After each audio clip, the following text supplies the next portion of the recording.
December, the world turns to Doha, Qatar for chess at its fastest and fiercest. The 2025 FIDE World Rapid and Blitz Championships bring the globe's elite to battle under lightning time controls. December 26th to December 30th, Rapid and Blitz formats designed to reward precision, courage, and creativity. In the heart of the Middle East, Doha offers more than a board, a world-class venue, a cultural backdrop, and a stage worthy of legends. With a €1 million prize fund on the line and the title of world champion at stake, the 2025 FIDE World Rapid and Blitz Championships, the ultimate test of fast chess.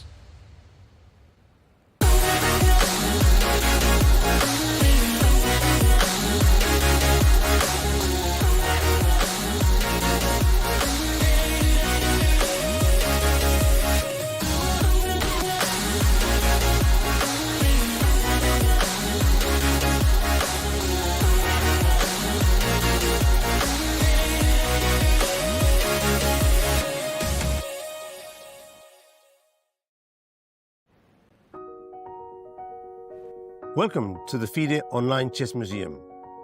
The International Chess Federation proudly presents the FIDE Chess Museum, an online space celebrating the rich history and evolution of chess. Explore exhibits that trace the game's fascinating journey. Discover the origins of chess, beginning in the distant past, and follow FIDE's centenary journey. Rare chess sets, unique books and memorabilia, autographs of chess legends, trophies of historical tournaments, and stories of the chess champions. Explore the game's legacy and future. Chess is more than a game. It's a global culture of strategy and unity. Join us to experience this unique online journey where history, culture, and passion for chess converge. And also on your phone.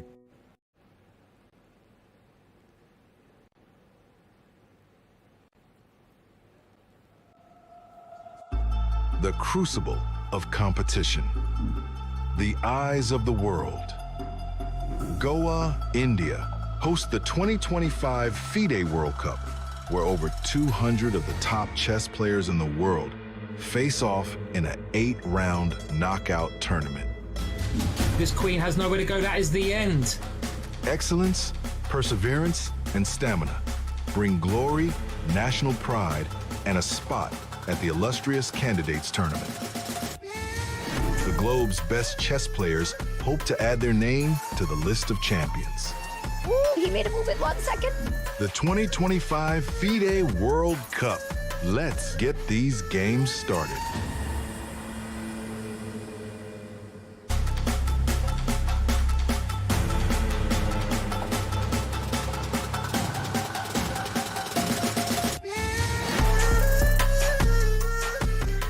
Welcome back to Goa for the FIDE World Cup, where the waves may be calm, but on the chessboard, the tension is rising. And after a day to recharge on these beautiful golden sands, just 32 players remain. From here, every move is a tug of war, precision, power, and poise, as the world's finest battle to stay on course for glory and victory. It's round 4, game 1. Welcome to Goa.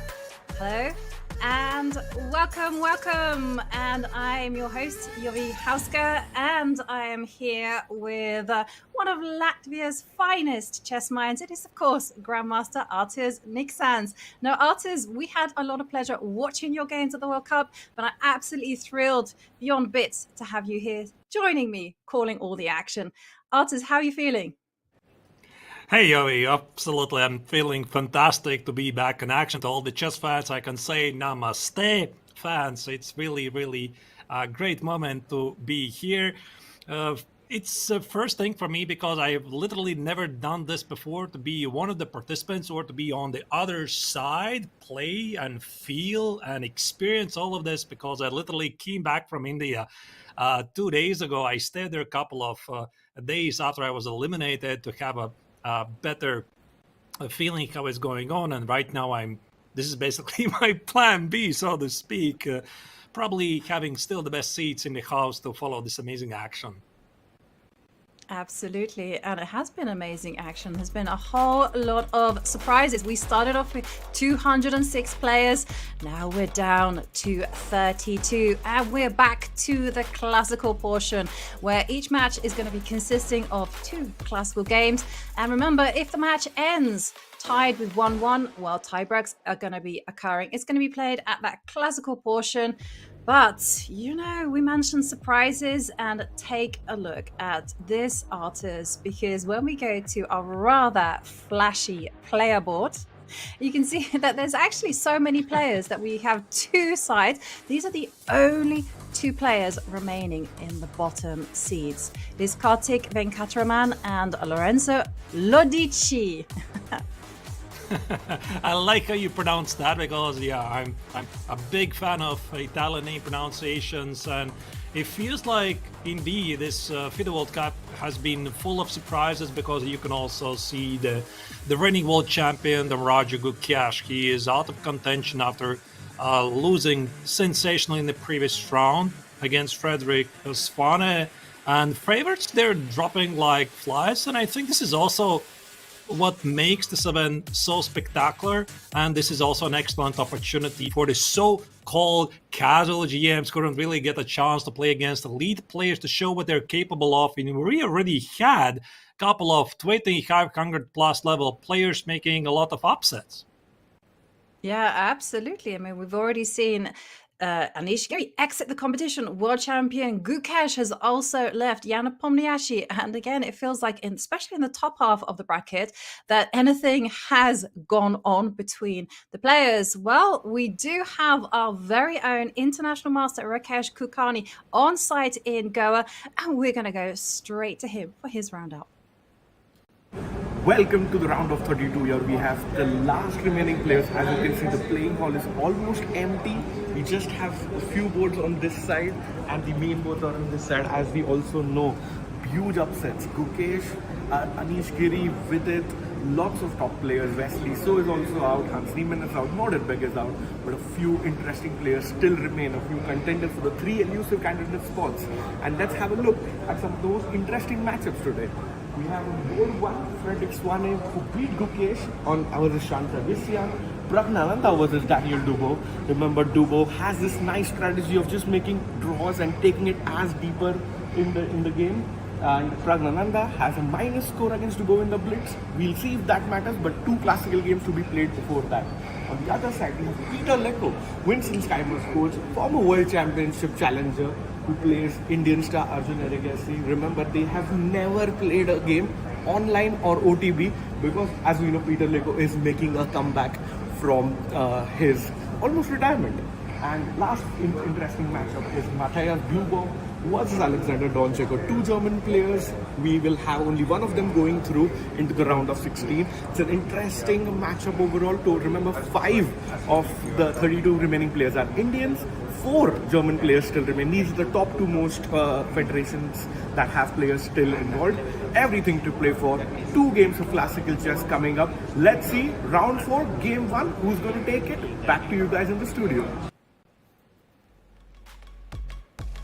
Thank you very much, Rakesh. And if you do want to see his behind the scenes, you can follow him on Instagram on @TheRocky. And as he mentioned, we have some positively mouth-watering matchups. Artists, which one of these calls to you?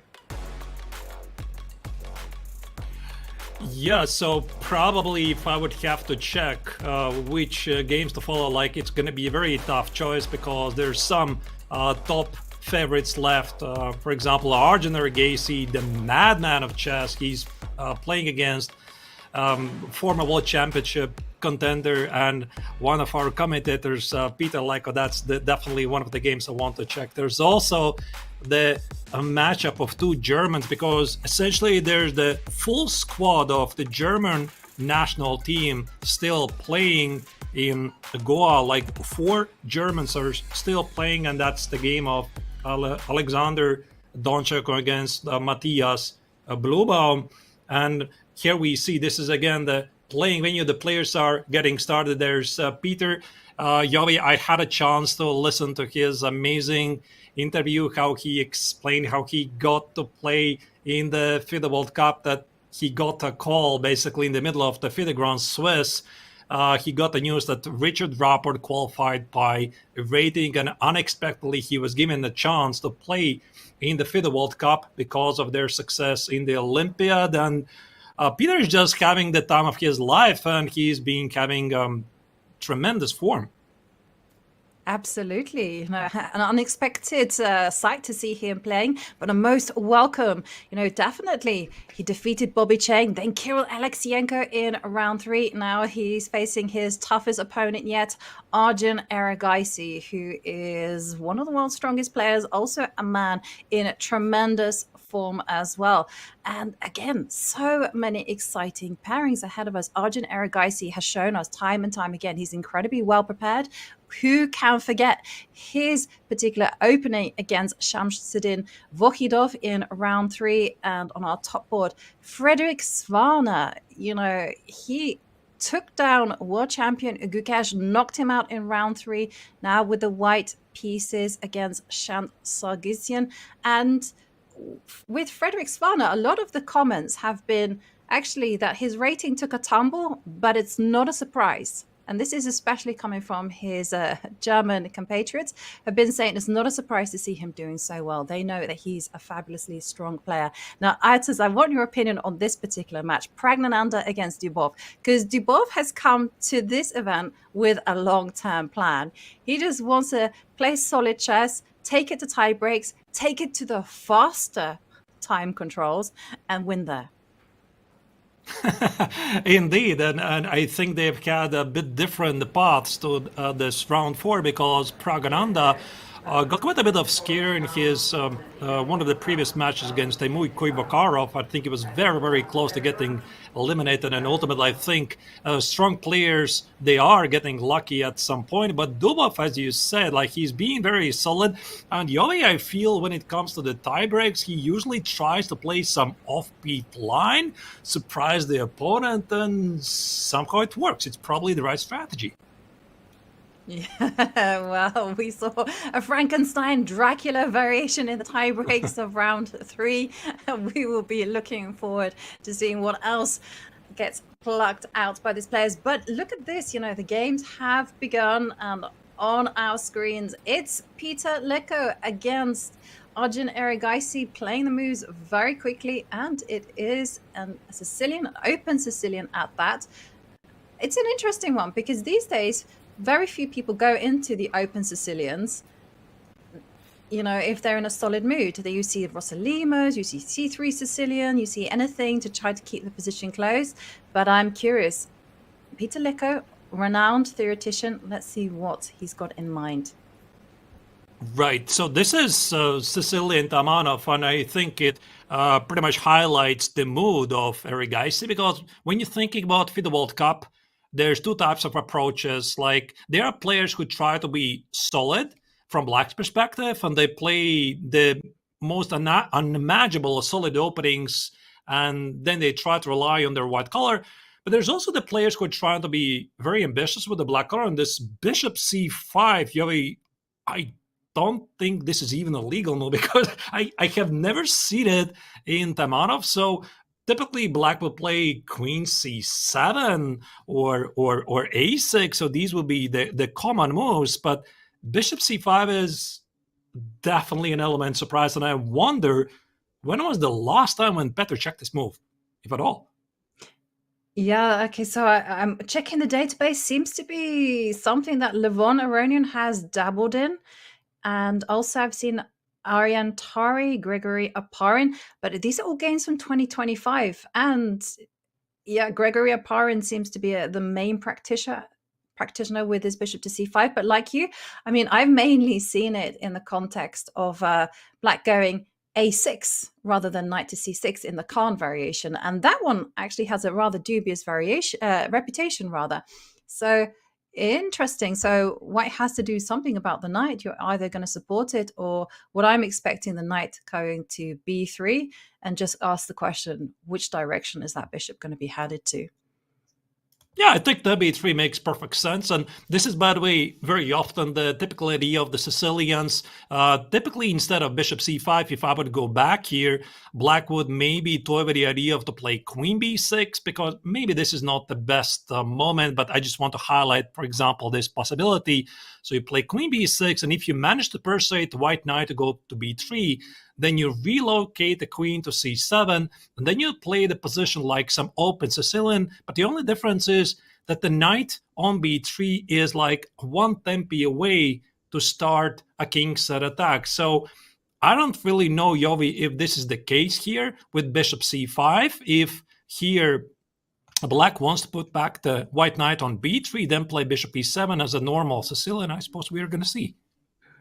We will see. And again, just to answer your question, I'm consulting the database, and the database is telling me mostly people are going bishop b4 once that bishop is attacked. And then bishop to b6 is the second choice, and only 8 games with bishop to e7 being played. But I like the idea.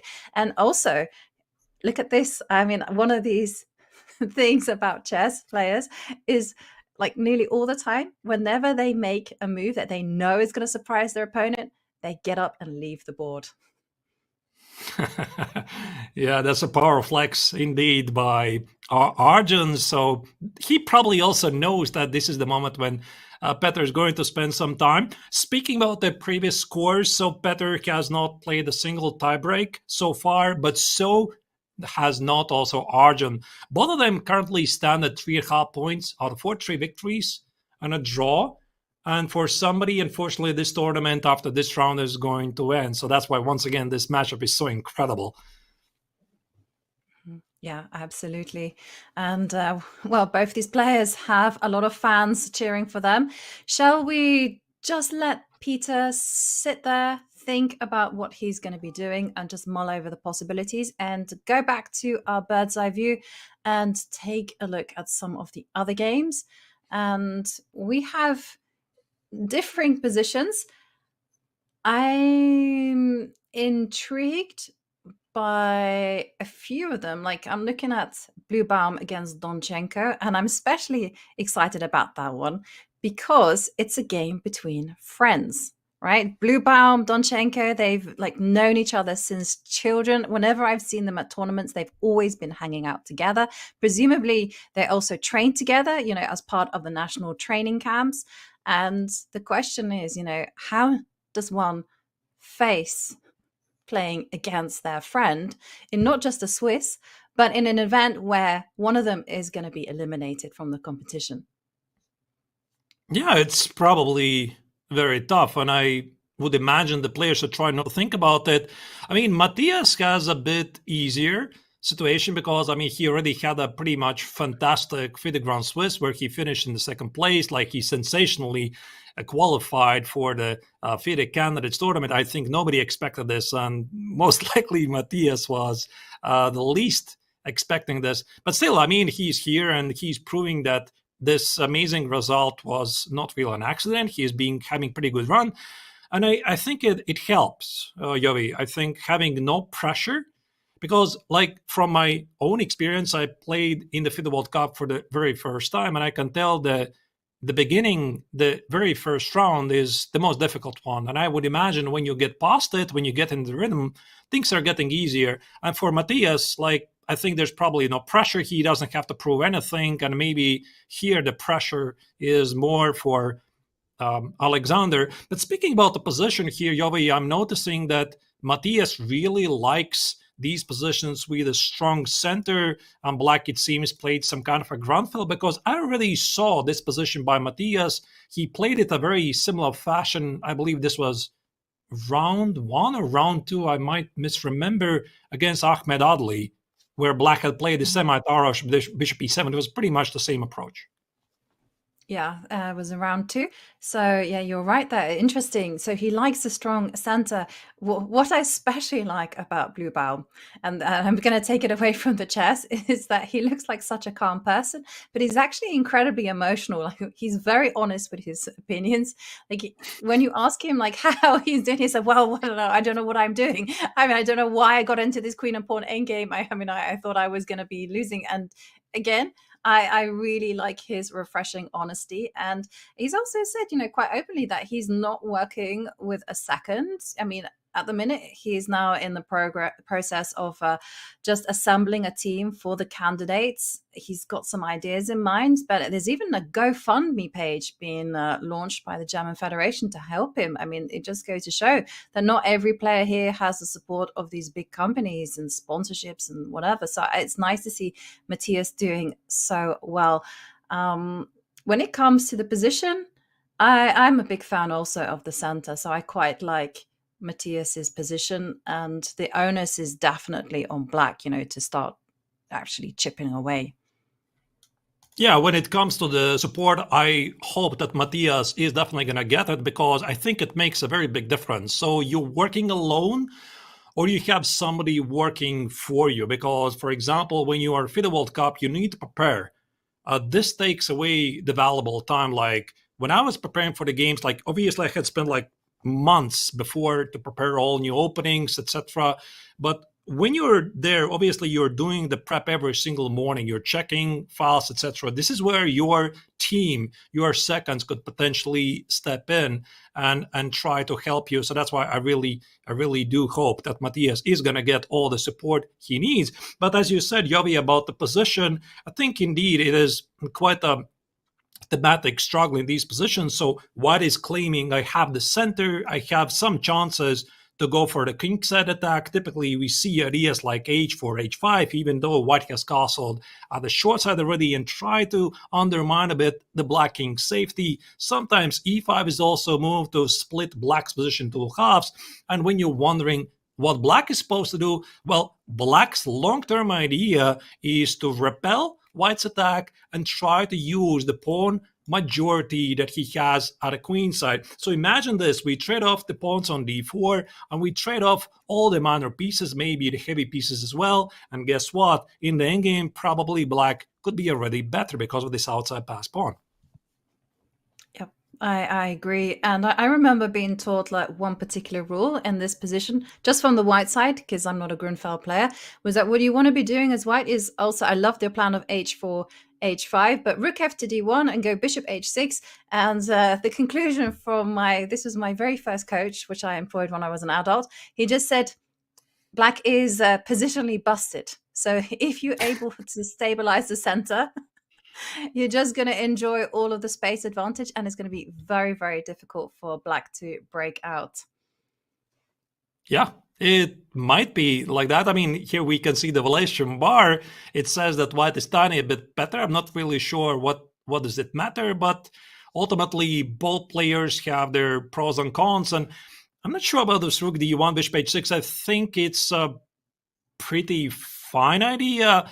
But if I'm playing with Black, I would be more concerned about these h4, h5 ideas. And pretty much all of the modern positions in the Grunfeld and the semi-Tarrasch, they do involve some kind of an h4, h5 at some point of the game. Yep, and very fascinating to note, it's going to be a battle of dynamism between these two. They're old friends as well. Well, we are just getting started here in the beautiful place of Goa. 32 players remaining in the competition, and a whole lot of tension still coming. You're watching round 4 of the FIDE World Cup, and we're just going to go on a short break. When we come back, we're going to delve into more of the action. See you in a few minutes.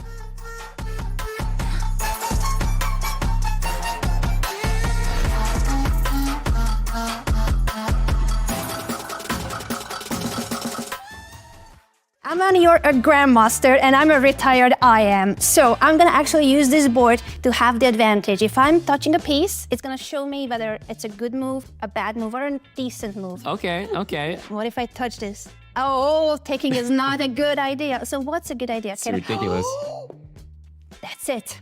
It's ridiculous. I know it. A lot of people fall for that. I know you want to flag me, but I'm just like, I'm gonna go sometimes with my intuition, sometimes with the magic of this board. I think we need to try to bring the pieces back. No way, Aman! Take that! There's just no way this works. I calculated it till the end. I mean, I have to, out of respect for the move, I got it. It's not a good move to take it. Is it queen h6? It's queen h6 first. Of course I know it. What? I don't know how I stop this. I got nothing here. I can't even move. Anna, Thank you, Mom. good game.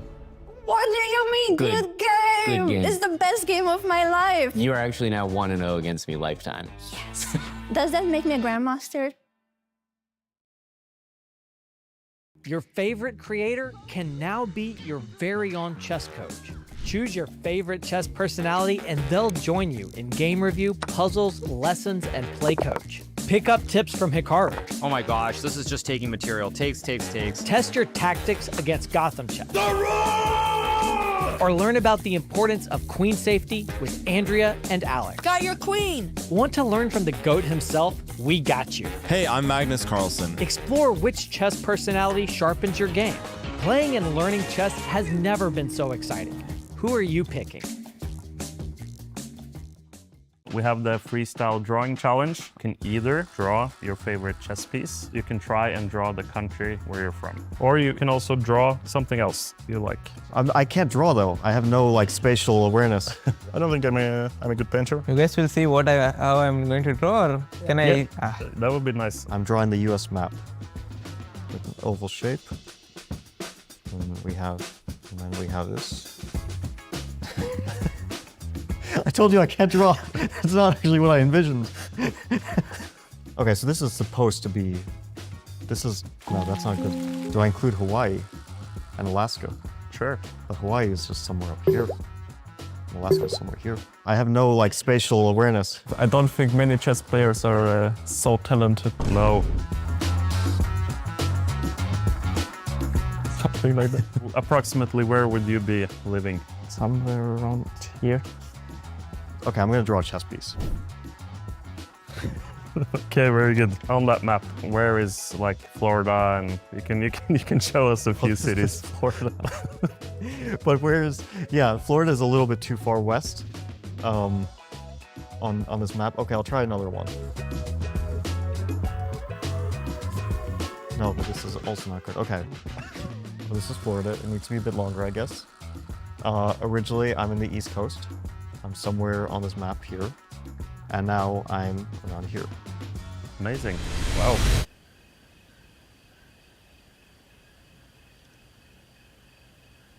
That's horrible. The map is the easiest, but it depends if I want to be artistic or not and draw like a piece. Should jut down like this. It goes over. California should be like something like this. It should go up. And then Maine should be right over here. And, okay, it's a bad drawing, but this is much closer than Fabiano for sure. Someone should still be able to tell this is the US. My thought was that he was supposed to draw France and mark Paris. Yeah, I'm not sure. I've lived here. I've lived here in Florida. I've lived somewhere up here in New York. I mean, this is terrible, but whatever, it's close enough. I lived in St. Louis, which would be somewhere in the middle, up here towards like all the Great Lakes, somewhere up here. So yeah, it's a couple of places that I've lived in the US. I lived in Seattle, which would be way up here, so it's not perfect, but I think someone will tell based on Florida being down here that it's the US. So I've lived in all these different places.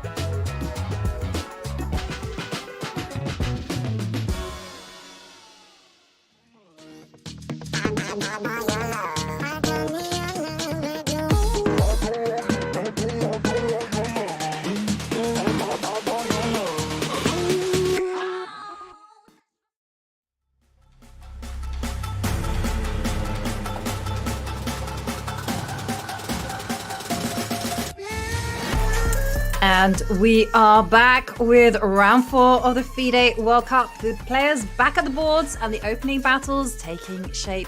First few moves actually revealing who's come prepared and who might be feeling the pressure. It's a beautiful day outside, but inside it's all business. And on our screens, it is Alexei Sarana and one of the current surprises, one of the current stars, Jose Martinez, who earlier on eliminated Nordebek Abdusattorov, not by 1 point, by 2 points, defeating him 2-0.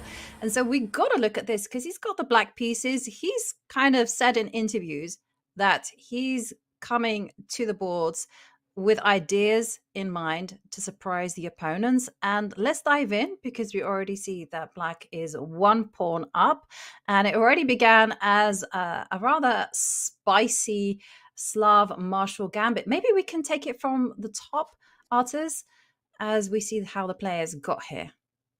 Yeah, absolutely. That's a great choice. I just wanted to mention is that these players are also known by other names, because Martinez Alcantara, he is very famous for his online username as Jospin, and Alexei Sarana, obviously well-respected player over the board, he goes by the username Mishanik, right? So that's why it's very interesting that some of these players, when playing online, they're really well known by another name. So it's Mishanik against Jospin. Here we go. Natty forward display, but let's just step back a bit.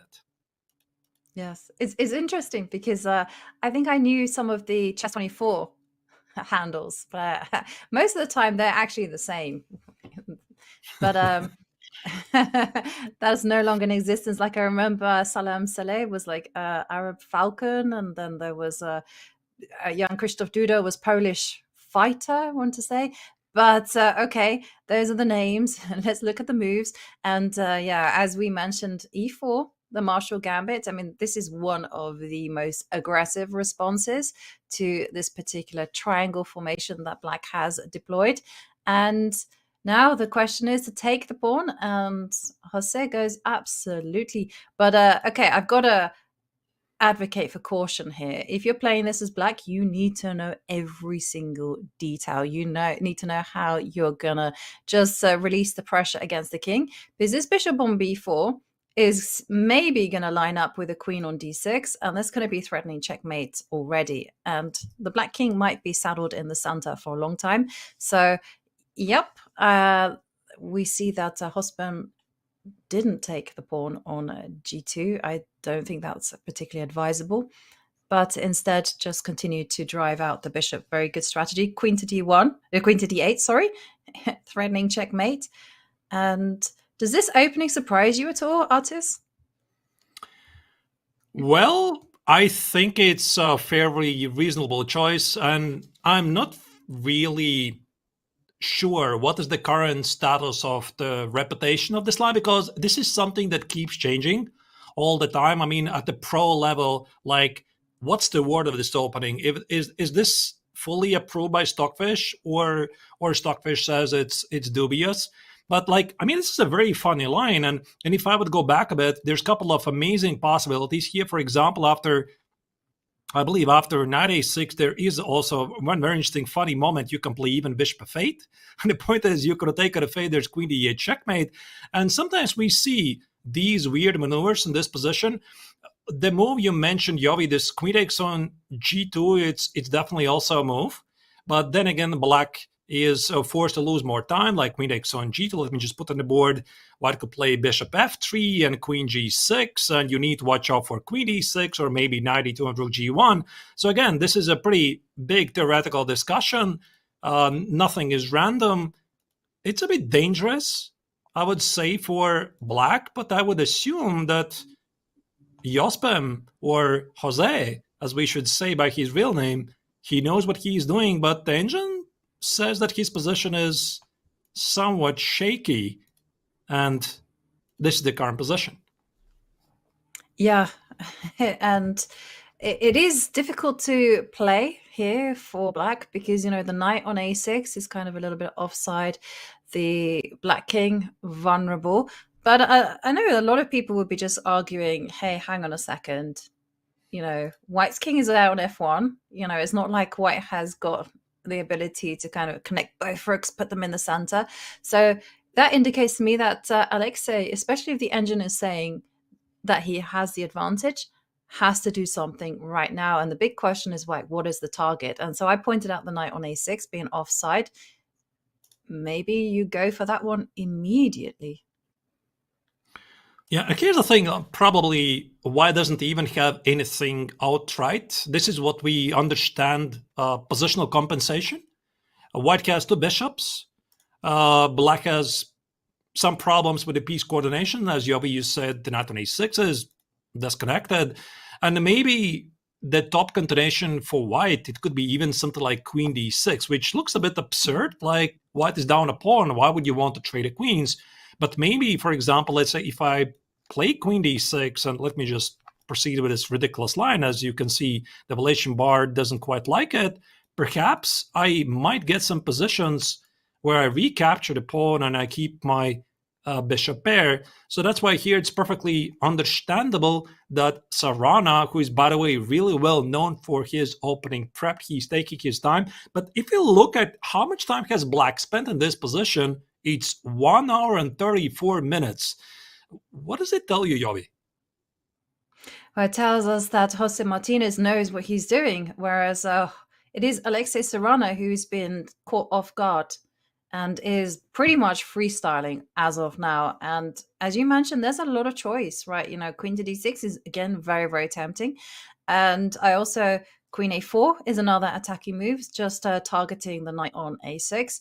Other moves that you could play is just say, hang on a second, it's very difficult for Black to even get castle. The knight on g8 is stuck because it has to guard f6. And yeah, I wasn't thinking about queenside castling, but yeah, there's also more also to the point as well. It's not going to be easy for the king to go either side of the board and could just simply make a developing move. It's very tempting though, just to h4 g4 yeah h4 g4 resolve things right now. You're a man after my own heart, Arctus. Advance those pawns. Yeah, I'm never gonna reject that one. So I like it. Yeah, I mean, there's many interesting options, like maybe this g4 is a bit too much, but I just noticed, Yovi, that there's the bishop on c3, and if the bishop on f5 leaves, how about I play some g5 ideas and try to undermine the center here? Also, h4, backboy with some g4. You know, I would normally maybe then never really think of these moves, but this is typically how engines, they like to think. They're often pushing those side pawns as far as they go, and they then say, listen, I mean, this is really working. So that's why here white has plenty of options to consider.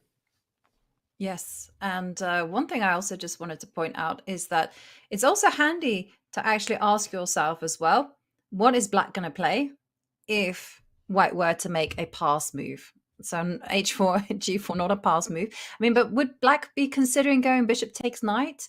Just, I know you can see the bishop pair, but the plan is actually just to say king safety is way more important than that. You can go knight c5, knight e7, get the king castled, and then you can use some pawns to kind of lock out one of the bishops. I'm thinking you keep the f6, e5 configuration intact and instead try to maneuver a knight to d4. Is this something that's in the air for Black? Absolutely. Absolutely. I mean, I think this is how I would probably treat this position, because when I'm entering like a sharp position, I'm not really sure what to do. I try to think about my opponent, like I call it reverse thinking or backwards thinking. It doesn't really matter how you call it. But as you said, Black probably wants to secure the king, and you could have played knight e7 because the pawn f6 is dropping, so it's got to be bishop takes on e4. So that's why you might apply this. In retrospect, you think bishop e4 definitely is incoming, so what I'm going to do, maybe g4 then quite doesn't make any sense because Black's going to take on e4 anyway, so what can I do? So queen a4 maybe is the forcing move, but I'm thinking, can I maybe, instead of g4, can I play h4? Because Black's going to take on e4 here anyway, and then play h5. And if Black takes on e4, probably I have a full compensation because I have two full bishops against the two knights, and the engine definitely likes my position. So, yeah. We got a fight on our hands, and that's what we want, artists. And talking about interesting battles, can I take us away from this one? And we're going to keep an eyes, of course, on this game. But can we head to the game between Pragg against Dubov? Pragg has had, I would say, an up and down tournament. You know, in round 2, he survived a scare against Timur Kobakarov, as you mentioned, the Australian Grandmaster. Round 3, he was back to business, being very, very impressive against the Armenian Grandmaster Robert Ovanesyan. And here he's got Dubov. Dubov is a very, very classy player, but Dubov has come to these matches with a strategy in mind. It reminds me of the Timur Rajabov approach. I can't remember back when, but there he was just drawing the classical games and saying, I am going to win in the tiebreak. And we saw him do this against Georg Meyer. They just played some moves. It was a very solid opening. 30 moves played, they get to that particular control, and then draw agreed. And then in the tie breaks, we even saw Dubov issue the whole 15 plus 10. He agreed to draw in six moves, and then it was 10 plus 10, and that's when he kind of kicked in and just unleashed that box of fireworks. But now he's got Pragnananda. Pragg is a player who probably wants to do something in the classical. I don't think Pragg is necessarily going to be entertaining that particular approach. So what do we have here? I mean, this looks like it's a kind of martial, I'm going to say. Yeah, I think it's definitely some modern martial. And speaking about Dubov's entire match strategy for the FIDE World Cup, it makes perfect sense, because this was also my idea for the FIDE World Cup, is that you try to be solid in the opening and you hope that everything is going to work well for you in the tiebreaks. Speaking about this particular position, Yove, I really remember this was one of the clips. This was either aired by chess.com or FIDE, I don't remember. Some of the top players were asked which is the most annoying opening you could possibly face with the black color. And typical answers, they were like Petrov, the Berlin, and the Roy Lopez, the Marshall, which is what we are seeing. Actually, if somebody would ask me, I would just say e4, e5 by definition, because nothing that comes out through e4, e5 can get you a smile. Like, unfortunately, it's so tough to break at this level. And I felt it. I felt it probably as clear as I could possibly do it for the first time. When you're playing at the highest level, it's so hard to break through a very solid defense. And maybe this looks like a bit strange because we're looking at this and this is not looking solid, right? Because this looks pretty sharp. And why is not Pragg taking the free pawn on e5? Well, because the Marshall has an amazing reputation for black being rock solid at the highest level. Very often it just fizzles out in a draw. Let me just maybe show you a couple of critical moments. For example, if you go back here after knight x on d5, why Pragg is playing h3? So why is he not grabbing this free pawn on e5, right? Yeah. So I take it c6, and obviously there's a very big theory here, either d3 or d4 or whatever. Let's say d4, bishop d6, rook e1, queen h4, g3, queen h3, and this stuff used to be quite popular even pre-engine era. Now, obviously, everybody is armed with engines, and engines really love activity, and that's why black is having a full compensation for it. And that's why the modern trend in the Marshall for white is not to take the pawn on e5 at all, not to give black this satisfaction to play a dynamic game. And knight b6, by the way, is also a pretty cool move. Yeah, very cool move, right? Just saying, hey, why don't you take? Because I insist. I mean, can we look at what happens if Pragg does actually decide to take that pawn? Because at some point, it's just going to be irresistible. So let's have a look at it right now, because I'm sure that's actually going through Pragg's mind. Like, what's the compensation? You can drop the rook back all the way down. And now, queen h4 is not going to come with an attack against h2. But queen to g5, as you're highlighting, yeah, that's a little bit mean, threatening checkmate on g2. And what happens if white just goes, that's fine, not a problem, I'll block it with the queen? Yeah, it's entirely possible. I mean, this queen g5 is definitely a move, but what I'm also really worried is a simple b takes on a4. Like, do I take on a4? Because if I take it, and then, for example, take with the rook, I'm seeing these two bishops, and I just don't like this position for white because, I mean, white is completely underdeveloped, and white is still like 3 tempis behind to play d4, bishop e3, knight e2, and the question is for what? It's only for a pawn, and I have done so much analysis in in many positions from the black's perspective, and very often black is very happy with far, far less. I mean, a standard position where black has black is down a pawn in an opening phase, but he has fully solved the opening problems. He's pretty active. Engine typically says it's about balance. Here it already feels that black could be maybe even better because, again, we have those two bishops. There's a potential for a king set attack. White is underdeveloped. So I think that Pragg is not looking into this direction at all. So he is not willing to give up his last bishop. But the question is, Joey, what is he going to do? Is he going to be playing something like a5? I don't know. Yeah, a5 is also tempting. I mean, one move which I was considering, which wasn't as tempting, was to take on b5, because it felt like white is just being quite accommodating there. And then obviously you have to take the rook, queen takes, and now you cannot grab the pawn on e5 because of the uncovered attack against g2. So yeah, now you have to kind of go how to get the pieces into the game as white. I mean, d3, d4. Not an easy question. I don't like d4. He's got maybe knight a3. That's why. I don't know.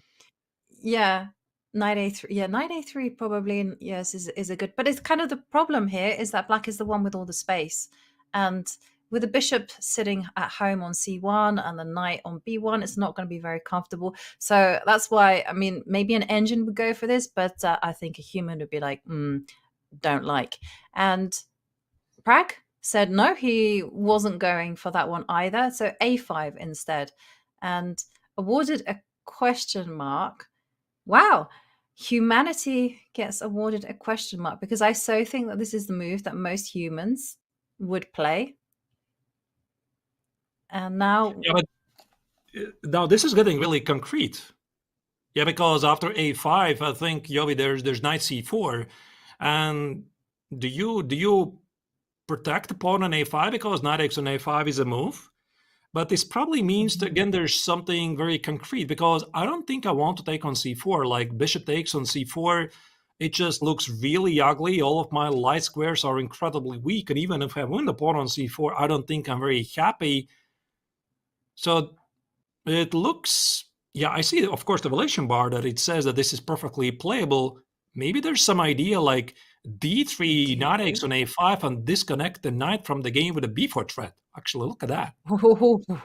b4 is actually, how are you going to rescue the knight?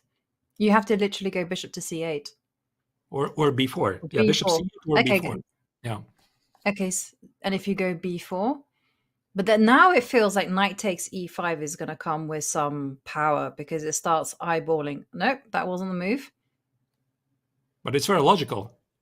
Yeah, it's very logical. If you take the take with the rook, now this knight is under attack, and I might play some c5. Oh, yeah, I see.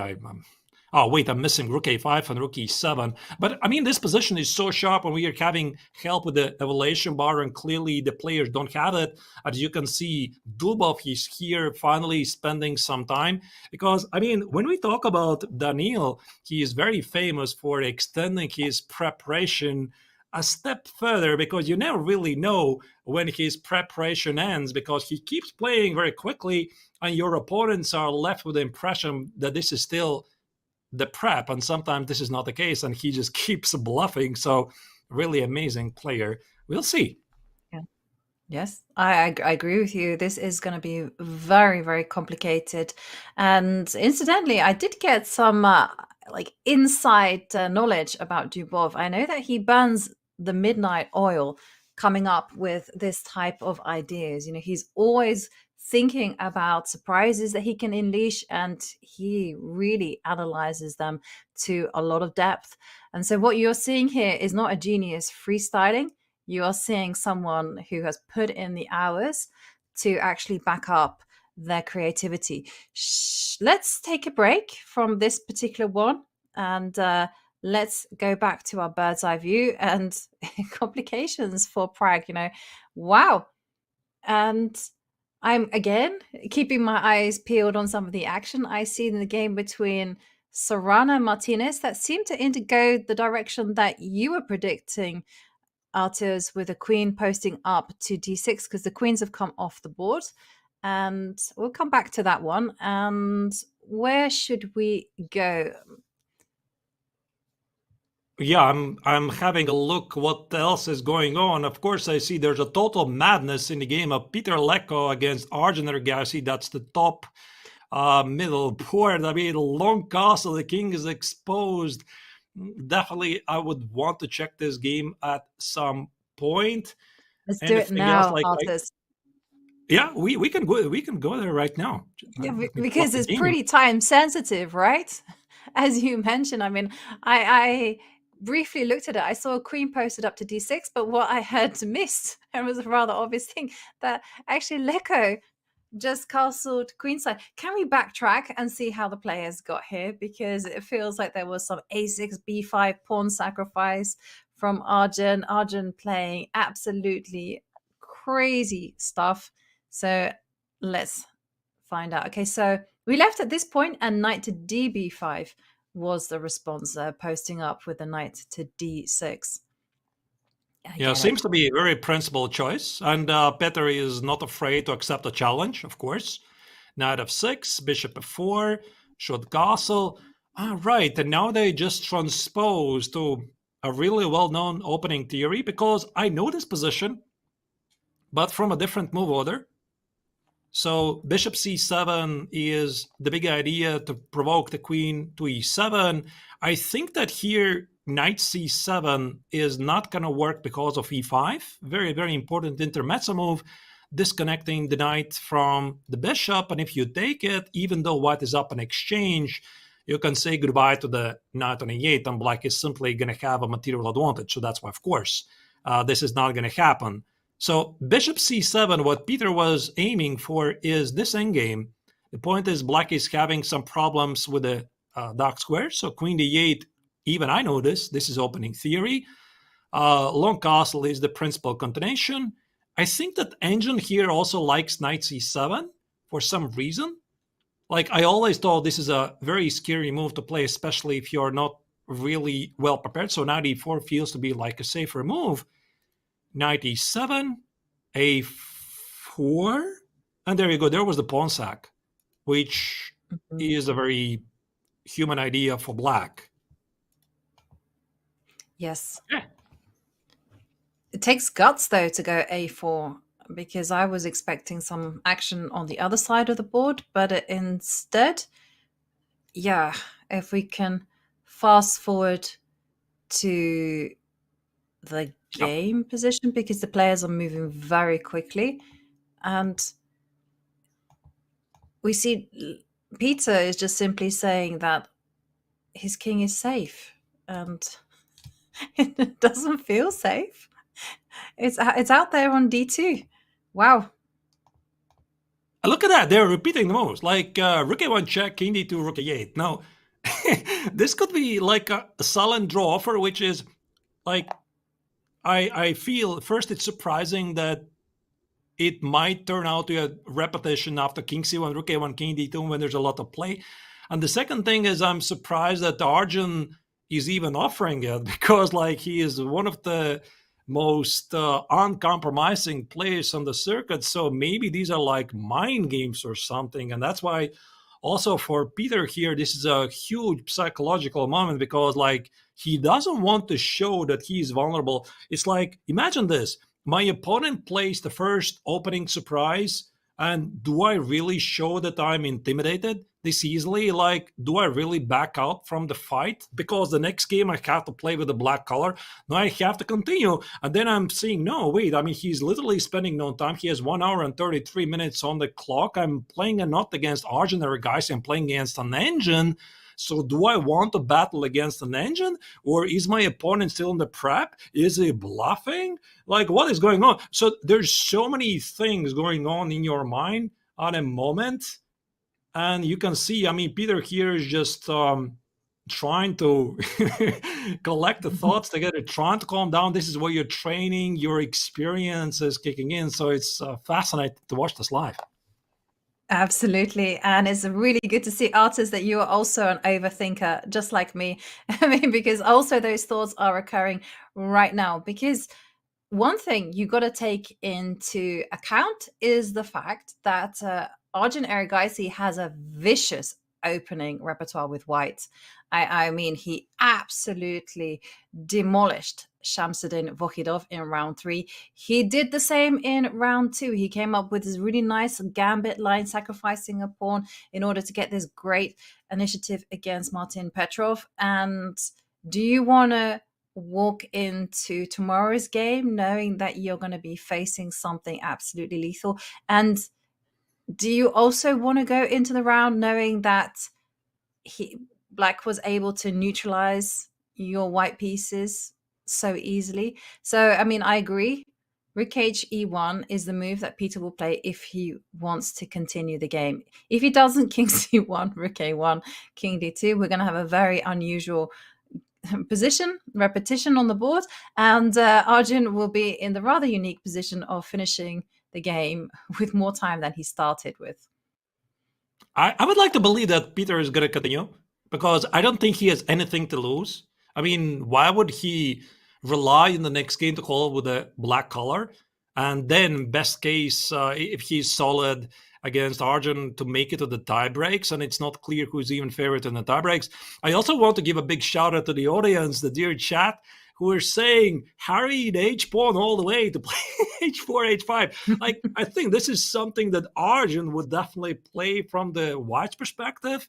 I think that Peter is a bit more of a classical player, so I think that Rook E1, King E2, and King F1 is more to the point. But the H4, H5, I love the idea. I would love to see that, but I highly doubt it. Yeah, it takes a lot of courage, right? Playing there with King on D2. Somehow other, I feel the instinct, especially to hide it away. So I'm feeling the whole Rook H1, scram with the King to the other side of the board, and just enjoy the extra material advantage. That would be my philosophy. But H4 is again the kind of move that I would have played. Maybe a few more moves, not A4. What are we seeing? No, King C1. Oh, no, okay, now it's Peter, decision no. time. But these are the mind games. May not repeat. I think these are the mind games at their finest. I mean, I'm not really sure this is going to be a draw, but it's like flexing. I mean, who is going to blink? I mean, who is going to go for the repetition or not? Maybe Peter just wants to repeat the position a couple of times, because this is also a pretty common strategy that when you need to get to the next time control, you need to make a couple of moves. But Arjun says, Rook A1, I'm happy with a draw. All right, what Peter is going to do? So King D2 is necessary, I suppose. And then what? You're not going to go Knight to B1. You're not going to play King C1 just to go Knight B1 and sound the retreat or hold the defense. No. You're going to go King to D2. King D2, and Rook goes back to A8. And did you see, like, there was no hesitation whatsoever from Arjun, because Arjun probably, if he wanted to, he could play on. He can make a developing move, go D6 or something, and then just start getting his pieces back into the game. But King to D2, and now we have to wait for Peter to come back and see what's happening. We have to start reading the body language. We have to observe the eye contact. I say Peter's going to play. I mean, he's looking at the score sheet, but I would put my money on that he's going to continue to fight, because I think he's in a position where he has nothing to lose, unless he's really intimidated by this opening prep. Once again, I mean, psychology does play a huge role in chess, and we also don't know a lot of moving factors, like how is Peter feeling right now? Did he have a proper sleep before the previous night? We don't know all of those things, and this definitely plays a role. And I think that Peter feels that there's a lot of eyes on his game right now, and I think he has made it the choice. So let's see what it's going to be. Well, it was a very quick king to d2. You know, while you were talking, Artis, I was trying to read Peter Leko's body language. Now, he did a few things that indicates to me that he's happy with a draw. I could be wrong, but he did something where he looked at the score sheet, he frowned, and he played relatively quickly king to d2. So rook a8 is going to come lightning fast from Arjun. And now is the moment of truth. And Vincent Keimer's hovering around in the background. Oh as no! well. Oh no! Talk about pressure. The plot thickens. Vincent, go away! Go away, Vincent. Will Peter, the teacher, accept a very quick draw when his student is around? Yeah. What would you do, Natas? Would you ever accept a quick draw like this? I would feel pressure if my most famous is watching me right now, because I'm pretty sure as a coach he has talked a lot with Vincent, things to do and things not to do in a tournament situation. Don't back out from a fight when there's a lot of life, etc. But of course, every single situation is different, and like I already said, we don't know some of the factors that might contribute to the decision making, and Peter feels, he feels this is big. Okay, we will keep everyone posted, right? Because look, Peter is locked in. I recognize that one, and he might spend some time deciding whether he's going to go for the repetition. Let's leave him for a while and let's go back to our bird's eye view and just take a look at some of the other developments. And I'm going to leave it to you, Artis. Where should we go? All right, probably we have to check somebody we haven't given proper love before. So just to give a quick overview, what we're seeing starting from the top left board, Frederick Svan against Sean Sargsyan. This is some sort of, I don't know what this is, Ryan Lopez or something, doesn't really matter. Seems to be about level. The game of Peter Leko against Arjun, their guy said that's the top middle board. We just looked at it. By the way, Daniil Dubov against Pragg played knight d7. As you can see, that's the top right corner. That's the move I was considering. Also makes perfect sense. Blue against Donchenko on the lower left corner. Not much has happened since the last time we checked it. Pranav against Yakoboyev. This is some sort of Sicilian Najdorf, one of those offbeat lines. Andrei Yasipenko against Vincent Keimer. By the way, since we just talked about Vincent, I think it would make a lot of sense to go to that game and try to understand how did the white pawn get on a6, and if Vincent is experiencing any problems potentially with the disconnected pawn on b5. And of course, I was also seeing the crazy game of Wei Yi against Parka Maksudlu. There's a lot of things to follow, Yogi. I mean, I don't know, Yasipenko against Keimer, perhaps? Yes, let's head there, because I was thinking the same kind of thoughts. We saw Vincent in the background. Let's take a look at what he's doing over the board. He seemed to be quite comfortable strolling around, but yeah, you're right. White has posted up a pawn to a6, getting ready for a very good endgame. You know, that pawn being so close to promotion. It's the new way of playing chess. And yeah, we can tell from the pawn structures, there's a lot of traffic on the E line, but we can tell that this game did develop from an E4, E5. So should we do a quick action replay with them in their 14 moves in? Shall we just quickly see how they got here? Let's do it. That's a great call. So you were right, Yobi. It's at the Alien game. Super solid knight f6 invites knight g5, d5, which I think bears the reputation that black is doing perfectly fine. So d3, bishop c5, a4. a4 is something modern, but I suppose we shouldn't be surprised. I mean, Italian game or Ghiocci Piano is one of the most researched openings. and there's a lot of theory here. So maybe let's not dwell on this. Bishop e3 already something modern, because I think instead of bishop e3, white typically plays like c3, knight e2, pardon my arrows, rook e1, knight f1, knight g3. This is how white typically plays, but everything is researched there. So here Yasipenko tries to, queen e1. No, that's something I've never seen, Yobi. Yeah, and again, I'm following along, looking at the opening database, just the one game, and yeah, it's not been played by Yasipenko. So queen to e1, an interesting move. I mean, obviously borrowing from what Black does in some certain Lopez's Italian structures, where you go queen to e8 and get bishop to e6. But actually, this actually had deeper ideas, since I was expecting the queen to capture on e3, but nope. Instead, it posted up to c3 and, well, b5. b5 was the move that provoked a6, expanding.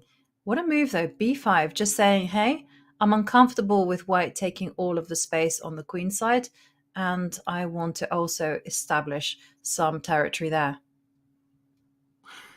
Yeah, I mean, I've seen many Italian games positions where white is kind of happy with this. I mean, unfortunately, the Italian game is one of those boring openings where it's so difficult to get anything for white against very good opposition. So that's why white is, in many versions, happy even for this. I mean, there's at least some space advantage at the queen side. At least I have the pawn on a5. I know it's not a lot, but Engine says it is something. Even to be honest, I slightly don't understand it myself. And this move b5, Yovi, I think it's like a countermeasure against white's ambition to fight for the space advantage. So Vincent doesn't want to give Yasipenko a blank check to do whatever he wants to do at the queen side, and this move b5 is like taking away some space. And here Yasipenko's idea of a6 is to disconnect the pawn on b5. But obviously, I mean, this begs the question, is the pawn on a6 a strength, or is it a weakness? Because like I can easily imagine a scenario when black's going to play rook b8 and rook b6, and just give me a couple of moves and I'm going to grab the pawn on a6 for lunch for free. Yeah, in fact, that is a very direct threat. I mean, also rook b8, rook b6, and then you can start corralling that pawn. So how to fight that one? Not easy. Not easy. Because I was thinking b4 as a reaction to this, just to also prevent black from ever chasing away the p. But yeah, like let's put it up on the analysis, like rook to b8 from Vincent. Vincent just plays in a direct way, so let's pretend rook b8, and then how to hold on to that pawn. Yeah, maybe white can even sacrifice it at some point, like you play rook b6, queen c8, and collect the pawn on a6. Maybe during this time while you're trying to grab up the pawn, I'm going to do something at the center or the king side. So it's a very interesting choice. I think that it's something that has to be considered. But maybe we can hit back at it, like follow once again the game of Peter Leko against Arjun Rigaisi. He has Peter made a choice what to do, because you can still see he is thinking about what to do. And Yovi, what do you make of his body language? What do you think he's going to do? Well, I have a theory here. Like when you're faced with the possibility of repeating the position, the longer you think, the more you're accepting of the draw. And he keeps checking the score sheet. Like since Artus, he keeps checking. He's like, look. He's like, I want to, I know I shouldn't. I know I shouldn't. Yeah. I want to. I want to. No, I shouldn't. Exactly. I should do it. I want to do it. We'll see. No, I think you're made up your mind. And it's quite funny because from what I've heard is like Vincent's very fighting style. He's more than willing to go 7 hours down the line, to grind out a draw, grind out a win in the end game, is very much as a result of Peter saying to him, hey, you got to play out every single position.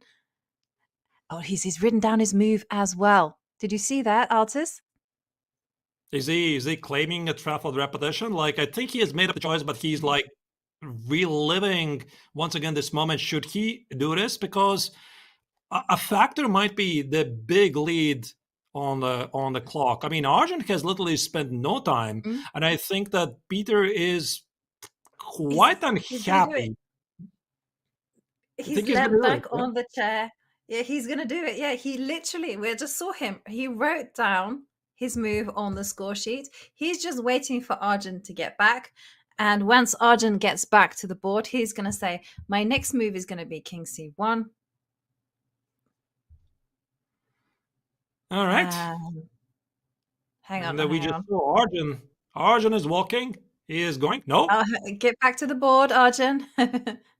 Yeah, because Peter hasn't actually made the move. That's the thing. So Arjun is just strolling around, not realizing. In fact, where Arjun is going, yeah. So he's having a very, very long walk, and I think he's going to be here. There you go. There he is. So he keeps walking. So it's a pretty huge call, and at some point he's going to have to come back at the board. Because, yeah, you're right. I think that Peter is ready. He has made up his mind. He's no longer thinking. He must be, like I already said, a bit unhappy about the choice, because the last thing you want to do is to pose no problems to your opponent, but you're a professional. Like, it's still a match situation, and sometimes you just have to make the pragmatic choice to accept the draw and be smart about it. Because if Peter would mix up things and go for the bigger fight and perhaps misplay things against such a creative player as Eric Geisy, perhaps that will be in the wrong moment. And there you go. He is going to claim the draw. He's stopping the clocks. He's had enough. he's summoning Arjun. Get back to the board so that we can conclude this. And the arbiter is going to come over running, and he's going to say, when I make my king to C1, look, and that's why it's very important to have notated it beforehand. So he's going to show to the arbiter, look, King C1, the position would have repeated itself 3 times. Arjun now dashing to the board. That's a lot of movement. All right. He's happy. Yeah, he's happy. Of course, they shake hands. It's a draw. Yeah, they absolutely have. It is a draw. We have our first result of the day. Draw between Peter Leko and Arjun Erigaisi. And now tomorrow, Arjun Erigaisi will be playing with the white pieces, and we'll see whether he can unleash some dangerous preparation in order to destabilize Peter Leko and get him to some uncomfortable ground. But okay, very exciting. We had a lot of fun with that particular game. It was very short and sweet.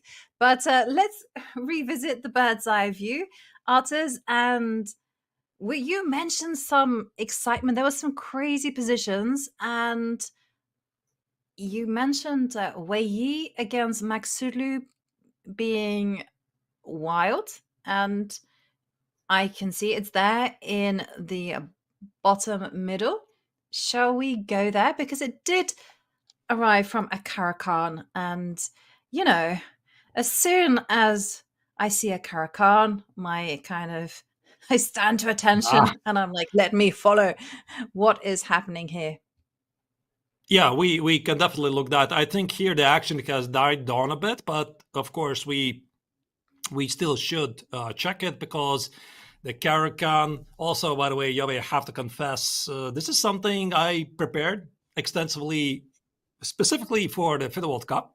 So in case at some point you want to talk about some Caracan nuances, like I feel like I'm pretty qualified to talk about it as well. And here we have like a typical position that sometimes can arise from the exchange Caracan, by the way, is an isolated pawn on d5, which was something that was frowned upon, like, I don't know, back in the 70s or 80s. Like, basically every old book would say, if you have an isolated pawn, yuck, it's really bad. And the player who is playing against it is having a large advantage. Things have changed, basically. Of course, with the help of the modern chess engines, and they're just saying, I mean, isolated pawn, no, it's not even a weakness, right? It doesn't really matter. So here you can see evaluation bar says exactly that. It's tiny bit advantage for white. I don't think it's because of the pawn on d5. But still, I think most players, they try to play against an isolated pawn if they have the opportunity. Yes, that is very true. You know, it's that continuous battle, right? When you have an isolated pawn, one side has to play very, very actively to compensate. So Maksudlu, he has the bishop pair. They're not particularly working right now. And with queen to e2, you do have to worry a little bit for the safety of the king there on e8, because I can just see that knight d2 is going to be coming, and you know, you have to stay on that line, and the question is, where is it going to go? So there's already that question to be answered for black. And I mean, how careful do you have to be? I mean, so say for instance you go bishop to e7, is already black walking that fine margin to knight to d2, yeah, and then the queen. Oh, you wanted to do something else? I think it's no, knight d2 is what I wanted to do. I just wanted to make sure that the black king is not being caught out there in the open. And now knight to d4. Yeah, this was what I was a little bit afraid of, that there would be a lot of pushback against the queen. And yeah, now where do you place it? Like, yeah, something, yeah, G6? queen f6 or queen or f6, g6 yeah. even. Queen g6 is also a move. Yeah. Yeah, wasn't With sure an whether that was playing with fire, so to speak.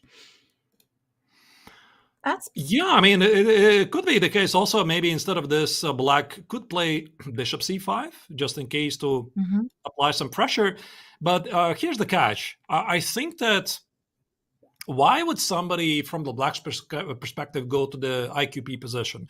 Because you're trying to get a position where you have two bishops and you have some sort of counterattack at the king side. So black would love to, for example, to get something like this, keep the queens on the board, maybe at some point build a battery of the bishop and the queens. So I'm looking for some checkmate ideas on h2 and keep things as complex as possible. So that's why bishop c5 perhaps is a move, and you deal with the safety of your king. But then I don't think you, okay, maybe I'm wrong, you want to enter positions where you keep the isolated pawn on d5 and white just gets the knight on d4 to play against the supposedly bad bishop on c8. But probably, Yobi, you're going to step in and say here, I'm afraid chess is a very concrete game, and specifically here, knight e3 could be a problem. Yeah, completely. This is where you go, I think you'll find that there's a knight to d3. But no, I completely get you. No, because I would also be very reluctant to go bishop to c5 as well, because literally as compensation for having this weak pawn on d5, you have the bishop pair. And sometimes, you know, you even play, just like in the Marshall, to get rid of that pawn on d5. You don't care about it because it opens up all the little light squares. But in this type of situation, yeah, you'll see that white has that beautiful blockade on d4, and then it's just a question of start controlling the open lines. And this pawn on d5 is just going to be something that just keeps on bringing black down. So I wouldn't not necessarily advise against going bishop to c5, or I would not. Don't do it just as yet, because it's literally the bishop pair is one of your trumps. So it's an interesting position, because there is still a lot of danger lurking under the surface. And so that's why we see Maksudli just like burning the time, just making sure that every move here is going to be safe. You know, bishop e7, we saw that there's some potential of the queen getting kicked around the board. Also, maybe other moves could be bishop c5, knight e5 is also another possibility, you know, just trying to exchange off, trying to get to that pure bishops against a bishop and knight. But to be fair, I'm only thinking about bishop to e7. Yeah, I think so indeed. So this game obviously still continues. I would like to go to another game, because I hear there's a lot of action, but for some reason I cannot find the game. Like, I want to check the game out.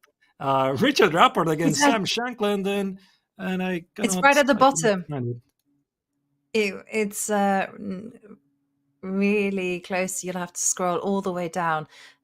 But on our screens, it is Sam Shankland against Richard Rapport. Now, Sam has shown that he is a person whose preparation is a force to be reckoned with. You know, against Vidit, he unleashed like 30 plus moves of preparation, you know, was just blitzing out the moves. And he was also saying that, yeah, I'm happy to be slightly worse because I know this position inside out. And what about here? Well, here we can see that there haven't been 30 moves of preparation, just 20 moves played. And to my eyes, I feel like black is the one that is more comfortable.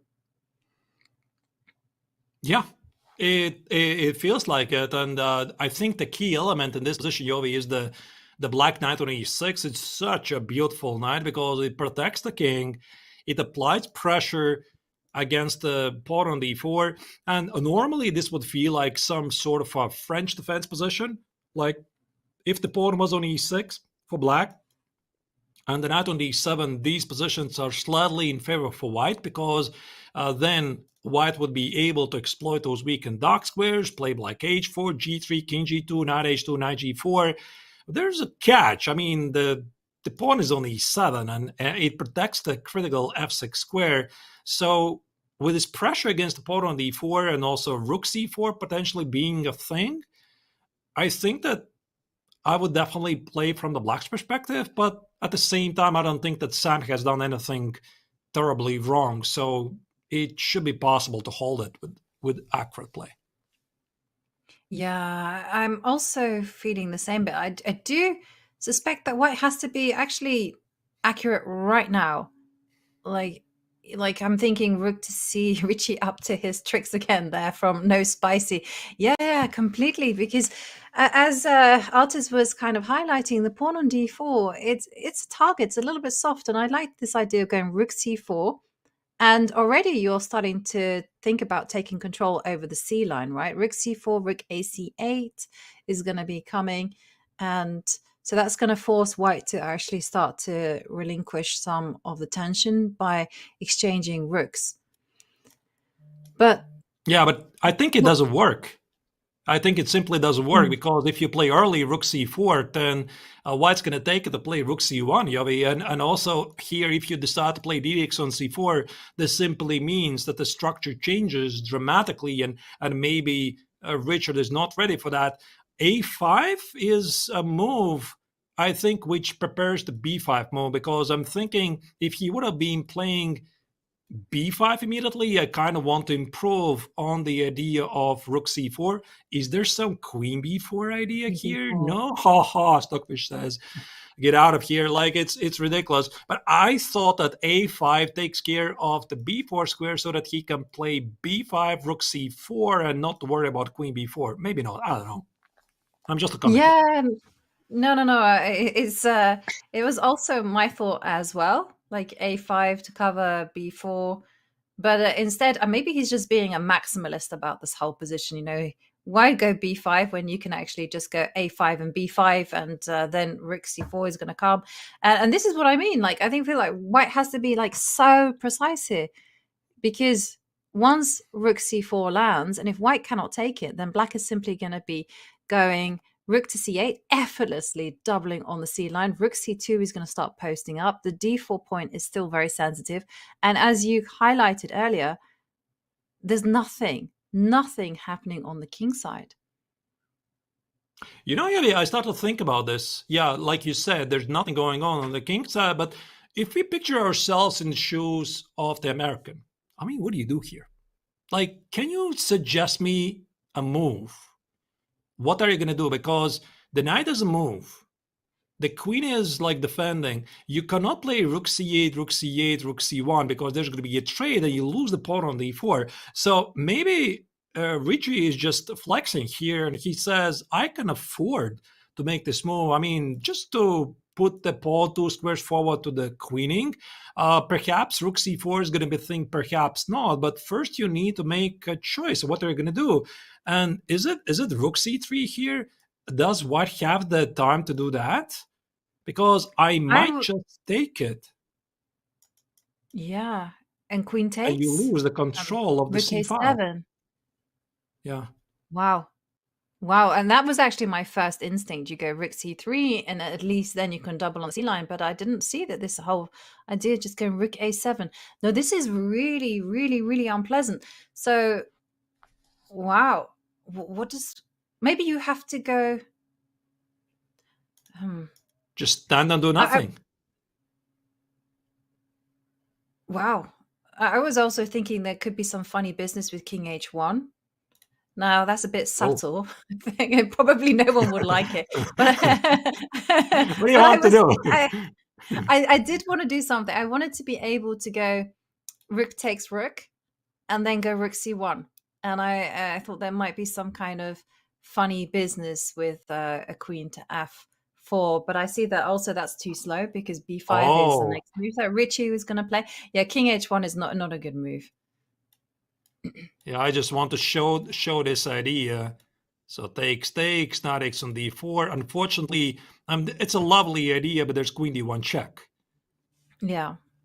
Yeah. Otherwise, that's a nice idea. It looks a bit weird, but yes. who was it? I think it was Vishy Anand who said, "I don't care if it's weird. If it works, it works." Yeah. So if it works, it works.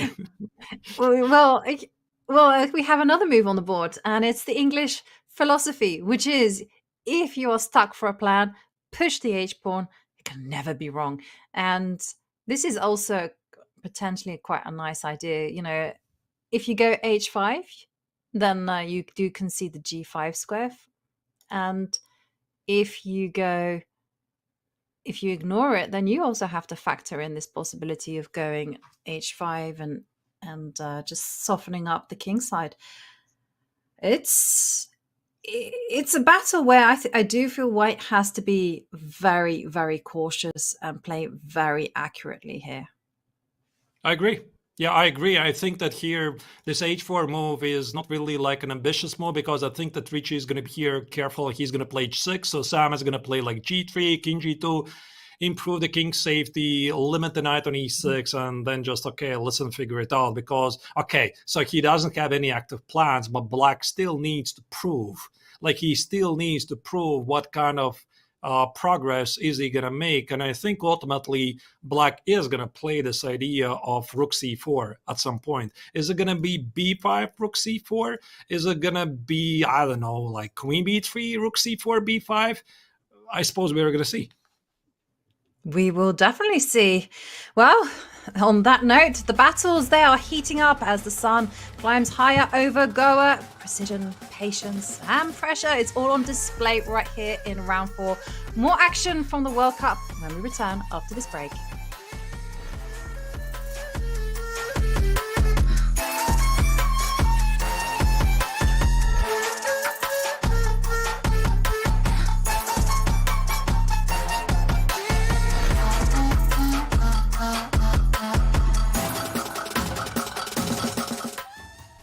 Can you handle it? Where grandmasters don't just move pieces, they cast spells.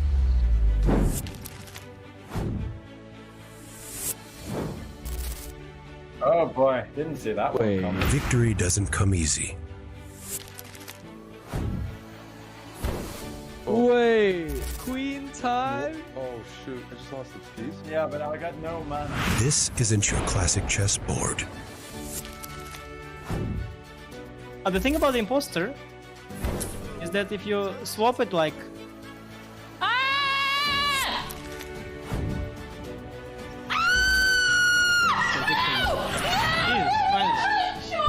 It's not just a game, it's a battleground of minds. Let's have some fun, you know? Let's have some fun. When the greatest minds meet magic, anything can happen. On chess. Cast that spell, play for free. I'm Levon Aronian. I'm a chess player, 42 years old, very good looking and very smart. Let's see what the questions are. What is Levon Aronian's peak rating? My peak rating was 2830. What happened was I was winning Vaikenze Last round, my live rating was 28-35. I already won the tournament by then. I think I was 2 points ahead of Magnus.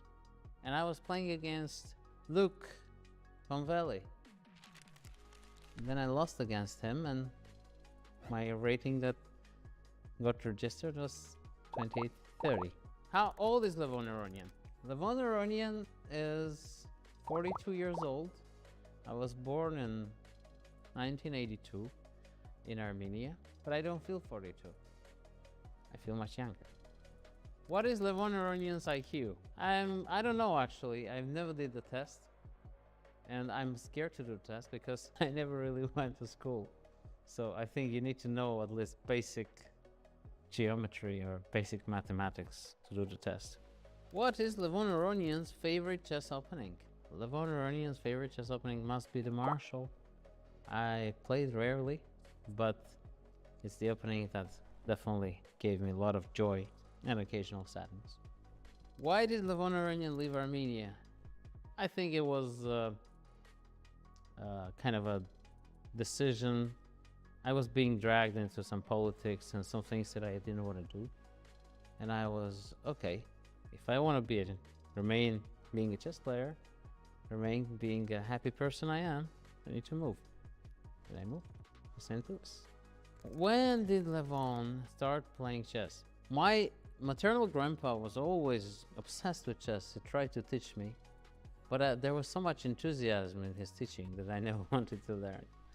And then I was visiting my paternal grandparents, and my sister Lilith, that is 6.5 years older than me, was being pestered by me. I was really driving her nuts because I was saying, no, you cannot leave me alone. You're going and playing with the kids. What am I supposed to do? So I was 8, turning 9. And yeah, she was 14.5. Turbulent times. A teenage girl, you know, wants to go and explore the world, explore the relationships. And she taught me to play chess. Saying, oh, here you are. I think she understood the potential of the inner nerd that I had. And then I just didn't want to do anything else after that.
We are back with round 4 of the FIDE World Cup, and we see Arjun Erigaisi on our screens.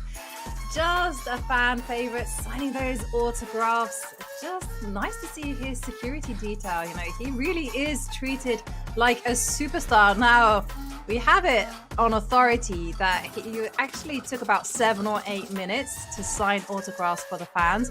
And judging by the crowd, his pen might have been working harder than his pieces today. And, well, going to our... I didn't come up with that. That was an AI written joke. I mean, blimey, AI is good. But I thought I just had to share that with everyone. But wow, you know, Arjun being very successful, coming to the game very well prepared, and going to our bird's eye view. Well, what I like about this is the crowd as well, how the crowd are allowed to be there watching their heroes play chess. And on our screens, it is Pragg with the white pieces against Dubov. Let's dive in there because has Dubov managed to outwit Pragnananda? Because we saw some creative ideas with the knight going to b6, knight going to d7, and there was a pawn up for grabs, but eventually Dubov said, if you're not going to take it, well, you're not going to have it then. Yeah, but I'm looking at this position and I feel things are going wrong for Pragg. There's just no other way to put it, because, like, one thing I always thought is that you never ever put your knight on h2. Like, is knight on a2 or knight on h2, unless you don't really have any other choice. And perhaps Pragg did not have any other choice, but it's just having no future. And this knight on h2 is a half a knight. It's not even a full knight, because, like, there's nothing to the right. I mean, the board finishes, that's it. So it's not 3 points, it's 1.5 point for the knight. And for Dubov, this is an unexpected opportunity, because like you said, like, you're not gonna grab the pawn, I'm just gonna protect it. And now Black enjoys all the positional benefits he had from the Marshall and then some, because his position is looking really harmonious. The bishop is going to go to d6, the queen potentially is heading to h4, the knight going to f6. It's just a terrible position to be in for the Indian superstar. Yeah, and you also have this pawn on e4, which is like cutting the board in half as well. I mean, I always kind of extol the virtues of this pawn, and it's often an indicator that you want to be attacking on the king side. So I love your bishop to d6. I love the queen coming out to h4. And just again, a reminder that for Pragg, his pieces knight b1, bishop on c1, they're still sleeping at home. They need to be involved into the game. And if you don't break down this pawn on e4, I mean, if you just make a move like bishop to f4, and I agreed with that chat, so Dubov took Pragg to that deep dark forest where 2 and 2 make 5. And bishop to f4 is like one move, but I feel like that's inviting. Yes, g5. Yeah, it looks really nice. Like, g5 is, I mean, the king on h8 is not even in danger. There's no bishop e5 because it's double contested by these two knights. And I mean, what do you do with this bishop? I have no idea. Just go here. But what about the knight on b1? So Black could still play bishop d6. Okay, the queen is not heading to h4, but these pawns are looking really menacing. So I would say that bishop f4 is something that Pragg looked at and decided he's not going to do it. But you need a complete development, and I think that here he is going to have to play f3 at some point. But if you do that, you have to remember this is still the Marshall, and Black could still sacrifice the pawn on e4 at some point. So I think this position is even more dangerous for Pragg than the evaluation bar says, and he knows it. Yeah, you know, Pragg actually just said, okay, no bishop to f4 because of the kickback with g5. So knight to d2 was played. And yeah, awarded a question mark. And wow, blue arrow now on the board. Queen e8. I must admit, I wasn't looking in that direction because you entirely convinced me 1000% with your bishop to d6 plan and then the queen coming over to h4. And I was like, oh, yeah, you're preaching to the choir. But queen e8, that's very subtle. But now it appears on our screens. I'm like, that's also pretty scary too. You know, you cover the h5 point. You're going to come in with the queen to g6. Bishop d6 still on tap. I gotta say, Yavi, I don't understand it. Like, what's the point of queen e8? Why it should be an accurate move? Because I think that the one thing is clear: the bishop belongs on d6, and bishop d6 chimes together with queen h4. So what is so special with queen e8? And one thing we have learned about chess is that I suppose there's something concrete. And the concrete thing is should be like, you also should think about your opponent. And I also had a glance at what chat is saying. Maybe after bishop d6, white might have some opportunity with queen h5 or something to restrict the queen. As you can see, the bar still hates it. Or is it some f3 idea? And maybe white now is just in time to do that? Yeah. Yeah, this is what I'm thinking. I'm thinking it's to do with this f3 break because when when the queen e8 came onto our screens as a suggestion, I was like, well, hello, doesn't that invite f3? And then I was like, oh, hang on a second, maybe there's some queen to g6 business. And you kind of inspired me. You said you can go kind of all martial about it, and no, well, that's a blunder. Engine said, no, sir. Engine says No. no, because I was thinking knight takes a5. I was saying take everything, take on a5, and there's going to be some discovered attacks on g2. Okay, we've got to get into, and they was thinking knight takes a5, and I was feeling knight to b4 or some kind of business maybe. Okay, yeah. I mean, Engine says all of this is totally irrelevant, but I think queen e8 f3. There's got to be some tactical solution to this, and I'm also noticing bishop h4.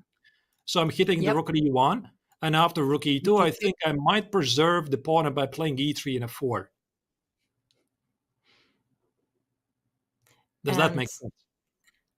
Yes, it also makes sense. I mean, could we also be seeing that's very, very comfortable, but I also wonder whether there's some funny kind of queen sacrifice. No, I can't. Can it be a queen sacrifice, artist? Can you go bishop h4? I'm not using an engine, so a take. No. Okay, and then I was thinking f2 and then that's lovely. Come in. And rook e1 is in the air, and that looks pretty dangerous. Okay, but knight to f3. Okay, so you can't do any funny business. Okay, so yeah, it's definitely an idea. It's definitely something to consider, but I think it's quite clear that white is no longer worse here. Maybe all of this line is not super forcing, but yeah, there's definitely room for some excitement. Queen e8, I think it is possible to pick up, but first I think Dubov wants to make sure that bishop d6 works, and I think that always you want to put yourself in the shoes of the opponent. So what I'm going to do if I'm playing with white, so clearly white is not going to tolerate an knight on h2. It's got to be f3. So what I'm doing here, can I sacrifice the pawn? Can I play queen h4? I mean, I'm seeing the battery here, and after f takes on e4, can I go with the vibes of the marshal, and after f takes on e4, there's queen f2 check ideas, so white is underdeveloped. So this is by no means an easy decision. So I do see the engine said the queen e8 is a very obvious maybe move, but not to me. And I think that there's a fair chance that Dubov might play bishop d6, but queen e8, it could be possible to pick up if you figure out that white's next move is f3. Yeah, and yes, I think so. I think you could find it. Also, maybe you might be going to be going bishop to f6, because it was such a nice idea, right? When f3 appeared, that you're able to slam that bishop down to h4. It felt that this was the way forward, because the rook coming to. Can I do something crazy? Well, we're commentators. We can get away with anything. We can all kinds of things. Look at this. Yeah, here. When you're playing, you're not allowed to do this type of stuff, and you're like, oh no, can I rewind? Nice. No, this just looks too good. You're right. Yeah, this bishop f6 is also a move. So it's not only queen e8, it's also bishop f6. But then again, bishop f6 is directly targeted against f3. And if white doesn't play f3, what is your bishop doing on f6? It's targeting a well-defended pawn, and white could just play knight f1 and prep to play f3 later. So I think that if Dubov would have the ability to look in the crystal ball and know for sure that white's going to play f3 next move, then he is going to play bishop f6, but I don't think he can get such guarantees. So it's either bishop d6 or queen e8, but queen e8 might be also a pretty invisible move. Yeah. And can we just consult the engine one time just to ask after queen e8, what is, because the evaluation bar went all through the roof, for black. Queen e8 and f3, and we couldn't bishop h4, rook e2. And is it just something as elementary as e3? E3 looks great. Lockdown, get yourself a protected pass pawn. Is this the clinical way just to win? I mean, it looks as really good. Engine says it's 97. Okay, And that now, wasn't. yeah, this is very dangerous because, oh wait, what? Takes? Oh my goodness! Bishop f2 check, king h1, and knight f5. There's your queen sack, Yobi. And the gold coins appears on the board, and wow. Wow, that is absolutely insane. That was beautiful, actually. But it was like so many levels of computer chess, with the, first going queen e8, then knight to e7, sacking the queen. This is really beautiful line. I mean, if somebody can pick it up, then it's definitely Dubov, because he is a very creative player. He has plenty of time. Queen e8, f3. I think that Pragg is not going to play f3. Like, it just feels incredibly risky. But first, of course, Dubov has to pick up queen e8. So I think it's 50-50. Like, I'm not sure he's going to Queen find e8 it. is findable.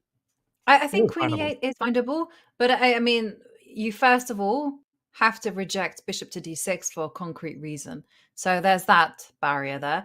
But I'm thinking that after queen e8, f3, I think also you wouldn't necessarily want to play f3, because bishop h4 followed by this e3 line. I mean, I would just stay away from any line that gives my opponent not only a pass pawn on the third rank, but also protected pass pawn. I'd be like, no. I mean, why would you even dream about getting yourself into a position like that? So I think if queen e8 happens, you probably see knight h f1 or some kind of knight f coming to f. I'm honestly stuck for a move. So I just wanted to throw another knight on f1, just to have more pieces protecting the king, and dream about the future of f3, and this bishop potentially can come in the game with bishop f4. But yeah, it's not looking pretty for white. No, not looking pretty at all. And Dubov, well, the jack is off. Utters, the jack is off. He's rolled up his sleeves and he's in full-on calculation mode. That means he's settling in for a long think. Let's take a break from this position and let's go back to the bird's eye view, and we're going to update everyone on the happenings there, because of course that is a huge match. And if Pragg loses with the white pieces, well, Dubov is now in a very comfortable position to progress through to the next round. So a lot of developments happening, and well, we've played camera bingo, and what is the lottery where the camera, no, not bingo, it's more like the spin the wheel, and the camera has chosen the game between Sam Sevian and Lorenzo Lodici, and we are looking at this. Sam with the white pieces, and Sam was actually my pick for a player to watch that is beneath 2700. Now I did cheat somewhat because Sam is like 2698, so I'm not sure. And he's been over. Yeah, sorry. Lodici has been having essentially the tournament of his life, because he started with round 1 and he overtook some very, very big names like Hans Niemann in the tiebreaks, then the English chess legend Mickey Adams. This is also something I just didn't expect, and probably Lodici himself also was not expecting this, but yeah, he's one of the big discoveries of the tournament and having the time of his life, and the position here also looks pretty great for him. No stress, just enjoying some good old chess. Yes, and that's exactly the mindset that you need. One thing to say about Lodici, he's also played completely different positions. Against Michael Adams, he had to defend some terrible positions, and he did it resourcefully, and he turned them around, especially that final game in their match. Against Hans Niemann, it was a tactical fest, within the endgame, massively complicated. And he also beat Riyad Samadov in round 1. So he's not had an easy ride of it by any means. And now he's facing Sam Sevian. Now, Sam, I've always kind of thought of him as kind of aggressive, but positional at the same time, if that kind of makes sense. He's able to punish aggression with good positional play, but at the same time, he's an ambitious player. And what do we think about this particular position on our screens? It's a bit unorthodox. White hasn't yet moved any pawns to take the center, and the queen is standing there on d5. I mean, if I were playing, I'll be just thinking about castling kingside and just getting on with things. Yeah, shook castle is definitely something that White should consider here. I think also he needs to address the last move that Black just played, which is e5, and maybe there could be a move for room for e4.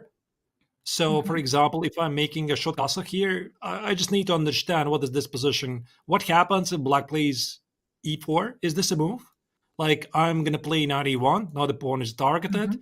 Black plays bishop f5. And if I get it wrong, then I'm just probably much worse because Black enjoys a massive space advantage. Long castle is incoming. As you can see, the dear evaluation bar is saying this is peanuts. I mean, of course, White is much better either because of f3 or d3, but it's perfectly understandable that Sevian is taking the time here, and d3 seems to be the safer move. But then again, do you have to defend against something which is not a threat? Because let's say short castle is a move, then if e4 is not a threat, I might go d4 in one go. So yeah, I think that short castle is something that Sam is going to play. Right. I mean, because I've seen ideas where they do this, right? So if you go castles and Black just goes, say, makes a random move, I just wanted to highlight this plan of going e4 and d4. I've had that done to me a few times. So try not to go knight e6. That covers my plan. Oh, no, don't move the queen. Don't move the queen out. Just go bishop to d7. I don't know what you do. Bishop d7 or something. Yeah. Okay. So what I wanted to do is I wanted to show this plan, which they do, is where they go e4 and they go d4 and they just blast open the center. They d4 and now e5 comes and yep. And you something like that. It's a theme. It's a theme when you have this type of fianchetto pawn structure that you can block up and you just can go d4. I just wanted to kind of piggyback on your point about playing d2, d4 in one go. Yeah, I'm all for it. I think it's a very reasonable idea. So let's say after the short castle, what do you do? Queen d6, walking away. It looks dangerous. I think it's knight e6, right? Yeah, 96, yeah. And I cannot find any discovered attack move that makes me happy. Maybe knight g5. But, I mean, Black has done nothing terribly wrong. So even like queen d8 looks... wait, I'm dropping the pawn on b7 after knight e6 and bishop takes on b7. Okay, so there are some ideas. Knight g5 and... Where do you go with the queen? Queen d5. Because I'm just thinking you have to be very careful because the c7 pawn is also dropping after knight takes knight if you're capturing in the wrong way. So yeah, that keeps things...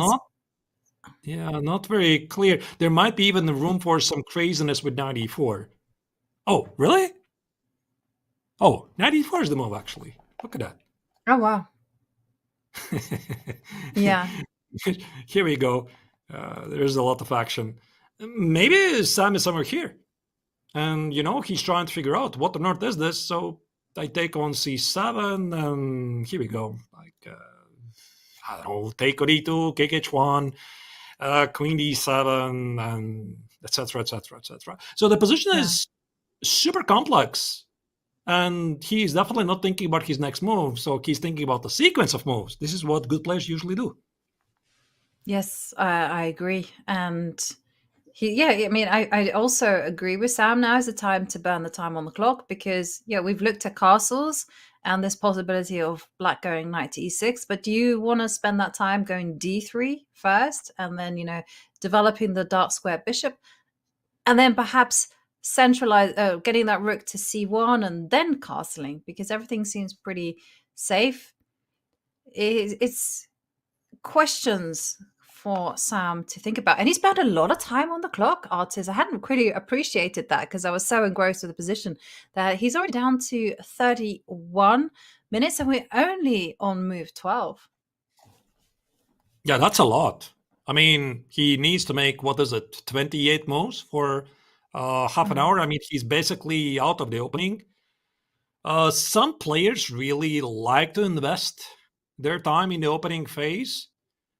So a very famous example is Alexander Grishuk, who starts to play incredibly well when he gets in a time scramble. I haven't really followed how Sam typically plays. Is this typical him, or there's something that bothers him, so he has not yet made up his mind? But yeah, there are players who are playing sometimes incredibly fast, and there are the players who are just researching everything you can research from the opening phase because they're really relying on their skills in time scramble. They're typically very good blitz players like Grishuk himself, and for them this is not really an issue. Yes, I think it's also the same case for Sam as well.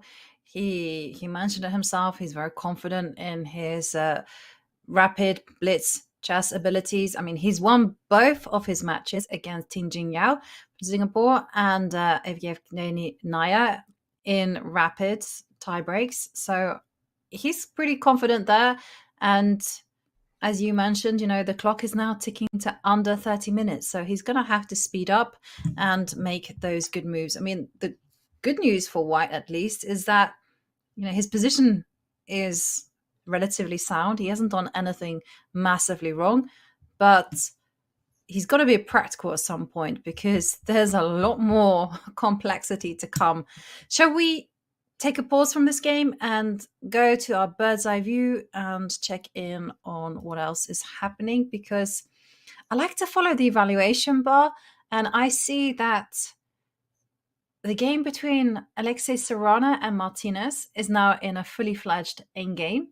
And, when it comes to a battle between the knights and the bishops, we often say the bishops are undoubtedly better.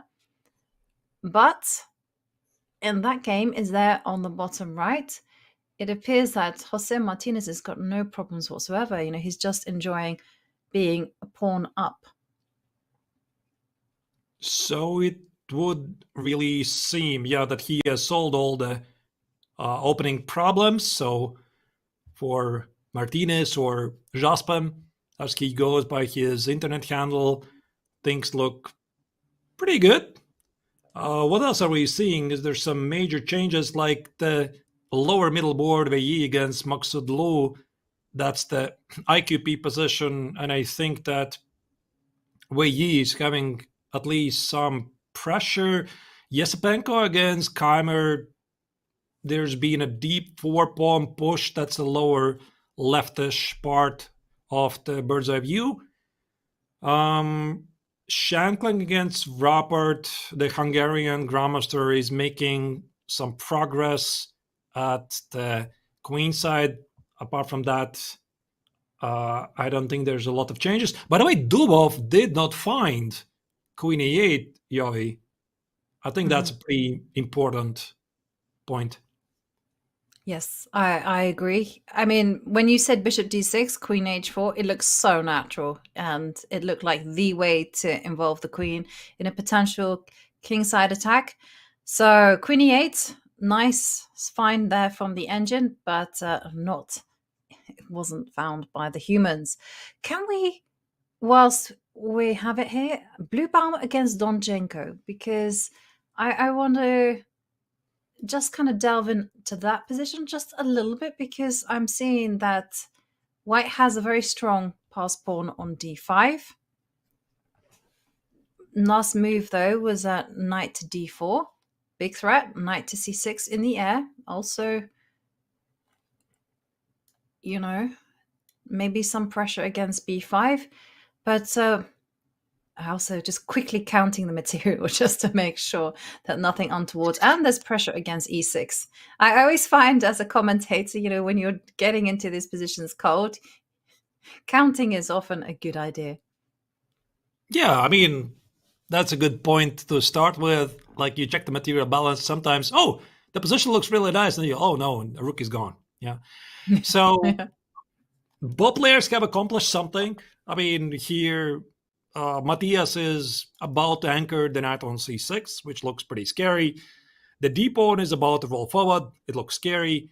At the same time, black has managed to put the knight on c4, which blocks the white rook's view. Also, queen takes on a2 could be a thing.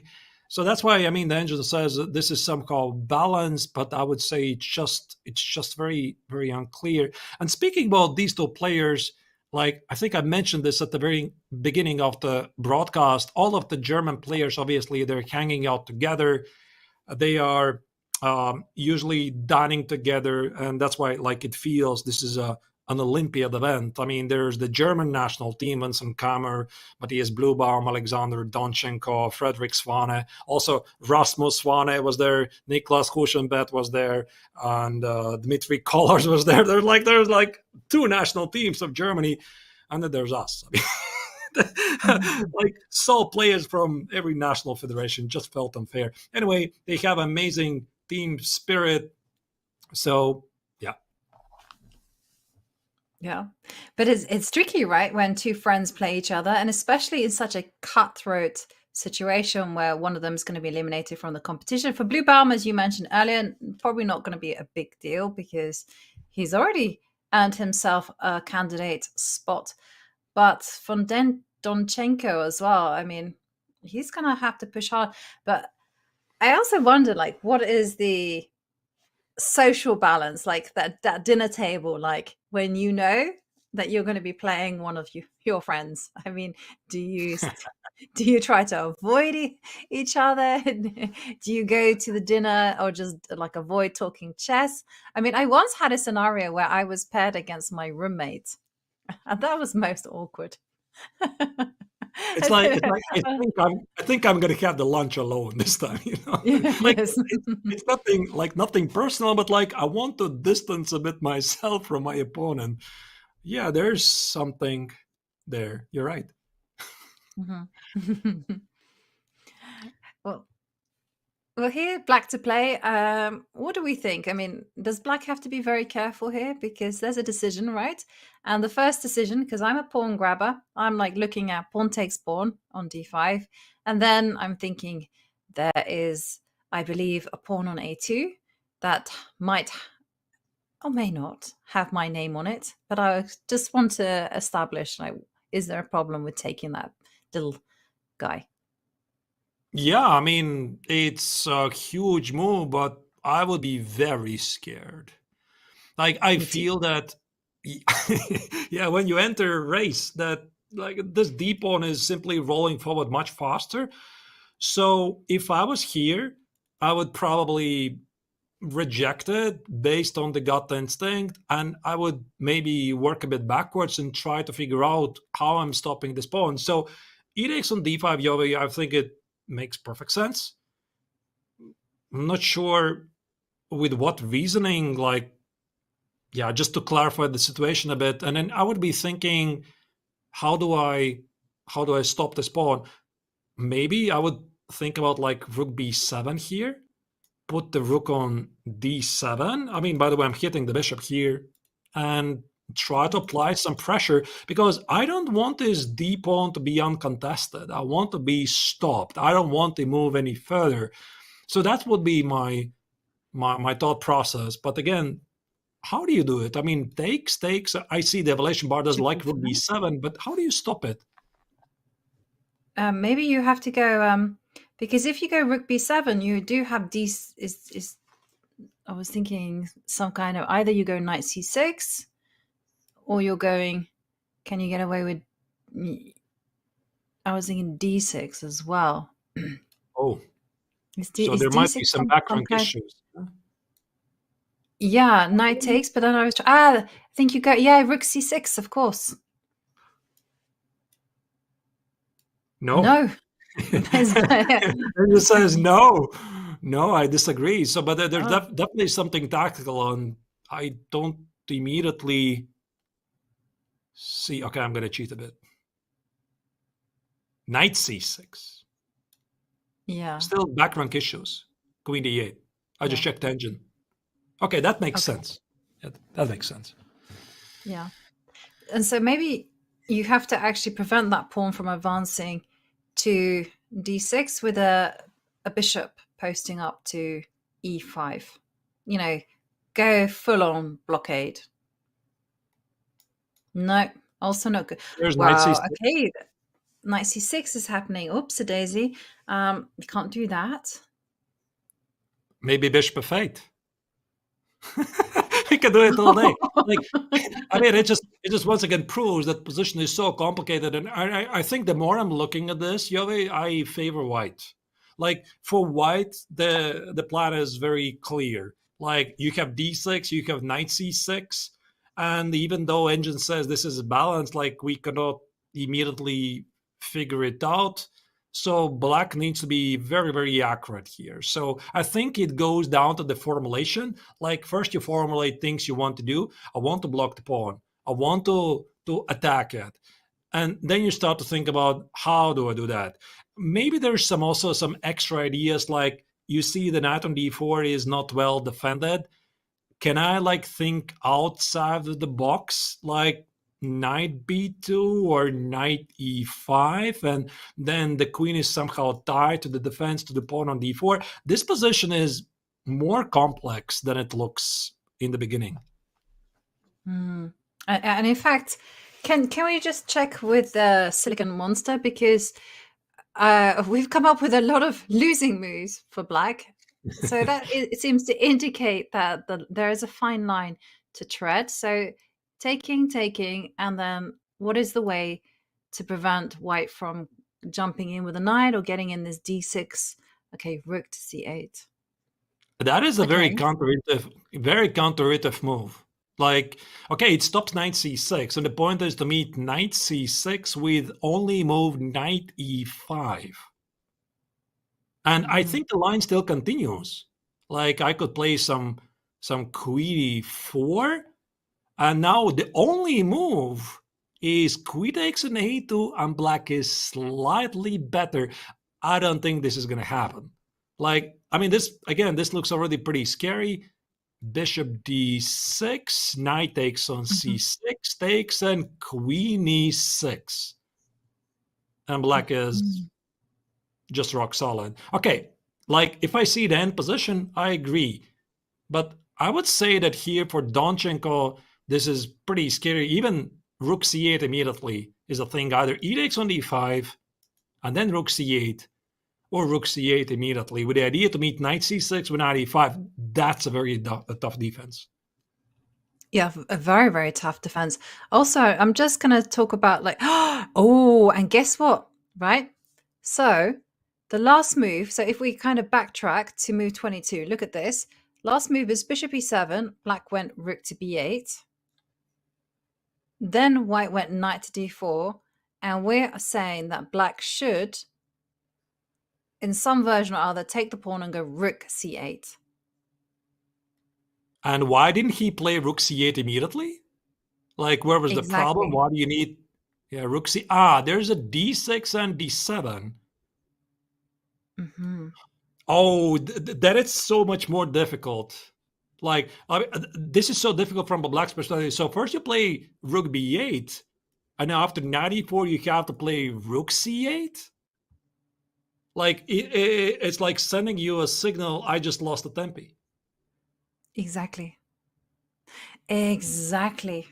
So I'm not sure we're going to be seeing an appearance of the rook coming to c8. I think we'll find something else, anything but rook to c8, because it's so difficult to kind of just move away, because you're literally on the move before. You went rook b8, and now you're going to go rook to c8. It's so difficult to just pivot like that. I'm betting for something else. These are some of the hardest moves to pick up because, I mean, these are engines. And again, like chess is a very concrete game and every single position requires sometimes a concrete solution. But it's very difficult. Like you have to think like this. First I put the rook on b8. Now I have to play rook c8. And maybe he's going to find it. But it's going to take Alexander a lot of time. Yep. Okay, so we have a situation where Alexander has to throw out logic out of the window and he has to just go back with the rook to c8 in some version, either taking the pawn, but that's going to be very difficult psychologically. We'll come back to this game when the players have made a decision, but let's just check in on our bird's eye view and maybe we can have a look at... I'm looking at, maybe we can pay some attention to the game between Frederick Svane against Sargsyan, because we see, oh, by the way, that Pragg and Dubov have actually gone the route that we were analyzing with the bishop going to d6 and f3 being played, but we haven't really checked in on Frederick. Yeah, let's absolutely go. And I think Frederick deserves it because he did take down the world champion Gukesh in the previous round, one of the big upsets. But I mean, this tournament already is full of surprises. And here we have a position where white is tiny bit better because of the better pawn structure. But objectively, it just feels it's not enough because black already can trade the last remaining minor pieces on the board. Knight x on c4 is a possibility. So for Frederick, the only real chance to be hoping for more than just a draw is to have some pressure against the pawn on a6. So that's why I think that he wants to keep the queens on the board for as long as they can. And with this thought in the mind, I think it's also very logical that we could expect Shant try to trade off the queens. So something like queen e6 could be a thing, because if I try to double the rooks here, try to organize some counterattack, the pawn on a6 is always going to remind us at the worst possible moments. So how do you get the queens off the board? Queen e6 or something else, Yavi? Yeah, Queen e6 again fits all of the things that you required, because Queen e6, trade of queens. Also, if white captures, then you're going to be doubling on the e line. You're doing that with tempo. So I like it. Also, it's encouraging white to take a step backwards. So it makes a lot of sense. And as you mentioned, the pawn on a6 is going to be a target. So either you're going a5 or you're doing this, and checks all the boxes. I didn't like a5, by the way, but I suggested it because you want to release the rook from its defensive work. I mean, a5 might be a move, but it's somehow linked with a different idea, perhaps to play rook b8 and rook b4, and then think about some c4 ideas, perhaps double the rooks at the b file. But then again, it complicates things because, for example, I'm going to make some random move. Okay, king h1 doesn't work here. Let me play king f1. So you play rook b8.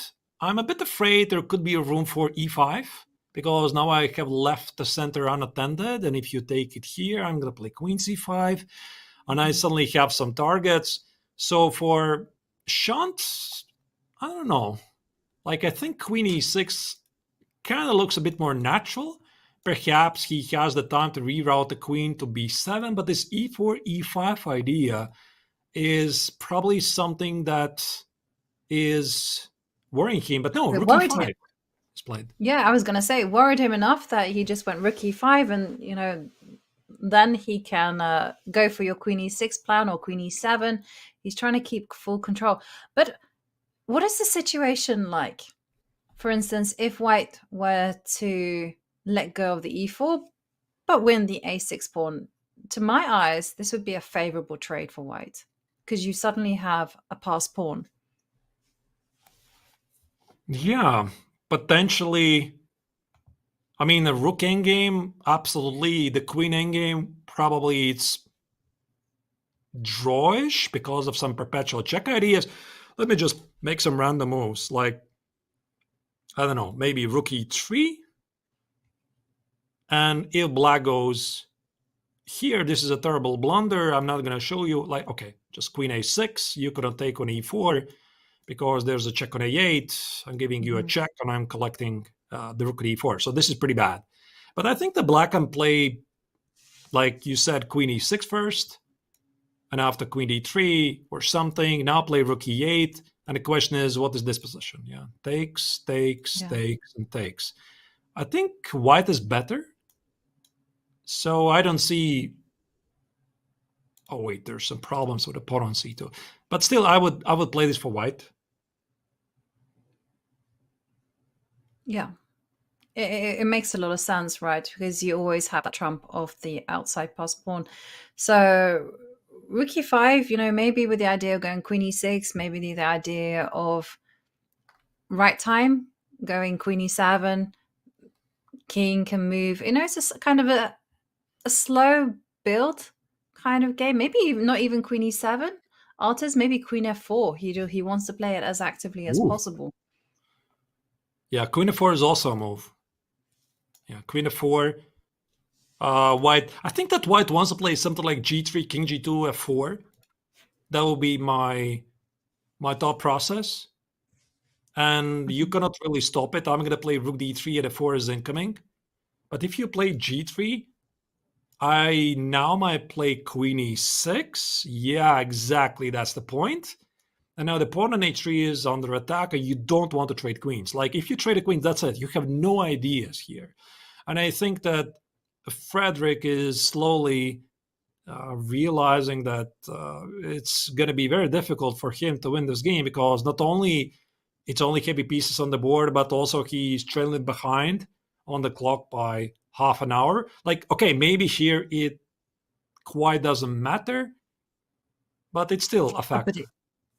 It is definitely a factor also, because as you mentioned, you know, also with this pawn structure, I just want to highlight that if black is successful and get rid of the queen on c4, then black always has this idea of going c5, c4, just completely wrecking the white queen side. And that's something that, because black has the possibility of just doing that demolition job on the queen side, that black is the one who has playing with that small advantage. Whereas for white, it's going to be so much harder to get an f4, e5, as black has full control. This one is very tense, especially when you think about the time situation for Frederick. And he's about to make a decision. Rook to e3, the slow build game is on, as both sides just making those gentle improvements. Whoa. It is definitely that kind of round where the players are just reacting slowly as the tension keeps ratcheting up. We're going to go on a break, but before I do that, I'd like to tell you, of course, about a brilliant sale that starts now. It's the Chess Up annual holiday sale, and it starts now. And you can save even more with promo code CHESS. That's CHESS. Now through December 1st, you can save $100 on your Chess Up 2. This physical electronic board syncs to your chess.com rated games, which you can then save and analyze on chess.com. With built-in Wi-Fi, a touchscreen, and touch sense pieces, Chess Up 2 supports players of all levels. So use !ChessUp in chat to unlock $100 off till December the 1st. The lowest price of their holiday sales season. And I can vouch for this one, because I don't just have one, but I have 2 sets of Chess Up. So go out there and enjoy the perfect Christmas present, or enjoy a treat for yourself. And on that note, I'm gonna leave you, and we'll be back with a lot more of the action in just a few minutes.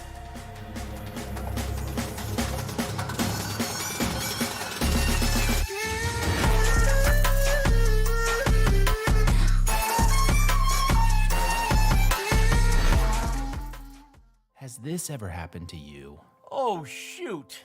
Another mouse slip. What about this? Oh, well, holy bishops en passant. I think I'm getting carpal tunnel. If only there was a way to play online chess with a real-life board. What if I told you you can with Chess Up 2? That's right. With Chess Up 2, you can now play over the board online. Wow. Simply connect your chess.com account to our state-of-the-art Chess Up 2 and get a game started. Every time you move, our revolutionary board will transmit the data online directly to your opponent. And as soon as they move, squares will light up, signifying which piece is going where. Well, shucks. This Hikaru guy seems pretty good. With Chess Up 2, mouse slips and sore wrists are a thing of the past. My carpal tunnel is gone. Well, this sure is fun. I'm playing online against my new friend Hikaru. Who needs a family? But I sure do miss clicking on a piece and seeing all of my available moves, like they have on chess.com. Well, Danny, you're in luck. This feature is totally available on the Chess Up 2 as well. Wow. Well, I'm convinced. But hey, what if I don't just want to play an opponent online? What if I want to use one of chess.com's other great tools? I thought you'd never ask. With Chess Up 2, you can fully take advantage of the chess.com integration by playing bots, analyzing your offline games, and even using our optional AI assistants to visualize the quality of moves with color-coded hints. Well, holy Chess Up, you did it. You made IRL chess cool again. You got it, Danny. And how do you know my name? Play chess today on the board of tomorrow. We have 4 different puzzles, white to play and win.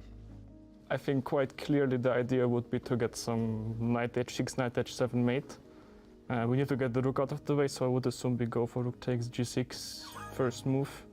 I mean, hg, queen h7, king h7, knight g5, knight h6, knight h7 is direct mate. fg, queen h7, I guess only king f8 is possible, but then, I don't know. I guess queen h8, queen g8, queen h6, king f7, knight g5 also works. So. Yeah, amazing. Wow. Can you just show us the moves? Yes, so I will take on g6. Let's say fg. So, okay, this is quite... there should be even many ways to mate, but I guess this is the main motive. Very nice. Wow. Well done. Impressive. White to play and win. Quite obviously we have back rank issues. The first thing that came to my mind was some queen g3, king a8, queen e3, but I see there's a queen g6 option, which could be problematic, but maybe then I have rook d2. So I think that could be a try. King c8 is the only issue. If I go bishop a7, queen c2, queen b8, king d7, queen b7, queen c7, rook, really quite long lines. I mean, rook d1, I think about king e6, and then I don't really see a clear follow-up. Maybe if I go, but I feel like it's too far. Usually if I have to go that far, solutions are wrong. Yeah, this one is quite difficult. Yeah, I was thinking whether we can use the diagonals, some bishop d6 followed by queen h3, but I see there's f5. I mean, I'm talking about queen g3, king c8, bishop d6, queen c2, queen h3, f5, so I cannot really see any follow-up there. Ah, okay, so we go queen g4 check, queen g4, bishop a7, and then king d7, rook d2, and rook c1, I guess. Very good. Yeah, this is the typical mistake of not considering unusual moves, yes.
We are back with round 4, game 1 of the FIDE World Championship match, and we can see a few empty boards, and that's because there have been 3 draws, 3 very well played, very quick, very perfect draws, but it is the rest of the participants that are fighting hard, locked in, trying to squeeze out every single possible advantage. And well, it is a game that is a newcomer to our bird's eye view that we're going to cast our eyes over. And I'm looking in the bottom right between Levon Aronian against Radoslav Wojciech.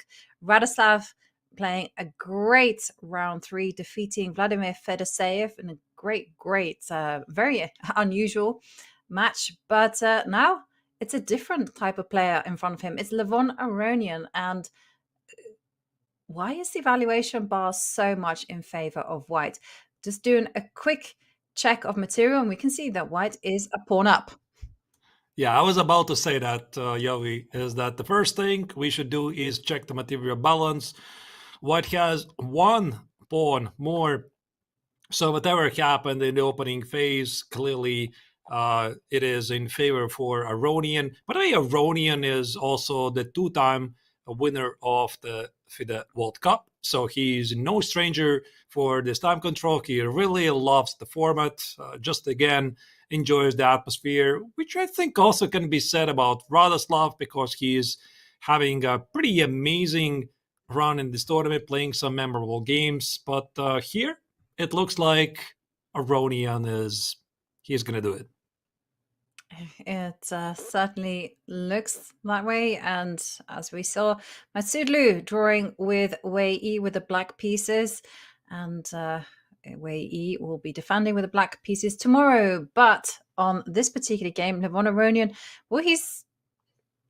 it could potentially be a race though, right? Black is gonna have to eventually start motoring with the pawns on the king side. White is gonna be advancing that whole army of pawns on the queen side. I mean, is there any kind of compensation because black has the bishop pair? So I'm thinking, maybe we're going to be seeing, the knight is pretty well anchored on c4. I say that, and then I kind of second guess myself, and I think, well, the knight is very nicely placed on c4. It completely defends absolutely everything. And there is no kind of immediate path to a position where black can get a situation where you're pawn down, but you have the presence of opposite color bishops. Yeah, I mean, what to do for black? I really like your idea, Yovi, that you said that black should organize a pass pawn at the king side, but where and how? And if I'm Radoslav, I'm thinking I definitely don't want to trade the bishops, because let's say if we get to a position, let's say this bishop f6 happens and Levon walks away, and for example, do I play g5? I think this bishop e7 is something that would be bothering me. Like, white has an extra pawn, and by definition, what do you want to do? You want to clarify the situation, and trading the bishops is the first thing I want to do. I don't want to complicate stuff, and yeah, like this position just feels, is it bishop takes at f6 or is it f takes on g5? I cannot tell it immediately. It feels like it's an improvement. And now I'm thinking, if I am Radoslav and I don't like bishop e7, how do I stop that? And possibly one defensive resource, Yovi, that he might be considering is trade the rooks. Because if I'm trading the rooks, there might be an opportunity for me to try to escape to some obstacle bishop endgame. For example, I can try to trade off this bishop for the knight. Let's say white is careless, he plays knight e5, I play bishop f6, and then the next thing you know, after bishop takes on e5, f takes on e5, obstacle bishop endgame, this is very tricky. Yes. Yeah, okay, so there is some solace for Wojciech in trading off and getting that opposite color bishop endgames, but as we're kind of establishing, it's still very, very difficult for him. And Wojciech will have to play extremely accurately, and Levon will probably have to play, make some mistakes along the way if it is going to be a draw. But Levon Aronian, as we saw from the feature chat, as you mentioned, he's won this particular event 2 times, the only person to have ever done that. Let's go over to a game which is very level. It is between Liemle and Kartik Venkataraman. Kartik, on maybe we can catch it on our 3 screens. Yes, we can see it there, right there in the forefront and the back. And here we're just looking at a rook and pawn endgame. Liemle with the white pieces, so he's going to be very disappointed to not press this one, not to put his opponent under too much pressure. Kartik having a very successful outing, winning in tiebreaks in round 3 and also defeating a 2700 Aravind, who was very close to the world's top 10 players. So great start. He last competed in 2023, and I think it was only Hikaru Nakamura that knocked out Venkataraman. So he said he had some experience. That basically lesson to be learned was his opponents were not Hikaru. Yeah, I think it's Peter, but this position, Yovi, I think that here Liemle is just trying to make a draw. That's what it looks like. I mean, this move G5 is not about ambition, because if he roll back one move here, I think that Black was thinking maybe activating the king, perhaps play H5 at the right moment. And Black does enjoy an outside pass pawn because Black's idea might be play rook A1 check, A4, A3, and if it's necessary, A2. The pawn on C3 is kind of a weakness. You cannot really trade it. And with this move G5 here, I think the Vietnamese Grandmaster is just saying, listen, I know, obviously, I'm not playing for the win here, but at least I'm containing the king. For example, H takes, king of fate. I'm not going to allow the king to escape. Now I'm attacking the pawn here. For example, rook A1 check, king G2, A4, put the rook behind the pawn, A3, and now I just probably need to stand and do nothing. The question is, how do we do that? Maybe this. A2, king goes here, and Black can still try to make an expression like he's making a progress, but ultimately I think White should be holding this. But yeah, I mean, Black is the one who is doing something here. I agree, actually. You can lock out the king, for instance, by giving a check onto B8 and then capturing the pawn on B5. And that way, oh, that's exactly what's happened on the game. Lock out the king, and as soon as the black rook tries to hunt down C3, you switch over and attack A5. So this is a way, I like this. Safety first is also super instructive. Like the black king is not allowed to go into F6, because if it were on F5, it could just magically transport itself to that square. Just if you could just pick it up and hover on F5. I mean, this would be really, really dangerous, right? Like if the black king has gone rogue. Oh, yeah, absolutely. If the king would get somewhere to F5, this suddenly would give Black a lot of ideas here. And I agree with you, Yovi. This idea of G5 first, then play rook B8 check is very instructive to keep the king cornered. And F6 is never a possibility because there's always going to be rook B7. So maybe if Kartik wants to do something here, he could try to give a check. Play A4, let's say White stands and does nothing.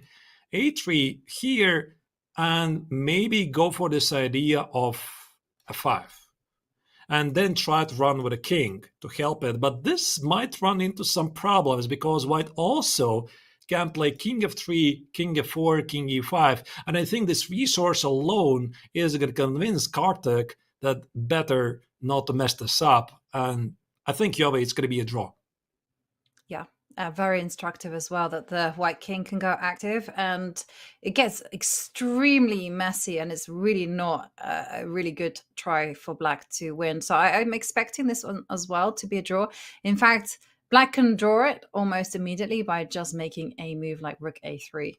rook a3, rook c4, and white is just going to hunt down the a pawn. Okay, rook a1 being played. You can do it in many ways as well. You can just advance the pawn to a2 and then go rook to c1, and we're going to have a situation where everything is completely balanced. And how many moves have they made? They made 36 moves. So, look at this on our screens.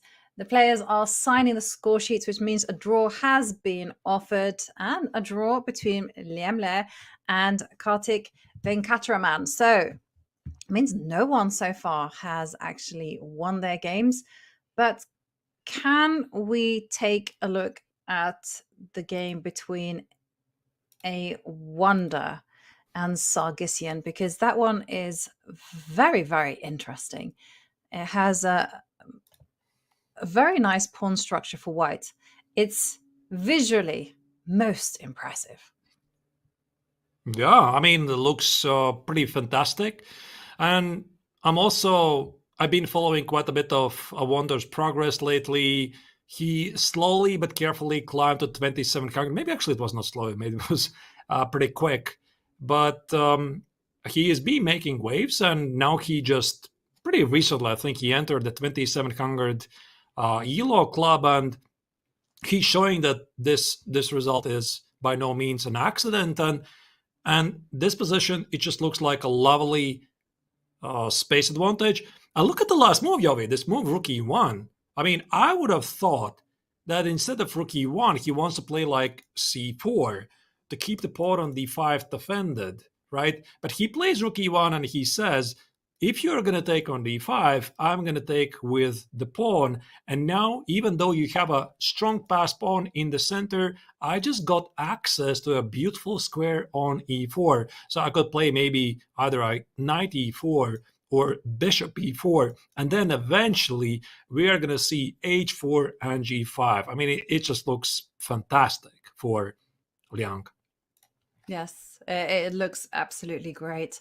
I must say one thing about Sargsyan. You know, he's an exceptional positional player, very much from the Armenian school of chess. So the Armenian school of chess is like very much provocative. You know, encourage your opponent to come at you with pawns, but this induces some positional weaknesses, which they then go in and counterattack at a later point in time. Here, there's no positional weakness to speak of for white. You know, nothing is vulnerable, and I like this plan. You know, rook h1. If there's a capture on d5, there is going to be a knight landing on e4, and white has that free hand to attack on the king side. Okay, questions for Sargsyan to answer. Can we go down to the game between Grandelius and his friend Hare Krishna? Now, interestingly enough, I've been following the vlogs of Felix Blauberger, and Felix gave some insights. He said that these two have actually trained together. In fact, Felix Niels and Hare Krishna, they held a training camp, and this was, I think, 3 years ago, and they studied a lot of chess. The players are playing very carefully. It's almost as if they're going for a draw. G6. But I was going to ask you, Arturs, like when you're playing with someone that you've studied a lot, I mean, do you have an agreement not to play those variations that you studied? Or is that like once it's over, once a time limit has passed, are you allowed to play into those openings? Are you allowed to share there's knowledge? Like, if, for instance, if one person tells you, oh, I don't like this type of position, are you allowed to use it against them? I mean, what are the ethics here?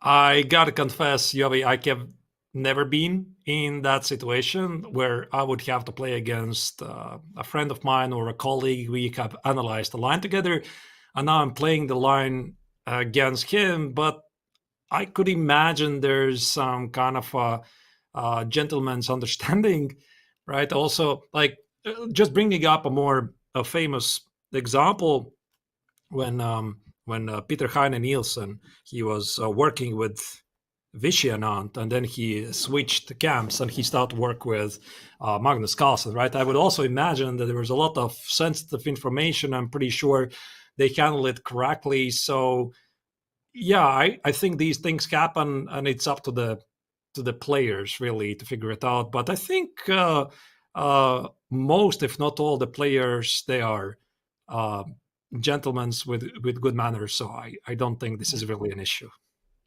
Okay, that's good to hear. But in the meantime, the players have traded off knights. They're also moving as though they know exactly how the position will unfold.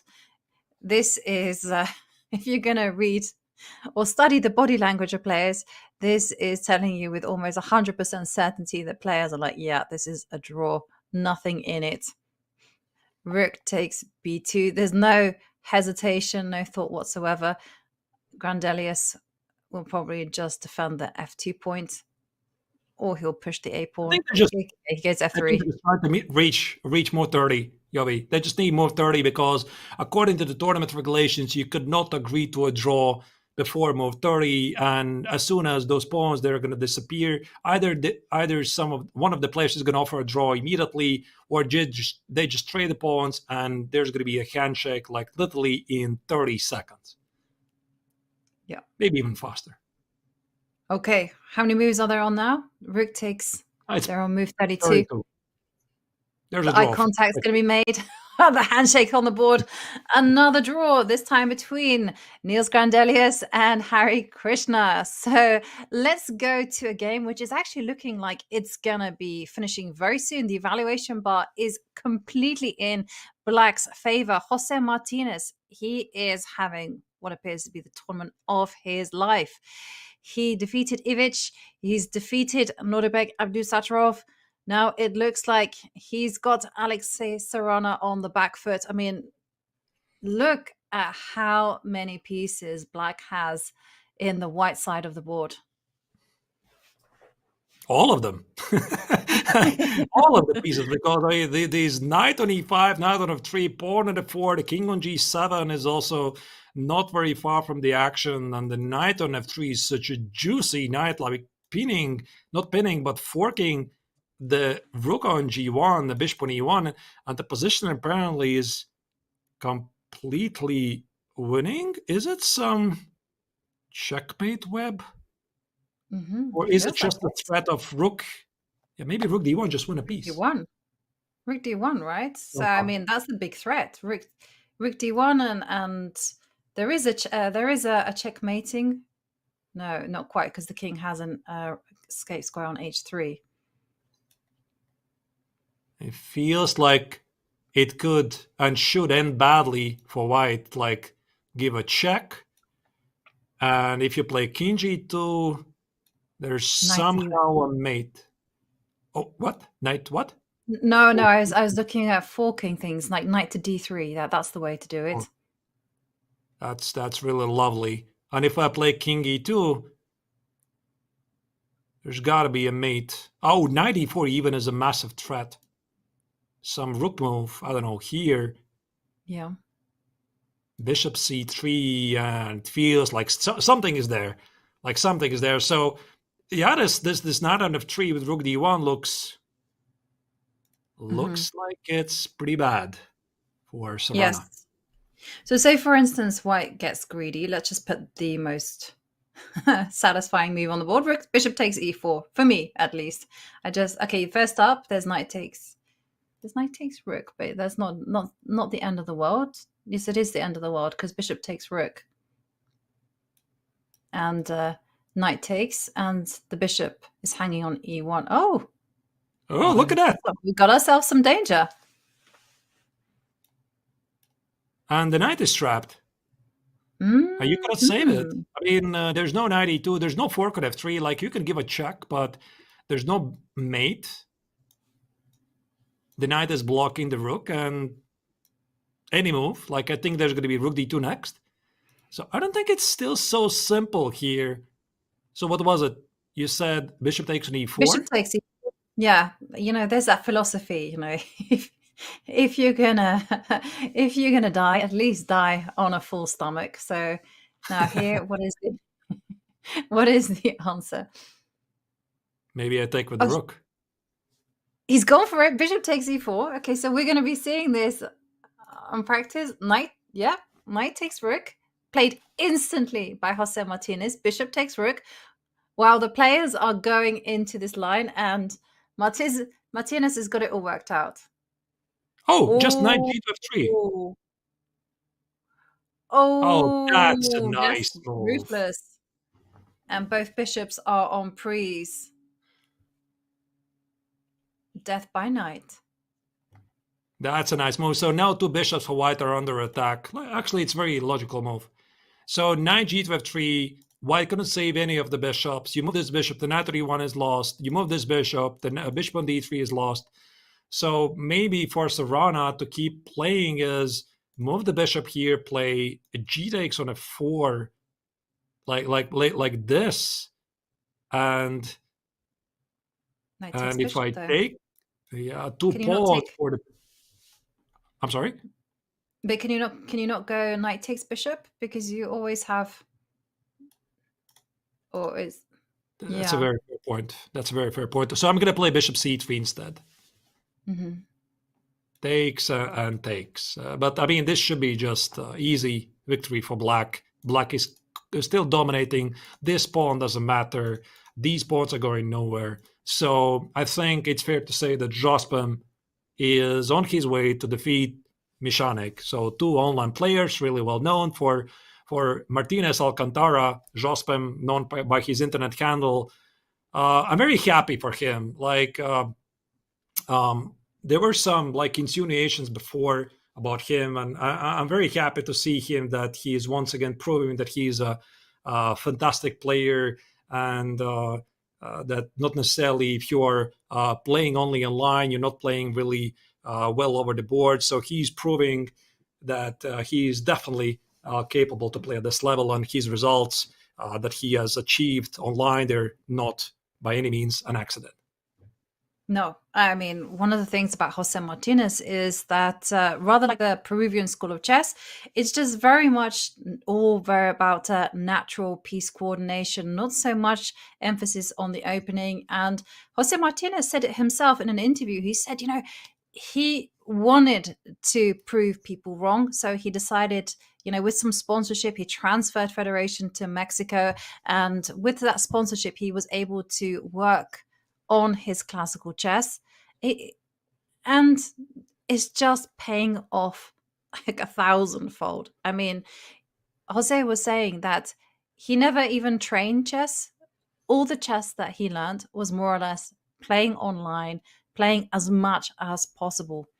And what a tournament has been for him so far. Yeah, and he is here to stay. So he's a really great shape. I mean, his last round's result against Noderbek Abdisatorov, 2-0 against top 10 player, it definitely means something. And I think that Jose is already playing 2700 level chess at the moment. So this is his breakout tournament. I'm not really sure if Serrana is going to continue the fight, but we probably have to select another game. Yovi, what do you think? I'm also thinking that he's not going to carry on the fight, because basically all paths lead to him losing a piece. And again, reading the body language, I'm looking at it, I'm thinking he's going to extend his hand in resignation. There's going to be a result. I mean, Jose is looking at the camera, and with a glance that tells us that he's very confident. Okay, and we called it with our prediction game. Unfortunately, bishop to c3 wasn't really enough. I mean, we looked at rook takes bishop. That is good enough. And black is simply a comfortable piece up. It just reminded me this of one tournament where you could literally hear the cameras. I mean, and then, like, imagine this: you're sitting there, you're playing a memorable game, and then suddenly the camera is like zooming in, and you know that they're talking about your particular game, and it's so quiet in this venue, but the sound of the camera zooming in, that is quite something. Yeah, that is quite something.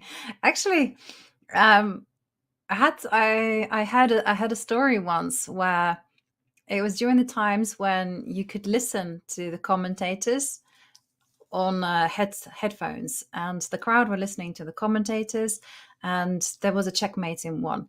And one of the players went to reach for a piece that did not defend against this mate in one. And everyone went, and then the player was like, why is the audience reacting so viscerally to this move? And so he didn't touch the piece, and then he realized, oh, checkmate in one. And yeah, but there is nothing of the sort going on in this particular playing hall. It's just the players and the pieces. And before being played by Alexei, he's fundamentally a piece down. So all Jose needs to do is clinch it. And this is a very clinical move. The idea being that after bishop takes knight, you can throw in f3.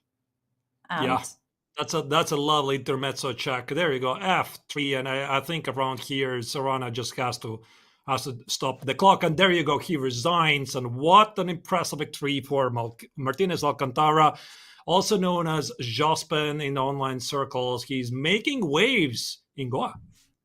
He is making waves. Spectacular chess there from Jose Martinez in dominating form. Let's go to another potential surprise on the cards. And it's the game between Praggnanandhaa and Daniil Dubov, because Daniil Dubov also came prepared with his opening surprises. Praggnanandhaa didn't capture that pawn that was up for grabs, and now he finds himself on the back foot of what is a very, very difficult position to hold. And isn't it ironic, right, that Dubov in the opening kept on offering the e5 pawn up for grabs? It says, why don't you take this pawn? Why didn't you clarify the position? And all the time, Praggnanandhaa said no. And one more time that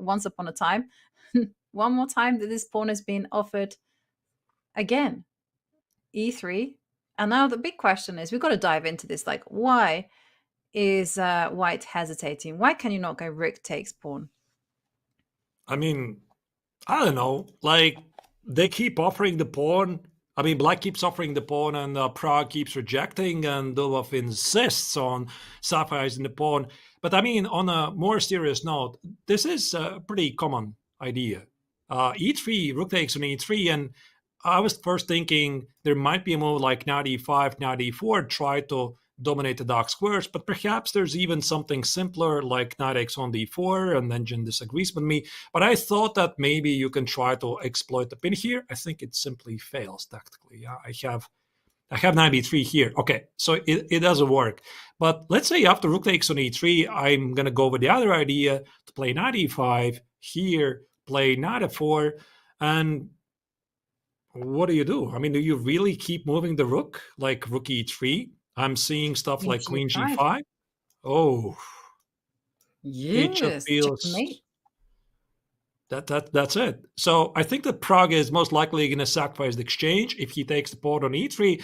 And already, like, if you look at the position from, like, imagine this, we're seeing this position for the first time, Yovi. What is white doing here? I mean, literally all of his pieces are on the first two ranks. I think that Pragg is not going to recognize this game again the next time or the next morning when he wakes up. Was this me who played this? It just looks terrible. And I'm a bit surprised that the relation bar says it's like only much better for black, so it's still not lost. So he might still say. I think he's banking on like sacrificing the rook for a piece and the pawn on E3. I think like knight DF1, because the move that black wants to be playing is F5, F4, and that's not possible. And this is the kind of thing that I had in mind, where it's not pretty, but at least that pawn, which was such a thorn in white side, is gone. But the evaluation bar saying to us, no, the dark squares are already going to be a problem for white. Yeah, maybe something like this. Knight F1. How about this one? Yeah, but still, you got knight takes rook. Yeah, I'm going to put the knight on F1. I have some pressure here. Let's say I'm playing with white. I know I'm much worse, but I'm still not losing on the spot. I would not be surprised that Pragg would be thinking about, like, I think he already has decided he has to give up the exchange. So he has to do it. The question is how. Yeah. Because I just wanted to, can we just also illustrate like why you have to give up the exchange? Because say, for instance, knight df1 or anywhere, it doesn't really matter. Bishop f2, check. King h1. And then, if you allow anything like, why is the evaluation bar going? Why is it disagreeing with me so much? It's like you go f4 and everything is cemento. And the evaluation bar's like, no, you got some serious problems. Like, I don't see it. It just makes no sense. I don't understand this. But we had a move. I think I saw it on the camera, and Pragg did play knight f1. So he is not going to give up the rook. Look at that. No. Okay. Can we just investigate why bishop f2? Like, why did it cause the evaluation bar to get up so excited? I mean, look, it's like, I would thought f4, everything rock solid. Like, what is the problem? Like, maybe it even says winning for white. Maybe white is suddenly very secure. The bishop on f2 is really ridiculous. And perhaps that is the case because now black doesn't have the harmony anymore for the pieces. Like, these pieces are kind of disconnected. The white king is safe. And when we look at this position, like with fresh set of eyes, so what does black have? I mean, the pawn on e3. So maybe we're overly focused on the strength of the pawn on e3, and maybe like this is very often what happens is that when you get so invested in the position, you forget to be objective about what's going on. And here, yeah, like having the pawn on e3, pawn on d4 is something we recognize. It's probably great for black, but it's also a team event. I mean, none of black's pieces are positioned well anymore. So that's probably the case. And now that brings the question, Yovi. So what is the move for Dubov? I mean, bishop f2 is so natural. Right. And okay, and I just peeked at why bishop. I think we have to understand that bishop f2 is bad because of maybe potentials of rook takes f2 and this breakout happening there. Because bishop takes h2 was the correct move. But what if we can just quickly rewind to this bishop f2? Okay, I know f4 has now been played. But a king h1 and then f4. It was rook takes f2. So I did see this, pawn takes and bishop takes. And now you're going to be winning the pawn on f2. And suddenly white is the one that's broken out. So this is why Dubov had to go the direction he did go in with bishop takes h2. And now there is no rook takes f2 in the air. Yeah, so basically he realized that the bishop at f2 is turning out to be a useless piece. And yeah, I think you're right, Yovi. This rook takes on f2 was such a powerful idea. And now Arjun likes it. Yeah, it's very interesting. I suppose the previous position was also very much fine for black, if not for the rook takes on f2 idea. So once again, it just proves that chess is very concrete. And complicated, because you always have to look for the exceptions to the rule. Rook takes f2. Sometimes it's good, sometimes it's bad. But yeah, Pragg now is going to have to struggle with a whole lot of space issues. I mean, how can he even develop? He can't develop his bishop on c1. I mean, he's going to have to do some serious contorting here to get out of this one. Yeah, and it's also one thing, it's quite difficult for white to play. I mean, I'm thinking, can I play queen d3, knight g4? Just to have some attacking ideas. He's done that. He's done that, yeah? Yeah, he's done queen d3. And I'm also thinking, can I play g3? Try to break this blockade? Like g3, rook g2? Because going the other way, I mean, how else am I supposed to develop? Maybe b3, bishop b2, c4, d5? It feels like it's incredibly slow. So maybe this, but you're weakening the king. Yeah. And that's a high risk, high reward approach, because as you mentioned, who benefits for the opening of the king? And I think black is the only one that's ready for that. I prefer your b3, bishop b2, play it slow, wait it out. There might be some problems with this because let's say, again, it's tough to say what black's going to do. For example, let me make some move. Like knight g4 is a threat. Queen h7 could be a thing. Let's say I play, what do I play actually? I just want to make some random move, which makes sense. No, not like this. I had an idea. If I somehow deal with your threats, I wanted to meet b3 with b4. But I don't know how to do it. Like, what's the move? So if I make some random move, let's say I ignore your threats, this was the idea, b3, b4, that's what I wanted to do. I want to get to the pawn on d4, and if you play bishop c3, I wanted to take on c3 and block the d pawn, like put a queen or a knight on d5, keep your bishops in prison, but as you can see, I mean, this is clearly not working. Yeah.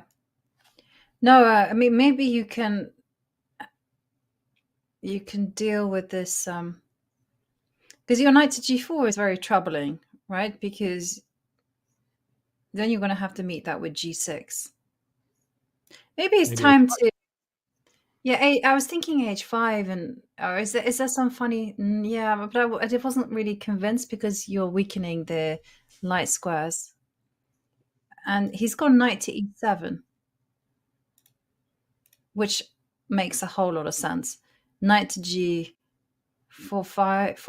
can be met with knight to d5. Yeah, this makes sense, keeping everything calm and under control. Okay. Let's take a pause from this one, Artis, and let's check in on... I wanted to have a look at two potential games because there's been a lot of clarifications. First up, Shankland against Rapport. We're now in a rook and knight in game. Maybe we can very quickly go into that game and see what transpired. Because it felt like black was the one pressing, and then suddenly here things are in danger of just completely fizzling out. So let's maybe just kind of backtrack to where the big exchanges happened. So we left it, I think it was around here, which was about 10 moves ago. h4, h6, g3, b5, king g2, b4. So Sam carried out what I was suggesting. Takes, rook c1, queen b4. So black is trying to open up the queen side. King f1, g5. Black is trying to activate the king. All of this makes perfect sense. Rook a2, only move rook b1. g4, only move knight h2. So Sam was making a lot of only moves in the position. So he has now a slightly better pawn structure, but ultimately it's not enough. And oh, this is a lovely moment. So b3 would be a checkmate in one threat. King d4, knight x on b2, and rook h1. And I suppose because of the piece activity, this is somehow a draw.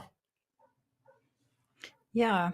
Okay. And how's it going to get there? King to g6 being the only move. Obviously, you're going to go king g6. If you step back with a king, you're going to get checked, and the rook on a8 is going to be lost. So king to g6 is the only move. And I think this is the idea. Check, check, check, check, check. Keep on checking. And you can't get out of dodge. Yeah, these pieces don't matter here. I mean, black can't use them to help the king. And let's say black tries to activate the knight. I'll give you a check. This ends with a simple checkmate on the board. And there's just no way. There's just no way you can make any progress. King f8. There's always rook g8. Big problems. King h8. No progress. So I think that Shankland has figured it out. And he has plenty of time on the clock. He does look very stressed, and also you can see the body language Both players, they have grabbed the head.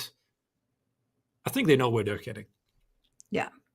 I'm reading Sam as being quite confident that he's spotted the way to get the draw.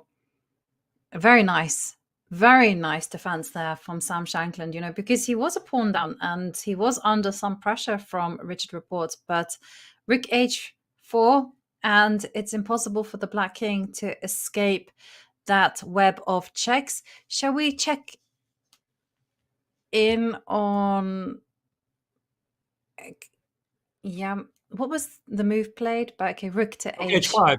was Rook H5, same idea. Same idea. Yeah, it doesn't really change anything. It's same idea. It's still drawing. Which is the game you wanted to check? This game between Sam Savion and Lorenzo Lodici. And here, because there was when we left it, it was literally out of the opening. There had been some trades, but now we've seen that Sam did go for some kind of D3. He's now got a nice stable pawn structure, but it feels like Black has completely equalized, especially with this idea of going A5, A4. Yeah. And I think the only chance for Savion... Oh, wait, he can just take on A4. I was thinking, can I play B4 here? B4, try to fix the pawn on A3, because I think that if you allow the trade, there's no ideas for white. Like, maybe try to go after the Black King, which is a bit weaker. But I mean, how do you get there? The bishop on E6, pawn on H5, it stops the pawn break. So maybe in some future scenarios, I wouldn't really write down white's chances. Maybe I can use all the heavy pieces I can to go after the king and then toss in for some fun also H5. But first, of course, we have to consider what happens at the queen side first. And I'm seeing that B takes on F4 is a free pawn at the moment. So why don't I just grab it? Yeah. Yeah, I prefer to grab this because I got to say that if you, as white, played B4, then A3, and you allow yourself a very far advanced pawn. So that's not to be recommended. And let's go back. So B takes A. Okay, so now I'm guessing that you just pile up on that pawn. Yep. Something like this. I mean, now this is a double attack. But this queen A3 worries me a bit, Yovi, because I feel now the Black King is a bit left alone. And there could be a room for some bishop H5 and E4. So just for fun. Like, I'm a commentator, I can do this. Nobody's going to punish me. So I'm going to play bishop H5, G takes on H5, and E4. Okay, there's queen E7. So it probably doesn't work. Can I play E4? Oh, I'm dropping the bishop. Okay, that's why I'm a commentator. Yeah. I don't know. I feel you. I feel you. It's a bit dangerous because I'm thinking Rook D6 is in the air. So pawn takes pawn. No, I like your capturing the pawns. Let's do that. Queen A3. That's interesting. So probably I want to stop it, right? I want to protect the bishop. Oh, hang on a second. That was a little bit of a moot point because what we're seeing is queen to B2. Yeah, but this is allowing pawn takes pawn. And probably Sam did not want to give himself the potential of any long-term weaknesses, such as a pawn on A2. So instead, he's saying it's much easier to hold on to a B3 point. I think he's no longer ambitious. That's what it looks like. I mean, if Savion plays here queen B2, he's no longer thinking about the win, because perhaps this is like an invitation to a draw. Like he knows that Lodici probably is going to accept it. For example, takes and rook D8, most natural move, takes and rook takes and queen takes and B4, and there could be many ways already to play this. Black can probably even play bishop D5 at some point, and it's probably a smart choice by Savion because he's down to the last 5 minutes. and this is mode 28, you definitely don't want to get in an overly complex position with very little time on the clock. And this is still a match situation. And I don't think that Sevian really treats himself as a really big favorite in the match, because I'm pretty sure he's well aware of Ladici's achievements in the tournament so far. I mean, Yovi, I checked his performance. The Italian Grandmaster has been performing in this tournament at 2750 level.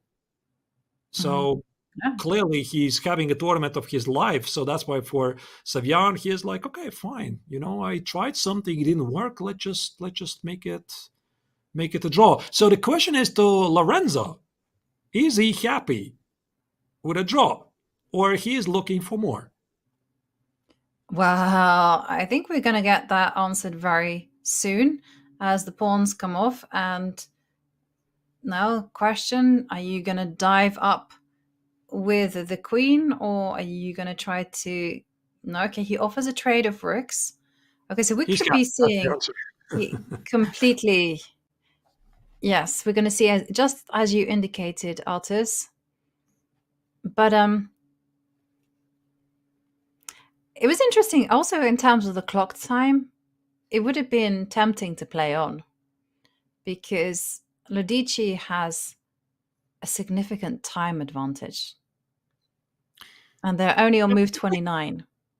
Yeah, but that takes a lot of discipline. And I think it's much harder than it looks like, because I can imagine what I would do if I'm in this situation, because I also very often get overly ambitious. Like I see even there's a slightest idea, like you said, Yovi, I have, for example, from Black's perspective, a pretty big lead on the clock. I would be definitely tempted to continue. But that's why you have to be like very, very smart about this. And you have to remind yourself, this is still a match strategy. So you play with Black, you play against a very strong opponent, draw is good. Don't have any funny ideas in your head. So Lodici, I think he has already made these decisions before. I recall he's offered a draw. Sorry? He's offered a draw, and he's made eye contact with Sam. And Sam now, says absolutely. And it is a draw between the pair of them. Shall we go and check in on the Rapport game just to see whether that game has gone as we anticipated? Yeah, let me pull it up. What I wanted to say is that Lodici already has done it before against Hans Niemann. But wait, again, I can't find the game. Yeah. It keeps disappearing on me. Maybe it already finished. It could be that it's already... It's finished, and we just arrived to see the handshake between Sam Shankland and Richard Rapport. It did end as we predicted, with a perpetual check. Well, as the games deepen and the clocks, they're ticking down. Every position feels like that tug of war. Well, tension's rising, and we're getting to the good part. So stay tuned for more from the FIDE World Cup right after this break.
We are back with round 4, game 1 of the FIDE World Cup.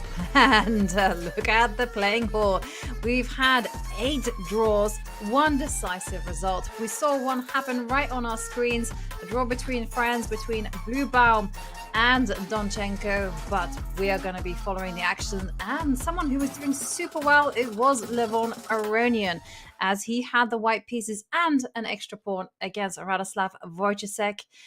And it looks, with a protected pass pawn cemented on d6, as if Levon Aronian is doing the business. He's found his formula. Artists win the first game with the white pieces, win the match.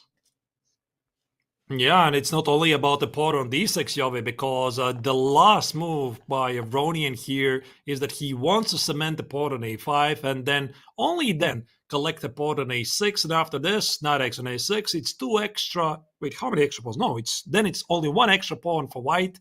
And this a pawn is simply gonna roll forward. What does black have at the king side? This pawn majority here, unfortunately for the Polish grandmaster, doesn't really matter because the king is very close and white's pawns are simply rolling forward. So I think here, also considering that Radoslav has only 3 minutes on the clock, we might see a resignation in the coming minutes. Yeah, it's bad, isn't it? And especially when your opponent just goes a3, a4, doesn't even let you capture a pawn on a3. And there's nothing that Wojciech can actually do to defend this pawn on a6. If it steps up, it gets snatched off by the bishop. Either way, a knight will come to a6. And then it's just a clear path to advancing the pawn. And yeah, and the choices for Wojciech is just continue the game knowing that the result is inevitable, or to end it right here, right now. Typically, it's possible to tell that somebody is about to resign because they lose their concentration, like when they start to look left and right. And I think we just saw Radoslav was distracted by something, so he had a glance what's going on. And I think that, I don't see him here continuing. Maybe push the pawn forward a5, but it seems to only delay the inevitable. There you go. Once again, there's the glance, and I would say he's about to resign. Yeah, he's definitely not thinking about the actual position. I think he's accepted that result there, and instead he's just thinking about the past, thinking about moves he should have played. Perhaps he could have saved it in this particular way, maybe just pushed Levon Aronian in a different direction, maybe ways to have resisted a little bit, but it is resignation. It is Levon Aronian who begins this match with a win, which puts Radoslav Wojciech in a must-win situation tomorrow. And for Levon Aronian, he's analyzing the game with his opponent, but he's just half a point away from walking into round 5. Okay, let's move away from this game and head to the game between Andrei Yesipenko against Vincent Keymer. Vincent Keymer and Yesipenko, both of them have around 11 minutes, and they're both on move 29. And this one has been quite the fair fight. Ultimately, very balanced. Yeah, but now it's getting a bit sharper because, I mean, it was the quiet Italian game. And I'm just going to show you once again the position which was on the board about 15 moves ago, a6, right? So Yesipenko played a6, and it kept Vincent thinking what to do with his pawn. So he decided not to go for this and instead rearranged the knight to the king side. And I just love how Andrei was claiming more and more space. I mean, trying to play all the board. And suddenly, just like that, it's a very instructive moment. He goes for a king side attack. He ignores the pawn on a6. So he plays rook f2, rook f3, rook g3, tosses the rook to f1, knight b4. He ignores the pawn on a6 because now it's clearly playing no role. And Oh, are they going to repeat the position? have you found a repetition? That would be quite fun if you had. So we actually saw the blue arrow appear. That rook to f1 was an only move. Rook f1 played. Okay, and now Vincent is saying, if you want a draw, I'm prepared after rook. Oi! What a timing. Handshake. And they agree. Agreed. Draw. So that brings us up to 9 draws, 2 decisive games. And this means it's everything go tomorrow, as Vincent Keimer will be playing with the white pieces. Everything's still in balance. Just as I was thinking, Yove, that things are heating up, but no. Apparently, both players perfectly knew that continuing here contains some risks. They're happy with this. And of course, I think Keimer should not be very unhappy about it, because he played with the black color and he is rock solid with superb preparation with white. Yesipenko's rook f4 engine doesn't quite like it, because apparently there was something better. But all right, both players are happy with this, and it's a draw. And that means we have 5 games remaining in this round. And we got to follow the evaluation bars, and we're going to quickly check in the game between Ewanda Liang against Gabriel Sargsyan before posting in on Pragnananda Dubov, because that one has been razor sharp. Yeah, absolutely. I think it's going to be one of the central games of the round. I mean, today we see a lot of peaceful results, which is, I suppose, completely normal. Players are getting more cautious. They're not taking the risks. They know what's at stake here. And speaking about this particular position, I wonder, just play queen d2. It seems that he enjoys an extra pawn, because I see a pawn on g5. Oh, wait, it's not an extra pawn. What is it with me today? So takes. Yeah, the pawn is not an e4. No, he doesn't have an extra pawn, but he has a wonderful coordination of the pieces. So we're talking about like knight e4, the king goes on g2, and the black king on e7, it feels like it's potentially under some pressure, even though it might not seem like it. It's not really well protected here. This knight on e4 probably makes all the difference. Yeah, it certainly looks very good for white. Just one quick question, though. Do you try to lock the bishop out of the game with a g5, g6, get as much space as possible? Or do you keep the tension alive? Make black calculate the possibility of playing g takes f6 or g6 at every move? Oh, that's actually a lovely idea. I didn't really think about it. I think it's a completely different approach. By playing g6, you could go after the pawn on g7. Let's say black plays some random move. Let's say king d8. Now you play g6, bishop g8, and something like knight h5. And this pawn on g7 could be pretty difficult to defend. Also, we're talking about future ideas, perhaps like g5, trade the pawns, play f6, and that's a strong pass pawn. But the other idea, which is also very tempting, is to go for a direct attack, like g takes on f6. Let's say black again goes this. I take it here. Maybe I play queen h6. I play knight e4. And if I collect a pawn, I have 2 very strong pass pawns at the king's side. And I think this other idea to go for the straight attack, Joey, is somehow more appealing to me, because I'm seeing that black is sort of in a time scramble. So he has like 4 minutes left. And one thing I know for sure is that when my opponent is in a time scramble, I want to attack the king. Yeah. Wow, this is the decision. We do, just to catch up with the live board, the rook did come over to give a check to the king, but the decision is still very much in Gabriel Sargsyan's hands. How is he going to defend what is ultimately quite an unpleasant position?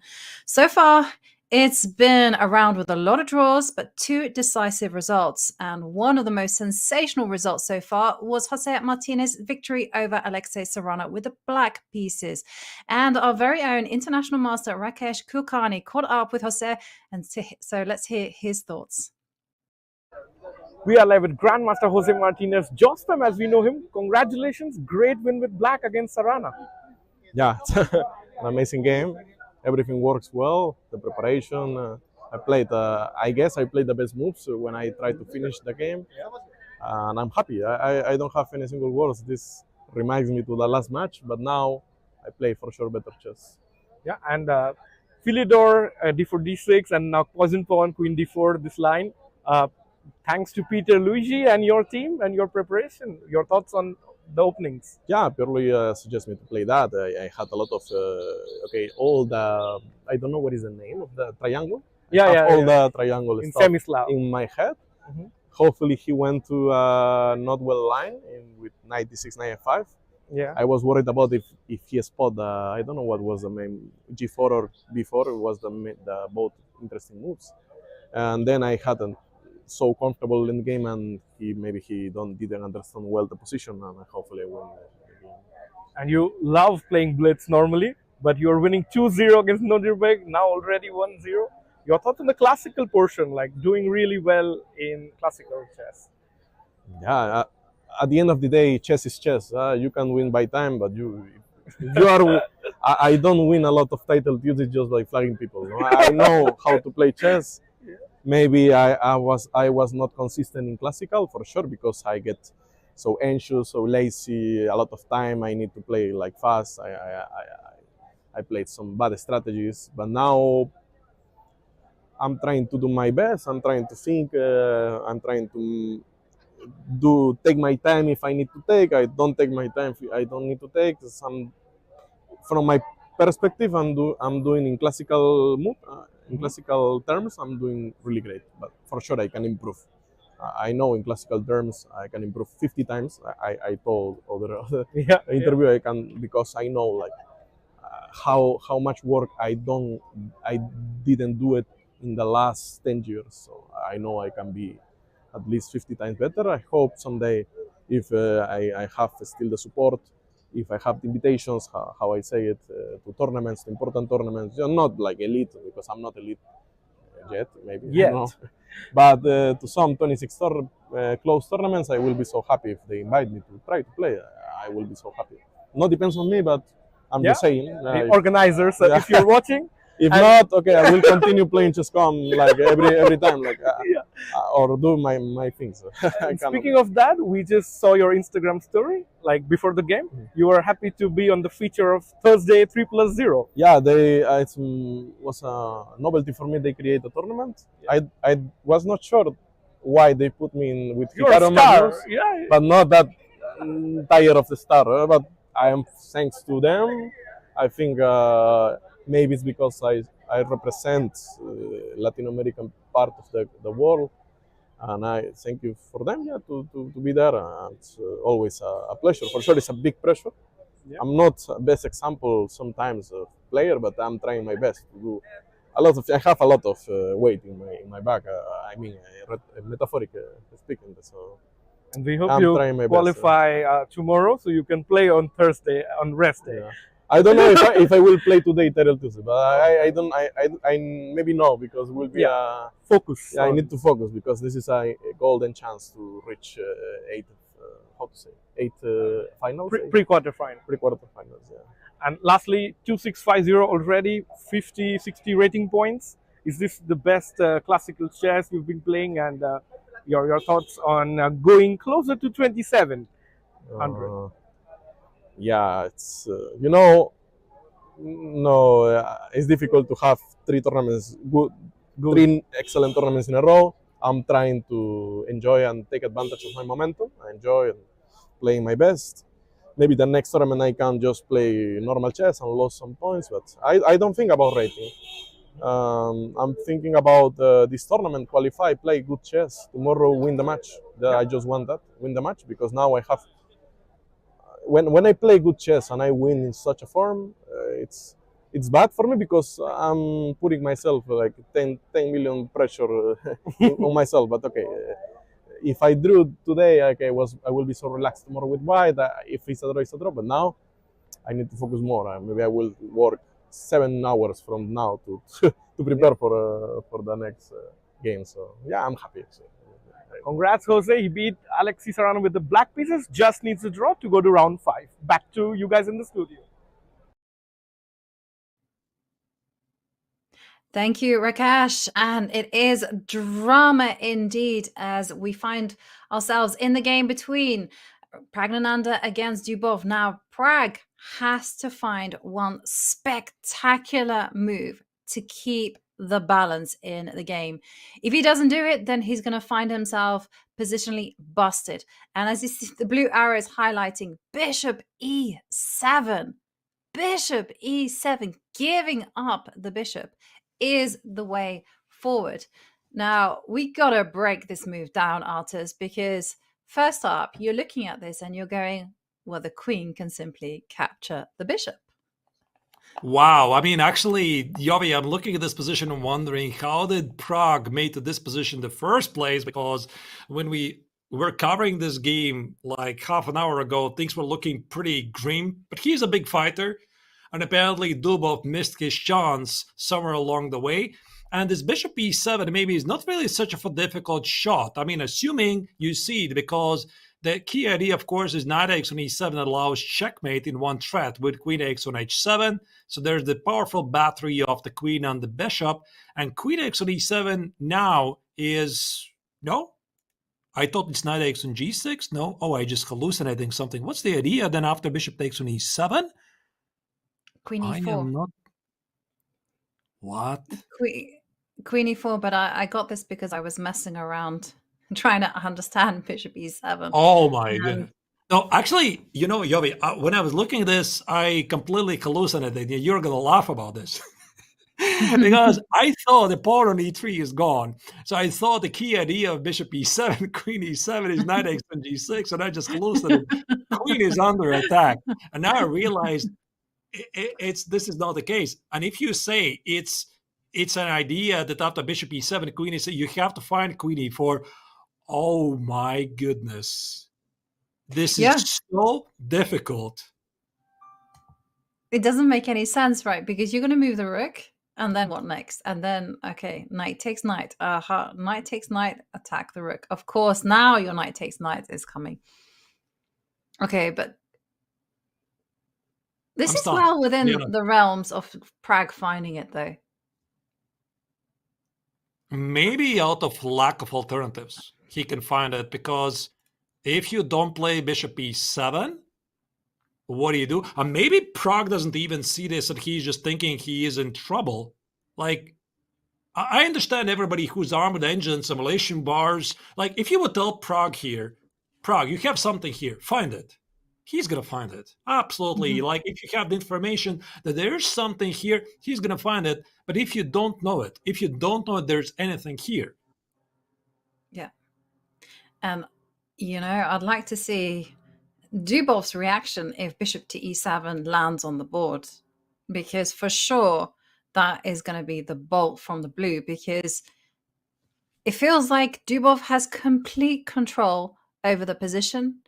Nice protected pass pawn on e3, control over the g3 square. There's no g3 breaks whatsoever. The checkmating ideas have been put to bed. Bishop to f4-5 is coming. Does he find it? No, he doesn't spot it. Rook to d1. Bishop e7 is only easy if you find them. And like you said, Artis, when we're being told by an evaluation bar, when we have the signs that there is some fancy move, then we get it. But otherwise, I mean, why would you even think in that direction? I mean, it was a very, very difficult idea to be found. And I think it's just confirmation that Pragg, even though he's one of the best players in the world, he's still human. And I'm not even sure if Dubov saw it as well. So this will be pretty interesting to hear in the post-game interview. Did you see the idea of the very obvious bishop e7, queen e4? Like, what? What? Really? So I think that Dubov, by the body language, he just looks like this is normal. This was supposed to happen. And I'm thinking perhaps bishop f5 is what you want to do. You want to deal with this pin. And you want to rely on the strength, which is the pawn on e3. So trade off some pieces. No, I was wrong. Knight g3, but it does really rule out bishop f5 after that. Yes. There is no queen posting up to e4. Rook slides backwards, and Dubov now in complete control. Bishop f5 now. Yeah, I think you need to break the battery here. Otherwise, I mean, the knight on g6 is very passive. Bishop f5 is such a obvious move unless he's going to find something else. No, bishop f5 makes perfect sense, and Pragg is getting in a real trouble here. This is move 30. Things can potentially still get very spicy because the time trouble is approaching. Queen c3, but Dubov feels he definitely has something real here. Yeah. I got to say also, it's not going to be an easy position for Dubov to win this one. Because yes, he has that amazing pawn structure, but there's actually nothing else fundamentally wrong with White's position. White is going to be very active with getting a rook to b1, still has those pawns on c4, d4, active pieces. So it's going to take a lot of work from Dubov to place Pragg under pressure, and trade of bishops, queen takes, and they're getting ever closer to move 40. Well, they will be getting extra time. I mean, what is the way to break through Artis? I mean, again, knight takes knight is not possible for black. Queen e8. Queen e8 is a move that the engine was advocating for a long, long time. And this one is also interesting, maybe getting ready to go knight to h4, post up on the king side. I agree. I think this is still very much unclear position. And as you can see, this very natural move, bishop takes on c2, essentially lost a big chunk of the advantage. And why? I mean, it was such a natural move to start with. And also when we looked objectively at White's position, what exactly is wrong with White's position? Because the only real advantage that black has is the strong pawn on e3 and maybe potentially the slightly weaker king. So if Pragg secures the king and he puts the king, for example, on h2 and he keeps tension, for example, let's say he plays king h2, he puts the knight on g4, or maybe let's start with knight on g4, then positions the bishop on the long diagonal and plays d5. So, okay, you have the pawn on e3, but there's a lot of pieces on the board. So I think that Pragg here wants to keep things as complex as possible, and he just played bishop b2 anyway. Okay. Yeah, I mean, I like bishop b2 because, again, it's with your ideas in mind, right? Of going d5, taking control of the dark squares, and just saying that I'm going to try to get as much dynamism in the middle game just to keep the balance. And it's been awarded a question mark, but I think that's very harsh assessment there from the engine. What was the quick move? Rook to d8, introducing a new piece into the game. Yeah, I'm a bit puzzled though, because I thought that this somehow favors black. What if I just take on e5? What's wrong with this? Knight takes on e5, d takes on e5, and I play rook e6. And I thought I'm going to solidify my position, I'm going to make a window for the king, something like h6. And maybe here both players correctly assess that this position doesn't contain much for white. Maybe there's even stuff like rook d4, try to target the pawn on f4. I thought that Pragg wants to keep this long diagonal open. I mean, to have some pressure against the pawn on g7. That's why I'm not really sure if I like this position with the pawn on e5, but clearly the players are understanding the position a bit better. And Dubov is not concerned about the d5 push. He actually invites white to play knight g4. Yeah, and knight to g4 is very, very tempting. What would be the response to that?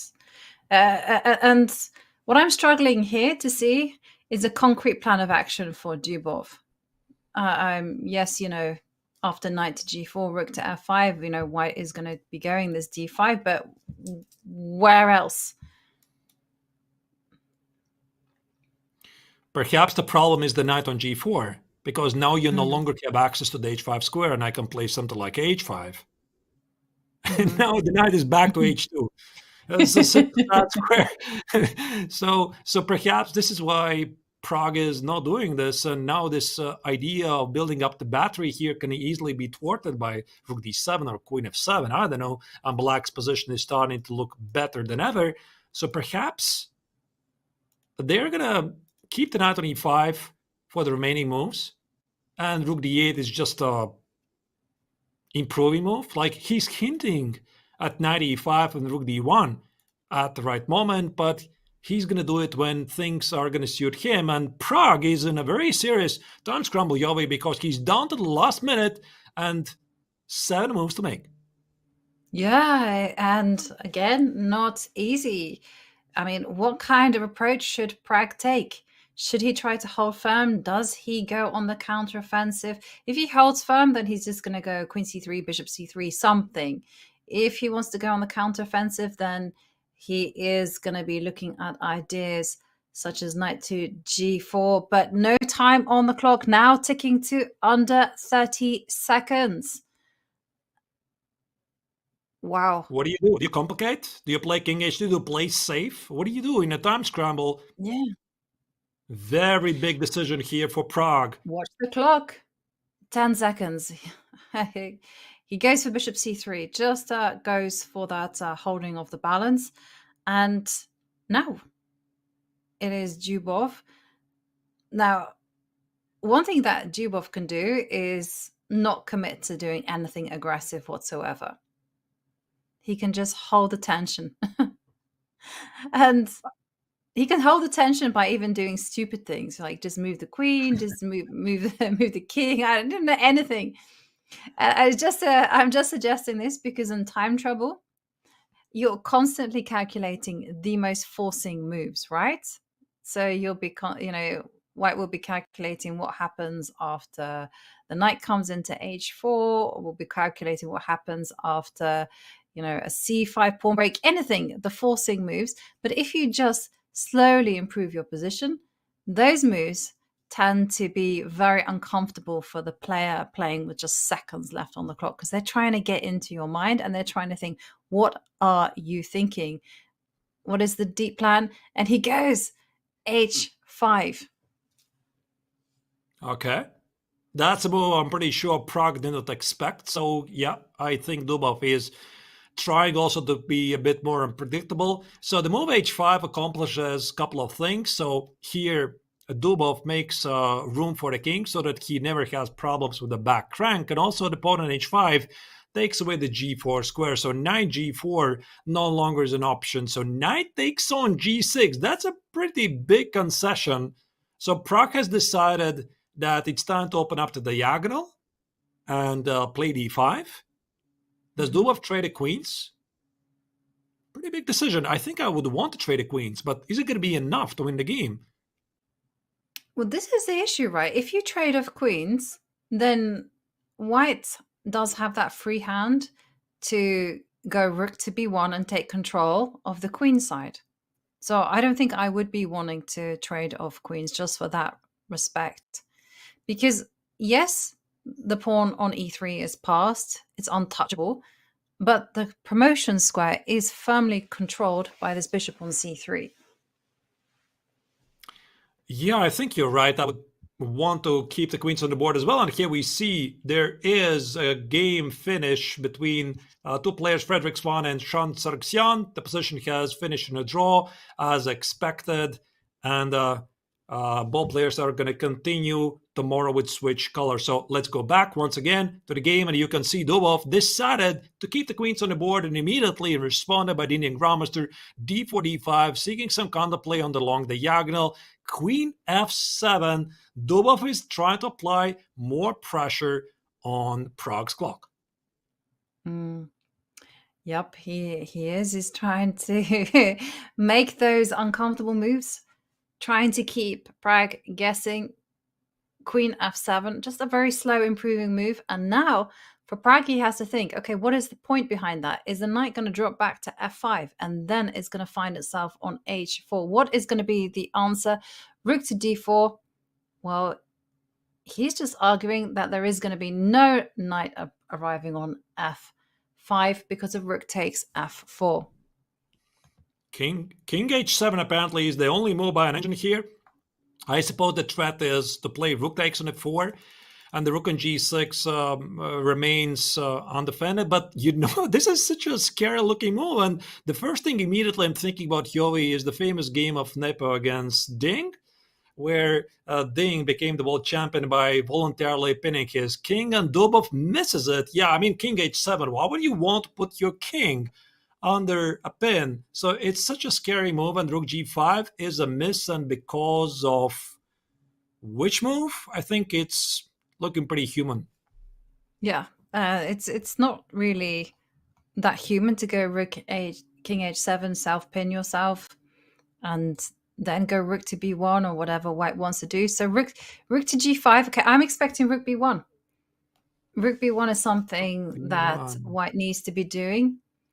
You have to get the counterplay. Otherwise, if you just keep waiting for your opponent to improve, then black will be the one playing rook to b8, taking control. I agree. And there you go. You called it. You call it, Yovi. Rook b1 is on the board. I love it. Also, by the way, notice that the rook on b1 enables possibility for some defensive ideas like bishop e1 and deal with the knight on g3. And if you play it at the right moment, perhaps this trade can favor white. I like it. Like, I think that Pragg is doing a pretty good defense. Engine maybe doesn't agree quite with some of his decisions, but from a human standpoint, I think he's doing really well. So he's fighting until the very end, and it's only 2 moves for white to make it to the next time control. And according to an engine, at least evaluation bar that we have access to, it says Dubov's big opportunity is missed. We will still see some changes.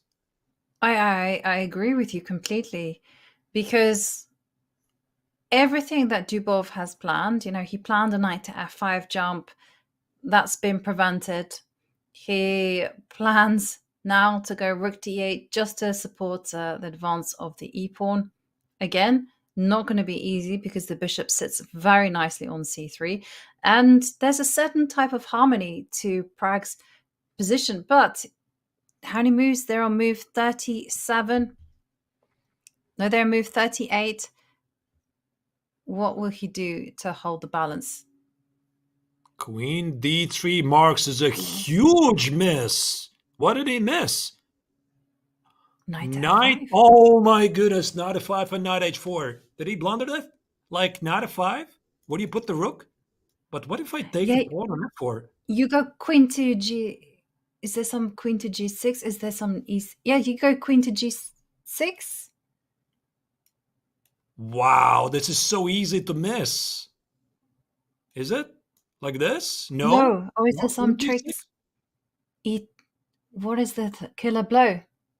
Can I do this? Oh my goodness, it works. It's on g2, and now your idea, queen g6, king h2 is a check on g3, and you play king f1, king h1. There's 9 g3 check, and the queen on d3 is lost. Look at this. Look at this idea. Wow. Can't Dubov find it. That is beautiful. Knight f5 now possible because of after rook takes pawn, rook takes g2. Yeah, he's going to find that. He's so quick. I mean, we saw that in his round 3 tie breaks. Without hesitation, he's looking for that killer blow.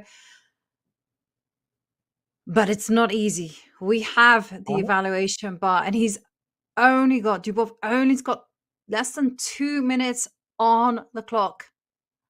I don't think he sees it. I don't think he sees it because he was looking at the score sheet. So this glance alone already tells me that he's thinking to make it to the next time control. Because this idea of knight f5, I mean, your brain tells you you're going to play knight f5 because the pawn at 4 is left defenseless. And to see the sequence first, you have to see that knight f5 is possible. Rook f4, rook takes on g2 is the big idea. Again, if somebody would tell you there is a tactic here you would probably spot it like in 30 seconds or so, but you don't know that. And again, it's a time pressure here. You just want to make it to the next time control, 2 moves for black to make the move 40, and he doesn't know there's a win. No. And he's giving us a frown. He's looking at his opponent. He's shaking his head. He hasn't seen it. He has a winning move, knight to f5, which makes the f pawn untouchable. But he has not spotted it. Now he's ticking to under the minute.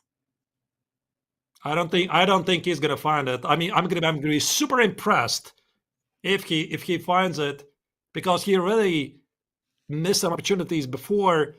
But if somebody can pick it up, it's a world-class player like Dubov. Very, very tough moment. Nope, he missed it. He missed it. Okay. And that's something that he's going to come to regret. Queen to f5. He'll go back. Someone will tell him. He'll look at the engine and he'll see knight to f5 was a possibility. And it does feel like the advantage is slowly slipping away. Some resourceful defense there from Pragnananda. It's not been an easy task to break down White's defenses. The queens are off the board. You have to capture with the rook, because otherwise the f pawn falls. Only move. Oh no, you. Unless you want to sacrifice it, Yovi. Yes. I don't know. Do you take with the rook or with the knight? I mean, probably he's going to take with the rook just to be on the safe side. Yeah, I think he'll take with the rook just to be careful. It's also possible to go knight to e2 check and throw that in. But do you want to drive the white king to e1? Right. That's actually a very good question. So what is wrong actually with the simple capture with the rook or the 5? Nothing. Nothing is wrong with that. But the shake of our head tells us that he's not happy. He captures with the rook. Move 40 has been reached. The queens are off the board. Pragg is going to breathe a sigh of relief now, as it looks like his defenses are holding firm. Let's go to our bird's eye view and pop in on the other games. Okay, it's a rook and pawn endgame in the game between Yu Yangyi against Sindarov. That one's going to go for a very, very long time, so we don't need to touch that one for a while. And the game between Wanda Liang against Sargsyan, it's very sharp. Maybe we had there, or should we try out Pranav against Yakubov? As I see, no, they've also made the 41. They've passed the time control. So yeah, I'll leave it up to you, Yavi. So which one do you want to do? This one. This one is the wildest one. All right, here we go. So it seems that all the players have safely made it to the next time control. There was one incident, though. I think this was in the very first round when one of the players mistakenly thought that you will get extra time after move 60, which is a bit unusual. But here, yeah, these things are not happening anymore. And wow. Yeah, so engine still favors white, I suppose, because of the extra exchange. But those two bishops, Yovi, and the weakened white king, they suggest me that this is still very much an open game. Yes. And let's kind of backtrack here, because when we left it, it was wild. It looks still wild, still crazy. So what was the approach that he went to? He took on g5. Interesting. That was interesting defense there from Sargsyan, who is absolutely fantastic at defending. And then rook e2 needed to cover b2. Also makes perfect sense. Bishop d5. Okay, the pawn was under attack after all. Check. Bishop f7. Force the bishop to go to an f7. Rook g8. And okay, yeah, like I don't know why this would be a mistake. Looks pretty human. Black felt an opportunity here to complicate matters. Sacrifice the exchange to go for some counterattack. f6, king d7. It looks pretty logical, the way both players played it out. Mm-hmm. Yeah. Okay, well, this leads us to the live position, and let's get into the nitty-gritty here. So, okay, it is black to play. How does... Sorry, so black's just made his move, knight, queen to c4. And now, what is white doing? I mean, do you continue on the offensive? Do you kind of go rook h1, rook h7? Oh, yeah, that is... But it's just a check, though. It's just a queen. And I still remember the words of my good old dad, and he would tell me off artists all the time when I was a kid. He would say, Yovi, why are you just attacking with a queen? A queen on her own does not give checkmate. Yeah. Bring more pieces. Yeah, you're right. You're right. I think rook h1 is probably more logical. So we can maybe shuffle the pieces a bit. Yeah. So rook h1. The threat is rook h7. Ask some big questions here. And probably black needs to run away from the pin as quickly as possible. So something like king c6. And if I go here, those bishops look lovely. King h2. Hiding And place. I'm just about to, checkmate in one threat. Queen d7, f6, f7. f7, f8, I mean. And some colors nothing. Yeah, queen e7, queen d7 is going to be checkmate. Yeah, as you mentioned. So that was quickly how the game suddenly turned. So rook h1.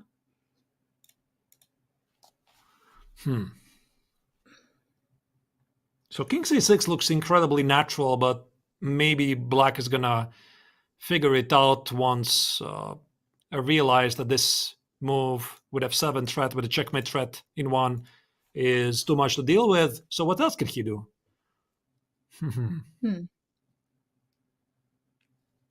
Maybe bother the king with some checks. Okay, yes, that's a good idea. Throw in a check now, queen to d5, because then you don't have king h2 anymore. Yeah. Blocks the rook. And now I want to sacrifice the rook. Yeah. And there's no way white can win this here. There's no way with such an exposed king. I don't believe it. Like two bishops, this king has no good squares. And if white went two rooks, like for the two bishops, you'd almost say that black was the one that was winning. So yeah, no, I agree. This check is very annoying. So maybe rook h1 is not correct. Then you, unfortunately, you can't go for such an idea. And I think, yeah, you're right. Like, you're thinking, okay, rook h1 is the obvious idea. What black is going to do? I need to check all the forcing moves, capture check threats. I mean, this is what all of us, we are basically taught at some point in our training. You have to check all the forcing moves. So what's a forcing move? A check or a capture, right? So it's got to be either this or this. So that's why for chess professionals, this is pretty easy to spot. And once you see you don't have a satisfactory continuation after queen d5 check, you start thinking about, okay, I have to check something else. So what else do I have? I mean, it cannot be that rook h1 is the only move. But what do I have? And at this moment, Yovi, very often I'm using the elimination method because this allows me to navigate the complex situations a bit easier. And I'm thinking like the queen, perhaps, knight, no. The king, why would I move it? The rook, where? Maybe rook d2, this rook, where? Yeah, I'm not really sure if this elimination method is going to help me here at all. I was thinking the same. Like, okay, the rook on e2. Well, it kind of, where's it going? Rook d2, and that was it. And then I was thinking, okay, the king on g2.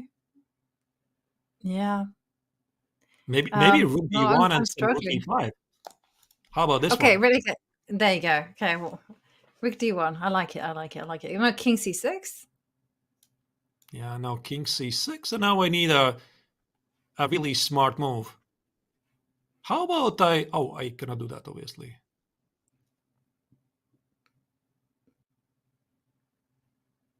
Yeah, that's the point. I don't see what to do next because I play rook d1. Black obviously is going to play king c6, and I want to simplify the position. So I want either two of those things. I want either to simplify, or I want to keep attacking. And again, I'm looking at rook d1 and king c6. I see the evaluation bar. It says white is somehow so much better, but like from a human standpoint, like what I'm doing here next, I don't see. So I'm looking for some clarity. And I can check, of course, very quickly with an engine. What does it say?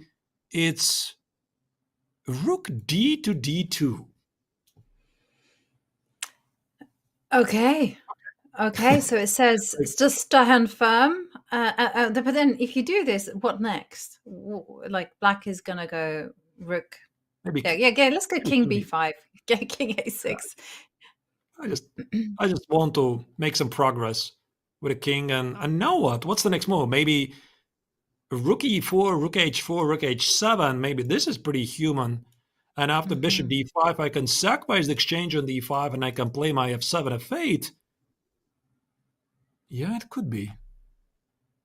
Maybe Awonder is going to find it out of lack of other ideas. I mean, rook h1, I'm pretty sure Yovi, he's looking at this right now. And he's trying to make it work. And maybe he's even thinking deeper, like rook h1, let's say rook h1, queen d5, do not give up easily. I'm pretty sure he sees this idea like this is piece of cake for these types of players. So maybe he's still trying to consider king h2, but it just doesn't look right. No. I don't like it. No. I can see a situation happening where you go king f1, queen d1, and you're just like, okay, it's complicated. It's complicated. It's very, very difficult. Oh, this is that was really a head scratcher. And let's take a pause and come back to this game to see whether a Wonder manages to navigate. And we're just in time to catch a handshake. And I'm guessing it's a draw. A draw has been agreed. Unless somebody has decided to resign an equal position. Yeah, I think so, because the players safely made it to the next time control. I'm a bit surprised that Dubov actually accepted, because I think that he still has a position with no risk here. It feels that he's nominally slightly better. Like this pawn on e3 is still very strong, and white needs still to prove the draw. But I think it's the trend. If you were just to come in cold to this position, you'd be absolutely shocked. Like, why would black be taking a draw? But when you think about the whole narrative about how this position felt, like it was so much in control, like white could barely move a piece. And now your situation where suddenly the rook has been a post up to b7, bishop to e1 is in the air. There's compensation. There's also a d pawn that could be mobile. So because of the backstory, I'm not surprised that the two players agreed a draw. But Dubov will be disappointed with that particular draw, because he had such a promising position, and especially when he finds out about the winning possibility of knight to f5, I mean, he'll be kicking himself for not seeing that one. Let's go back to our bird's eye. Yeah, let's go to the birds eye view. I'm sorry to interrupt you, but I'm pretty sure he's going to find it like within the next 1 minute. Like as soon as he's going to step out, there's going to be a journalist. I mean, Daniel, why didn't you play knight f5 and rook takes on g2 with queen g6? Yeah. Why did you know? There's always someone on hand to tell you exactly the points where you made a mistake. It's quite funny. Like, why did you go bishop takes? But did you not? And they will phrase it in such a way that will trigger you as well. Like, what was your thinking behind taking the bishop? You know, something like that. And they'll be like, yeah, deep. Okay, we jest. But tomorrow there might be some psychological consequence to that particular that game as the players go back to the board tomorrow. And we have 3 remaining games. We saw in the top middle it was massively complicated between It wandered Liang against Sargsyan. In the end, rook h1 was the move chosen.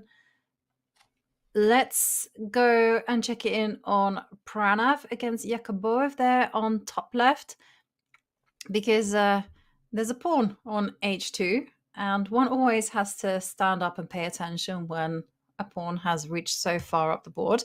And yes, the question is, can Black maintain it? Bishop to g3 looks like it's incoming, and it is a very unbalanced endgame.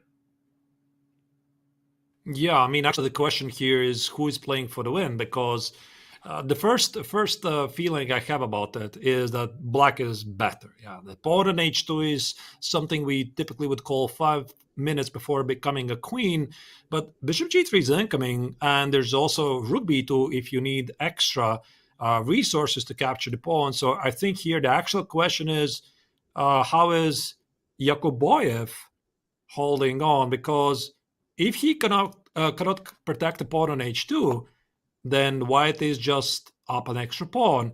The pawn on c5, the white's strong passed pawn, it's not so easy to attack because the bishop on c7 currently blocks it. Maybe it's something like rook h5, like with the idea, if you play bishop g3, I'm going to collect this pawn. But if you play rook h5, perhaps I don't have to play bishop g3, and I could play, for example, rook b7 and try to disconnect the king. So you're right, Yovi. I think this is pretty complex endgame. Yeah, I completely agree with your assessment. Maybe it's just equal, because the c5 can sometimes be a target. So I'm just thinking, if you... Actually, I'm changing my mind. Am I allowed to change my mind? Because I was thinking if Black goes rook h5, just arguing that if the bishop ever goes to g3, you take on c5. There's been a trade. Everything is pretty level, but king will step up to g4, and I'm not liking that turn of events. Maybe you can sacrifice it and go for some dynamics like rook d5, rook h2, and something like rook d2. And as you can see, of course, the bar immediately starts to hate it. Yeah, the pawn on c5 stays alive. So there's a lot of questions remain to be answered. So this is, again, one of those moments where the engine might say it's equal, everything is draw. I mean, to Stockfish, everything is a draw. But for humans, like this is not the case. And sometimes the one player, for him, finding all the moves is so much easier than to the opponent. And engines are not taught, and nobody has taught to the engine to explain the concept of making easier moves. So that's why, sometimes we see positions, we see the position is like objectively level, but we can immediately tell that for one player, it's easier to play than for the other player. Very often the bar immediately changes in the favor for the player whose moves are just much easier to play. Yeah, and it's absolutely true. And in that respect, it is white with the easier plan.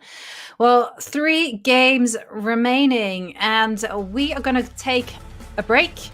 But make sure you subscribe, because in this upcoming break, our very own Rakesh Kulkarni sat down with the only man who can match him shirt for shirt, the one and only Levon Aronian. So if you're a subscriber, you can enjoy that. If you're not, subscribe now and you get to hear the inside thoughts of Levon Aronian.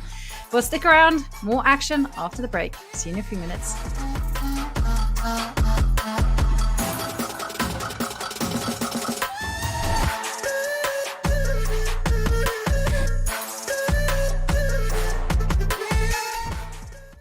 Levon, congratulations on the win against Wojciech today.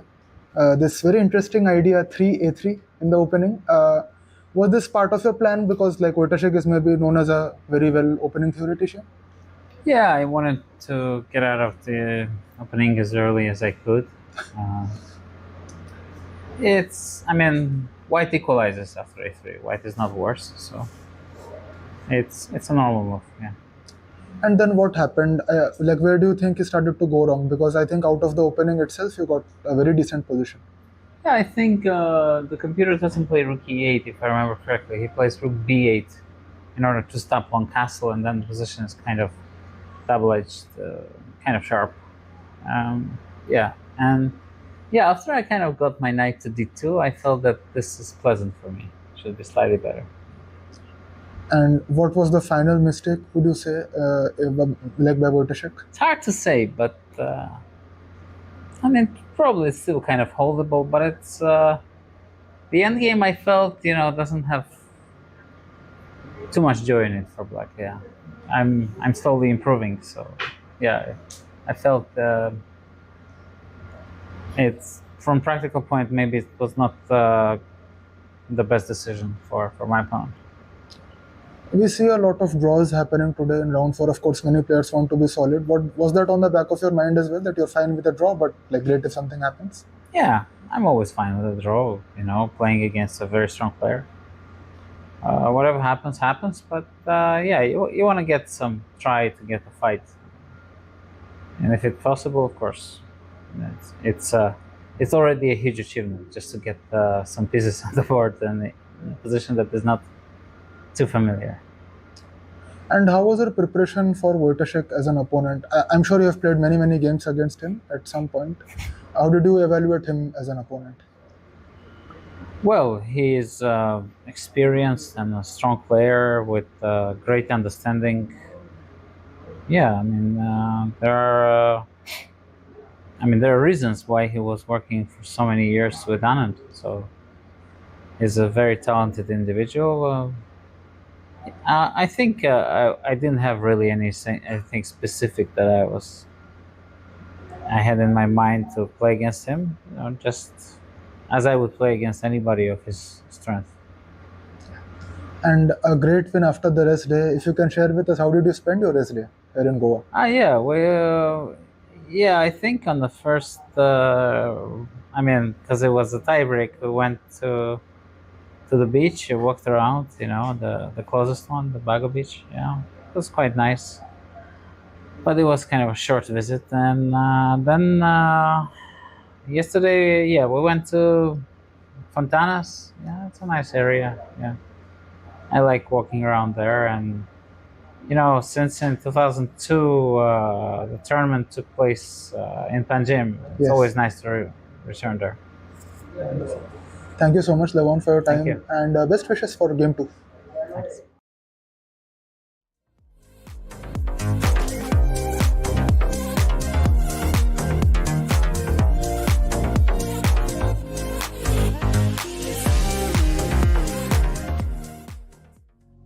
I started to be successful and winning games and matches in the apartment.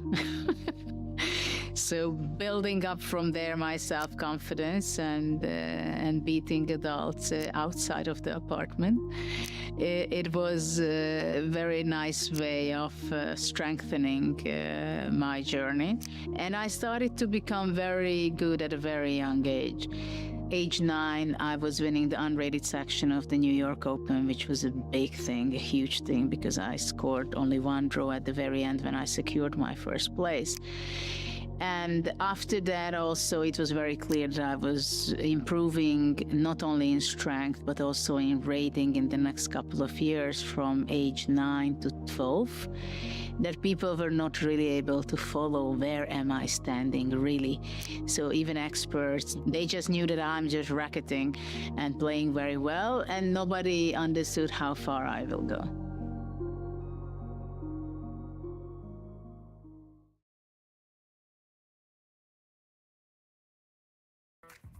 Okay, we're here with Grandmaster Pragg, and you can see you don't have an opponent. We're going to give ChatGPT as your opponent, but don't be too intimidated. We're rooting for the human being, but we want to make it a little bit interesting, so we're going to have you play blindfolded. Are you cool with that? Yeah, sure. Okay, and you've never played ChatGPT before, right? No. Okay, this is going to be fun. So we gave you a swivel chair. If you could just do a little spin-a-roo there. Yeah, sure. Okay, we'll just pretend that you shook hands with your silicon opponent, and Pragg, what would you like your first move to be? E4. Okay, E4 on the board, and then we're waiting for ChatGPT to respond. And ChatGPT has played 1c5 and announced but it's the Sicilian defense. So ChatGPT knows the opening at least. Knight f3. Okay, ChatGPT has announced that it knows you're attacking the e5 square. It has played d6. Let's say c3. Okay, c3. Have a little delayed elephant here, but what does ChatGPT say? ChatGPT likes to explain your move. ChatGPT says that you're preparing d4 and aiming to go a strong center, and it has announced it's the elephant. ChatGPT plays knight f6. Bishop e2. Let's try to trick ChatGPT. Yeah. I could definitely say you are faster than ChatGPT. You've set a little trap. Let's see if ChatGPT falls into this very famous elephant trap. Pragg is announcing you made a flexible move and plays knight c6. Oh, it doesn't fall for it. Does not fall for knight takes e4, queen a5 check. Okay. d4. Let's keep trying. Okay, offering the pawn on e4 a second time. ChatGPT notices that you're striking in the center, which I don't know if you know this, Pragg, it's a key thematic idea in the elephant, according to ChatGPT. C takes d4 is the response. Yeah, cd4. ChatGPT plays bishop g4. It actually announces that it's pinning your knight. I'm going to take a little bit exception to the fact that that's a pin in ChatGPT's world. Yeah, knight c3. Okay, ChatGPT's actually getting a little faster and playing e6. Although again, let's talk about the logic here. ChatGPT claims that this move solidifies my d6 pawn. Seems like it makes the d6 pawn a little weaker. Okay, let's try to go for it. d5. Okay, advancing to center. E takes d5 instant in ChatGPT's world. ed5.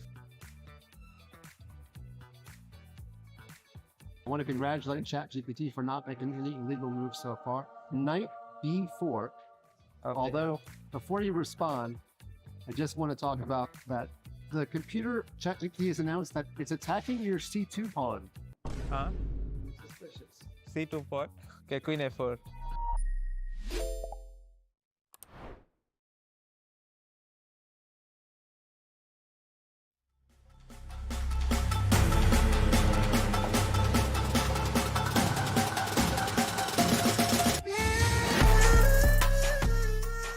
We are back with game one of round 4 at the FIDE World Cup, and the finish line is in sight because we only have 3 games remaining. And they're of different natures. We have a rook and pawn endgame, we have a rook, double rook and bishop endgame, and also something so wild and complicated that I don't know exactly what is happening. And Artis, it's been quite the eventful day, a lot of draws, 2 decisive results, but maybe we pay some attention to the rook and pawn endgame between Yu Yang Yi and Sindarov there on the top right, because maybe this is on the fast track to the draw. That's a really great call. So let's head there. They do say that all of the rook games are drawn, but this particular position is probably one of them. But I think also that's the one where you can play it for a very, very long time. And I've had myself some fair share of very similar rooking games. And I would say that even though if most of the time they're supposed to finish in a draw, there's still a lot of tricks. So for example, here, this is the current position. We have king h4 on the board. So I'm pretty sure that rook takes on h2 is going to happen. I'm not sure what black is still thinking about the choice. There you go. We just saw it being played. King takes on g4. And now there are some very interesting positions because white can play like rook h5, rook h6, obviously threatening with f5. Let me just maybe make a couple of moves here on the board. Moves that perhaps don't really make a lot of sense. We'll see. A lot of checks, obviously, a lot of checks, a lot of checks. So I'm not sure this really changes anything. And at some point, we get to something like this. And I remember that there were moments when white can try to attack this pawn on e6 from the other side, play e5, play rook f6, and then it really depends where this rook is. So again, objectively, it's a draw, but let's say there's a scenario. Now I'm really reaching, and I just want to show that this position is not such a dead draw as you would think. Let's say black is a bit careless, plays something like this, and plays like this. There are moments where probably I'm not going to be able to recreate it. I seem to recall that. There you go. I found it. No, I didn't find it. Okay, I just tried to recall that there were positions when even this position is winning. But okay, I'm probably just blabbering here. Anyway, I think it's going to be a long game. Yeah, no, whilst you were talking, I agree that there are some situations, like for instance, if the king is able to get itself to the e5, then there's going to be a problem. But the reason why I was like also looking away wasn't because I wasn't paying attention. It was because Yu Yangyi had something very similar against Felix Blauberger. I just need to also bring it up. And I know that was a little bit more complicated than this one, because I suspect that it was like a D pawn versus an E and F pawn. But I just wanted to have a look at how it went. So hang on, I will see. There was another game. Like there was Yes. another game. I think it was Maxime Lagarde, or was the same game? Maxime Lagarde was playing with a black color, also a Rook-King game, and I think it originally started 4 against 3, and it ended 2 pawns against 1. And even 26 country level grandmaster, they're misplaying things obviously when under pressure. So this game is going to continue for a while. Yeah. And actually, I just found the position that I was referring to. It was indeed a much more complicated version for the defender to hold. In that particular game, black had a pawn on f7 and white had pawns on e5 and d5. And Yu Yangyi couldn't make that advantage count for anything. It was objectively drawn and it was resourcefully defended by Felix Blauberger. To my eyes, this one that we have on our screens is a lot easier to hold. I mean, you have to obviously, now there's a big threat on the board of white playing f4, f5, threatening to win e6. So you just have to be very careful. You always have to make sure that you want to be checking from the side. But this one, of course, Yu Yangyi is going to be trying, but I think it will be just a draw. Yeah, most likely. I mean, king f7, I think it's a necessary move. And I'm thinking, how does white make any progress? Because after king f3, king g4, these checks are very annoying. I mean, rook b3 or rook b4, this is something that would not be worrying me. So, I mean, naturally, if white plays a 5 or something like this is immediately a textbook draw. So that's why I don't think we are going to see this, like white playing king f3, king g4, and pushing the pawn f5, because this very often leads to, oh my goodness, what are those positions? I keep forgetting, Yovi. Were there Philidor positions or Lucina positions? Because I'm not very good with names. Philidor. Philidor is what you're thinking about. Lucina is the win, where the rook is building the bridge. So just go Lucina bridge, and then that's it. Philidor. But you know, on my defense, Yovi, I mean, there's probably like 100 positions in chess that are named after Philidor. Yeah, so it's okay. Yeah, totally agree with that. You know, but the main thing for black is that they have to do the right checks at the right time. So we'll keep an eye on this one. This one will go on for a long time whilst Yu Yangyi will press. We'll also start counting down the 50 move mark to see that white will eventually have to advance a pawn. But there was, maybe we can just quickly glance at the game between Pranav and Yakuboev. Just kind of glance at that one, because I feel like most of our attention should be focused on Liang against Sargsyan, because that one was crazy. And this one isn't as crazy. But how is the pawn on h2 alive? I don't get it, because when we look at this position, I thought, okay, the pawn on h2 is strong, but white's going to eat it, and white is going to be the one who is having some pressure, and now it stays, and white is actually the one who is making the only move. So can I maybe go back a bit? And I'm going to use the help of the engine here And bishop g3 was a move. And after bishop, rook d2, that was the move. That was the move I missed, because I thought bishop g3 is a big threat, but rook d2, actually black can just defend it. I missed it. So white played rook b2 to stop this. And here, apparently, black missed a great move to give a check. King e4 and rook h3.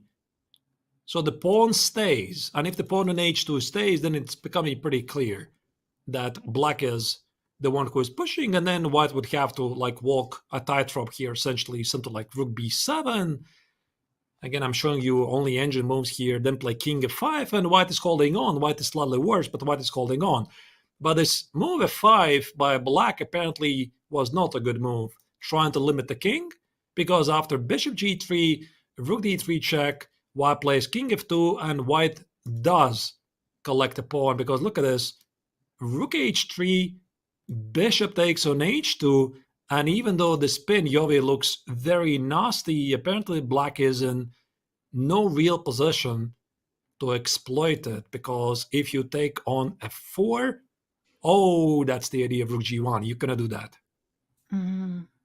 Yeah, and also it's quite important that the king is going to maintain contact with the rooks, because they say that, for instance, the black king moves to some random, because you might be asking about rook. Yeah, no, after bishop takes f4, because at the end of it, rook to g1, the king moves to some random spot. Bishop takes bishop. Black does have rook check on f3, but here king e2, rook has a beautiful connection with both of the rooks. So rook takes bishop is not possible. Yeah, I love usually a nice geometry, and this is one of them. So these rooks are tied and they cannot help each other. So this entire idea doesn't work, and that's why here king f2 is the only move, and the pawn on h3 gone. White should be able to hold it. I mean, still, all three results are possible, but it's looking that it's getting to something peaceful. Yeah, it's still some moments for both the players to calculate, but far from wild like this crazy game we have between A1 Liang against Gabriel Sargsyan. And well, we left it with decisions to be made, and somehow A1 seems to be on the way to finding this amazing plan that we looked at, where white has to step up the rooks to the second rank, and then and only then can you get mobilized with the pieces. So rook to d1 being played. Yeah, but there's a catch, Yovi, because he first played king h1. I'm sorry, rook h1. So he did go for this idea. Engine says rook f5 was the only move. What's even the idea? Maybe now you want to do this because, okay, if you put it like that, it can actually make sense. Yeah, but I can see where anyone and their mother would not play that move, because, you know, the rook is going to h5 and it's covered by the bishop. Okay, and the king can just step to c6, and like, what is happening next? So that's very sophisticated. And rook h1 was the move that kind of appealed to us, rook h7 in the air. And now I wonder, either he's drawing with king f1 or king h2. So this was the spanner in the works from Gabriel. And what happened next? Yeah, king h2 was played.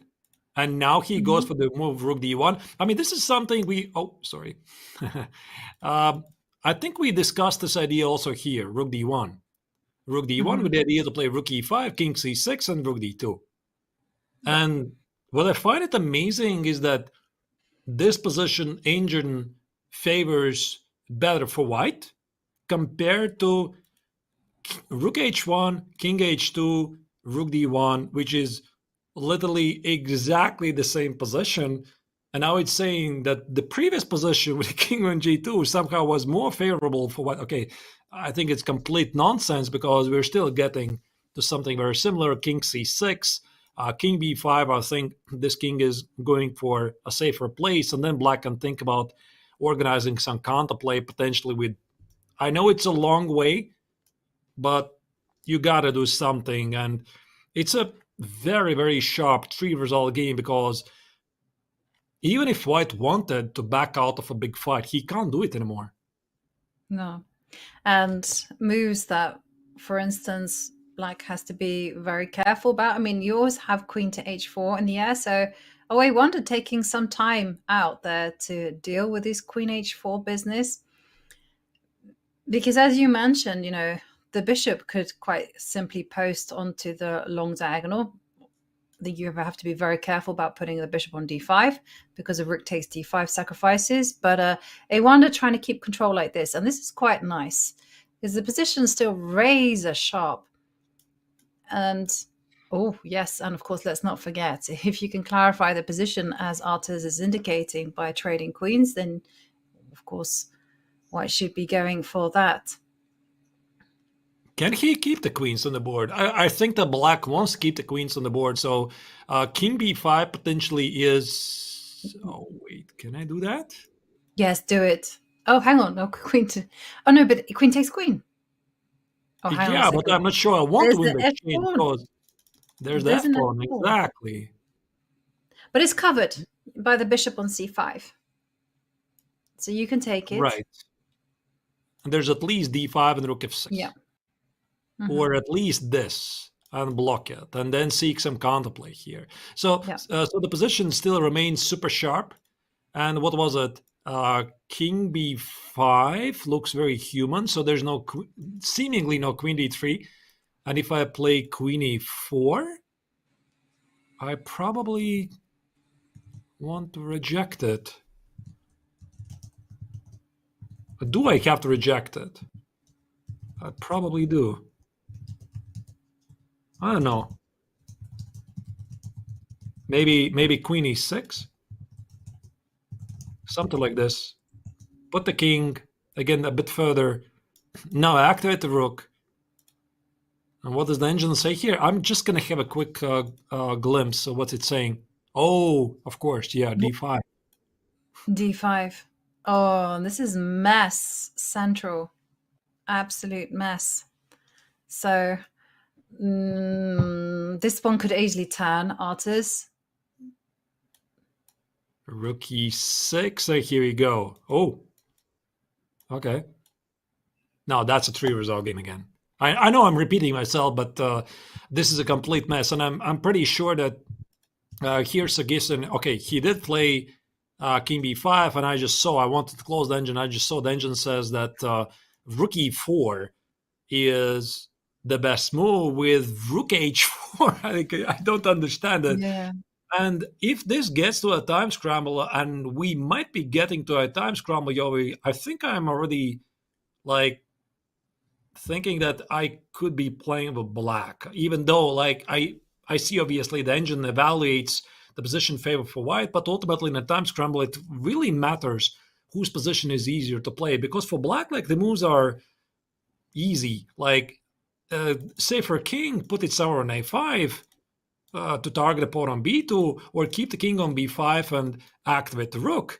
And if the queens get traded, you very easily see that there's king c4, king b3. And at the same time, White has to figure out, like, how do I trade the queens? Can I trade the queens? What do I do with the king on h2?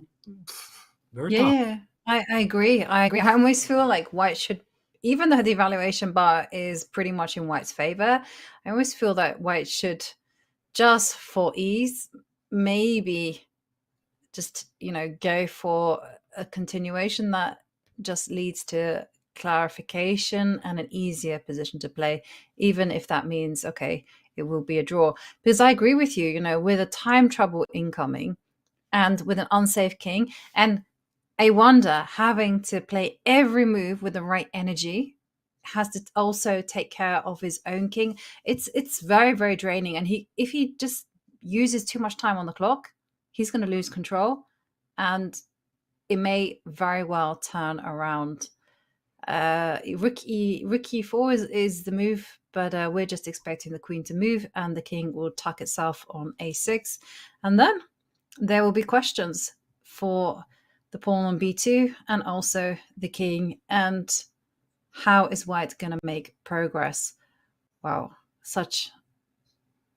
this has to be one of the most complicated positions I've seen in a long time.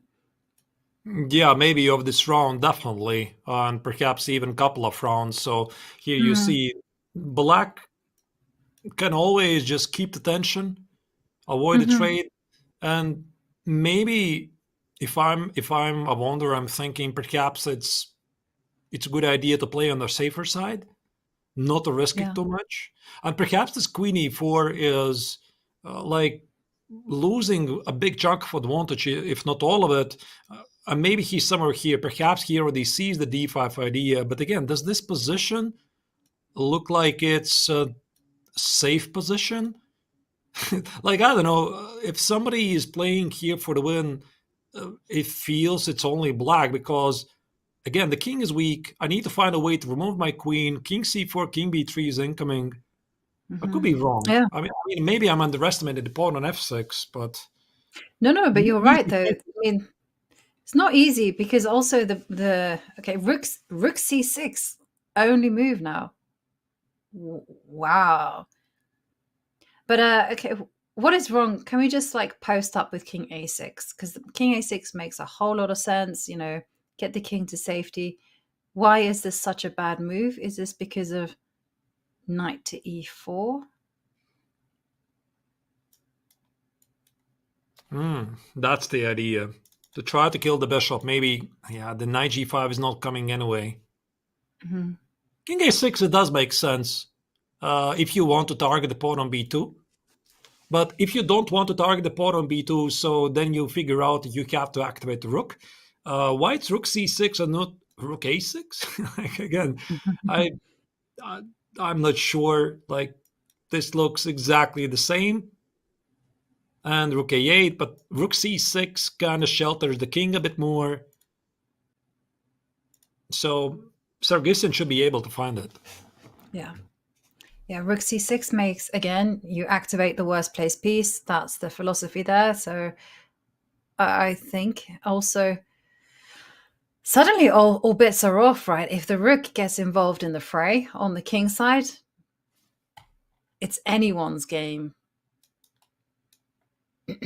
Yeah, indeed. So if black gets to activate the rook, then you're right. And I think that the wanderer has to go for the queen trade. I don't know what else is he planning. Perhaps he's going for this idea of rook e4, rook g4, rook g7. I mean, we can try to look at it, perhaps. Yeah. So let's say, black, of course, is the move.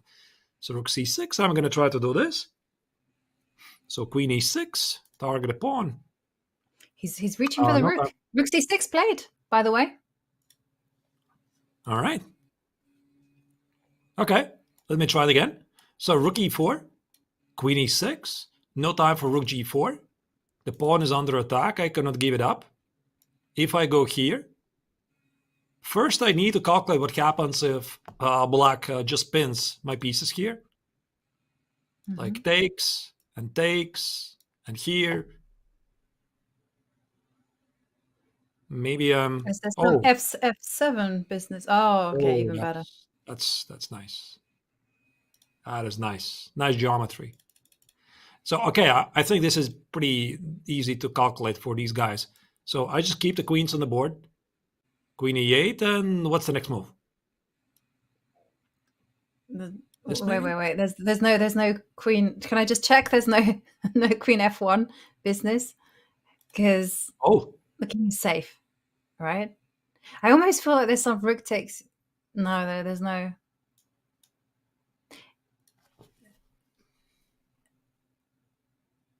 Like it feels so close, but not good enough. Not good enough. There's no. Like this, takes king e6. And again, no progress. Why did I sacrifice the exchange? For what reason? Like, I don't know a wonder so well, but I think this is where his training should kick in, and he should be able to show what he has learned in the training sessions, because Is he gonna try to liquidate, or instead he feels this is actually a position where there's no direct continuation? He just needs to keep the tension. Very tough situation to be in, but my money would be on some queen trade. Like I think still he's a human being after all. So try to trade off the queens. That's my top priority. Queen e3 or queen e4. Try to trade off the queens, because I'm seeing too well all kinds of threats that black can throw at me. Right, and well, your prediction is coming true though, because rook e4 did make an appearance. Queen dropped back to e6, and lo and behold, I agree with you. I feel, you know, you were talking about training. I feel this particular position is an excellent training position, you know, with the young talents to play out. I mean, this is just absolutely mind-boggling stuff. Queen to e6, and now here comes no, I was thinking queen f5. Queen goes to the h4 square, just protecting f6. Now, I mean, I also get the impression that both players are just kind of playing this one on a move by move basis. I don't like this. I don't like queen h4. Like I see that he's attacking the pawn on a4, but the first question I have, is this even a threat? Like, does the pawn on a4 even matter? I mean, of course, black can defend it. I think black can play something like queen b3. But what if I just go for this? And I'll let you take the pawn. So you take the pawn on a4. What I really don't like about white's position is that everything is kind of disconnected. Like the rook on a4 is so far away from the king side, and I could play like rook g8 perhaps. And you have no checkmate here. There's no check. Actually, I'm not obliged to take on b4. I can just run away with a king. And now let's say you stroll back with the rook. You go here. I could maybe go with some queen e8. I could go here. I could start to bother your king. There's bishop, maybe not bishop d5, but maybe there's a room for some bishop c6 or something. And again, at the end of the day, the king is weak. That's what I don't like it. So this queen h4, so I wonder is trying to be very fighting here, but I think Sargsyan is just going to sack the pawn. King b6. Yeah. Okay. Beautiful. No, but I think this is also very nice, because now you know what's in the air? d5. And it's a move we've been pounding the table for a long time. The pawn on a4 actually feels like an irrelevance, because as you mentioned, it's all king safety. d5 and then e4, cut the board in two, and the king on h2 is again vulnerable, to say the least. And it's now high time for a wonder to start backpedaling and put the brakes on, because but hang on a second, it's easier said than done, right? How is white gonna even simplify? Maybe give up the pawn on f6, like play rook g4. And assuming black has to take it, I'm not like fully sure about this, but let's say black takes it. And yeah, why we're talking about that black needs to be careful here, because he is like the one having an extra exchange. Well, I'm seeing the bishop here for black. I'm seeing two very strong pass pawns. Maybe this position is somehow level, but black has a lot of fun, so to speak. So this king b6 was something I did not see. I thought rook c8, if we go back again to this position, this somehow to me made a bit more sense, because that was something that Sargsyan was doing before. So he went all of this way. He played king c6, king b5. He played rook c6. I thought he's going to continue with this rook c8 and rook g8, but apparently he was always eyeing for the pawn on f6. Mm-hmm. Yeah. Very nicely defended there from Sargsyan, and that's why you see rook de2, you know, purely designed to fight against d5 ideas. And well, your idea now being highlighted by the engine, rook c8, again making so much sense. The rook is primed to come in, start eyeballing on h8, g8. This is looking very, very dangerous for white. Can I have a hot take? Mm-hmm. I think Sargisson is going to win. Like The trend I'm is the direction. I'm just seeing I'm just seeing all the moves. So rook c8, rook g8. I'm seeing bishop e8, bishop c6, and he has the same amount of time on the clock. But I would not be really surprised that he is going to be the one who is going to take over the initiative. And I wonder, he's making big risks here. So he's a big fighter apparently, and this is, I suppose, where his training is kicking in. But I don't know. Maybe that's why he's 2700 level player. No, So but I'm feeling it. The rewarded. momentum is the same.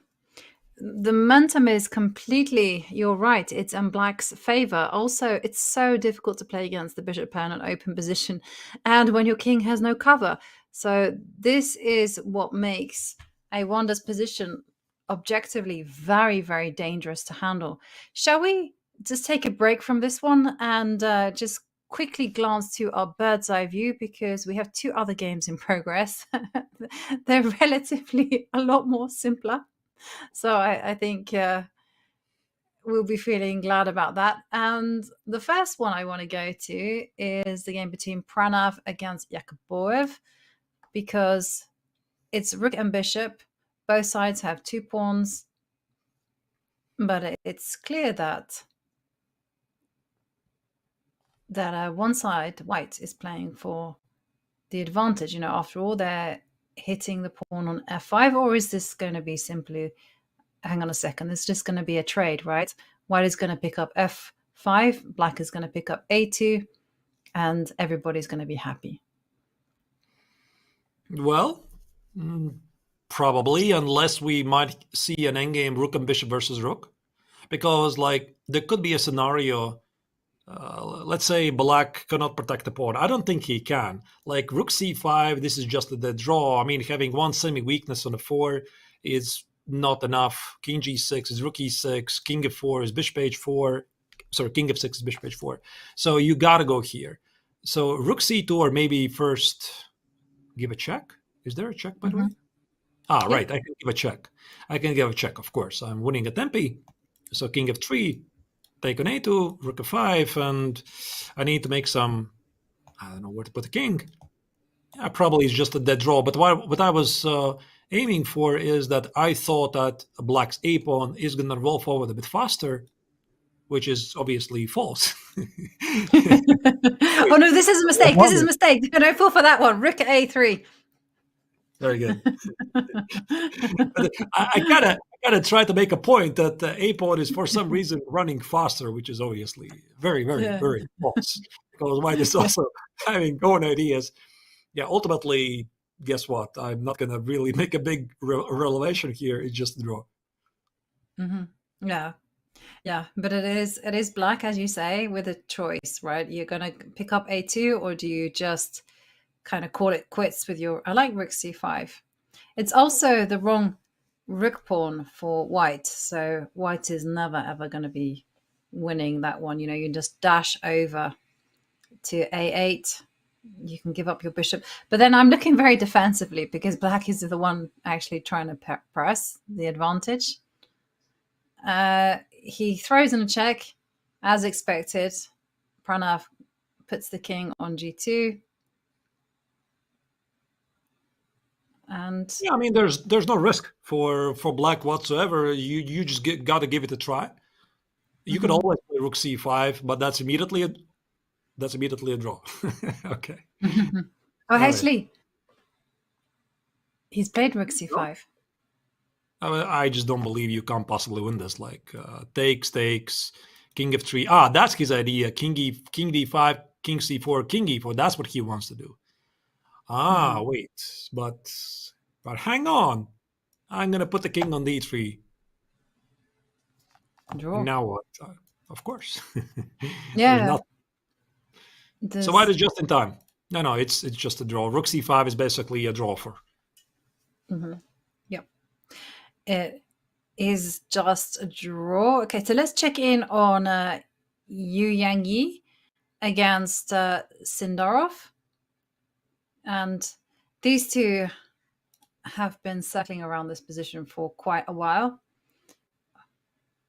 Black attacks f4, white attacks e6. Sindarov from the camera looks like, yep, this is a draw. I don't know why we're playing on and on and on. But Yu Yi, he likes to try. I mean, you have to try. I'm also a big supporter of these positions where, like, everybody says it's a dead draw, but you always have to try. You always have to try and ask the questions, because once out of, let's say, 50 games, you are going to score. Like, why would you room yourself the opportunity to have a free roll, so to speak? What if, like, the opponent misplaced something and I'm still going to win? And I have won myself also against some very formidable opposition, such dead drawing games. So this is what everybody would be doing this. Also, Sindarov himself would be pushing definitely a bit from the white's perspective. And very often, like, they're having these facial expressions of, wow, what are we doing here? It's basically just to convince the opponent that your attempts are futile. I know what I'm doing here, but they would do exactly the same if they're in white shoes. Yeah, they totally would. I've been in that situation myself where they've tried to squeeze this particular advantage against me for hours and hours and hours. It's been a frustrating experience, but, you know, it's nice to see grandmasters do it against each other. Usually they only do it against lower rated players. I mean, I think if this were any normal tournament, probably they would have agreed to draw a lot faster, but it's the World Cup, and with so much on the line and a 2-game mini match, anything can really happen. So you might as well press. And it's all about those small things. Like you say, you know, we're getting closer and closer towards the finish line. The players are getting more and more exhausted. And who knows where a mistake can be made. I mean, Black's plan is pretty clear. They're just going to sit and wait with the rook. Just keep the Black king connecting to the f4 pawn. And White can't really do that much else, Altus. I mean, there is an idea to play a5. I was looking at it. The point is you create a strong pass pawn, but yeah, you also generate counterplay for your opponent. And even though you're going to be the one who is going to promote your pawn faster, okay, watch out for rook e6 here. So I think a simple capture here and play f3. King is actually, I have to calculate this. I didn't calculate this. So white is missing one tempi here. Okay, look at that. I also didn't calculate it either. I just said, okay, it's far away. But yeah, that's good enough. It's good enough. So this f5 idea doesn't work, but maybe it's one more final try. Maybe there's an opportunity that you hope that the opponent is going to make a mistake. Let's say here, here, here. Let's f3. Ah, wait, I did still a draw. Yeah, rook e6, takes. F2. Even easier. Yeah, but what I would do, Yovi, is I would try to find at least some hope. You know, of course, I'm well aware this is such a dead draw, but I try to find a scenario where there's even a slightless chance that in one of the variations, the opponent can misplay things. Like, I really love this theoretical endgame that Hans Niemann had in a must-win situation, the tiebreak against Lorenzo Lodici, right? This tricky rook endgame where it seemed like it's a dead draw, but there was this one sneak intermezzo check that would change everything. And I think this is usually how very good players, even though they feel that result is inevitable, they try to find this one scenario, and what if the opponent misses it? Yeah, that was a very instructive endgame that you're referring to. Well worth checking out. And we're seeing checks, but the body language tells us that Yu Yangyi knows that this is going to be a draw. He looks away. Yeah, the concentration is broken. Of course, this is very often, like I already said this, I believe today, that when the player starts to look left and right, their body language gives away a lot of things. And also this is sometimes a dangerous moment for the opponent because they might lose the concentration. And there are players who are doing this on purpose. Like, for example, I keep looking at the facial expressions of Hikaru, and they're so deceiving, right? So he's looking like so unhappy But actually, what he's trying to do, he's trying to trick you, and then boom comes the big move. But I don't think it's going to happen here. Yeah, and when a king just steps aside to b6, it's not a winning attempt at all. And it's very handy to note that when a player breaks their concentration, that's when the majority of times they're accepting of the natural result of the game. And all Sindarov has to do is move his rook up and down the D line. He's not going to be breaking from that formation. Steps away. Perhaps Yu Yangyi will go king to c5. No, he brings the rook back. All right. I think this game is going to finish like very quickly here. There's literally no ideas that Yu Yanyi can still try, and you just want to see if your opponent is not like completely born yesterday and he's not going to mess up the most basic things. Here, Sindarov plays very quickly, confidently. He showed that he's young, but not that young, and he's going to do it. But there's a funny dance going on, Artis, that as soon as Sindarov gets off, the move gets made, and Sindarov calling the arbiter over to say that the position has been repeated 3 times. There's no resistance whatsoever from Yu Yangyi, and it is going to be a draw. Well, it was hard-fought draw, but very precise. I don't think there's going to be much arguing with that. It looks like you is a bit arguing about it, but no, you're right. There's a handshake. It's a draw, of course. Okay, well, let's move away from this one. We still have 2 games in progress. Let's quickly check in on our bird's eye view just to have a look at the situation. Pranav Yakubov doesn't seem to be too much progress, but it's Liang Sargsyan. Has that one clarified in White's favor? I mean, we felt that the position could potentially be very scary for White and that it could turn. But we've just arrived to a question mark being played, and the engine saying that after rook to f2, well, it is White who firmly is in the driving seat. Yeah, it seems I was wrong, because when we are having a look at this position like a couple of moves ago, and I think it was somewhere here, I felt that the black king is much safer than the white king, and rook c8, rook g8. These are such obvious ideas for black that Sargsyan is becoming the favorite. But starting from here, there are mean and grounds to start to misplay things. So rook takes on a4, you see the position is still level, and d5 apparently is a mix of 2 ideas. So he should have played rook g8. I'm really surprised he didn't control the d file. And now black saw something else. He saw that he could activate the Oxford bishop. White played rook g7 bishop e5, and now white king is starting to feel much safer. Look at this. So the queen on h4 controls the h file. The rook on g7 controls the g file. So the control of the g file apparently was the key. Mm-hmm. And also the advance of the e-pawn, which I was actually pounding the table for, now when is actually there, in reality, it blocks out the bishop on f7, because that was such an important source of counterplay, right? Rerouting the bishop to c6 or d5, from where the king on g2 would never be very safe. Now it's absolutely safe for the time being. Yeah, you're absolutely right, Yovi, right there. So this bishop at f7 is now only a bystander. He's not doing anything.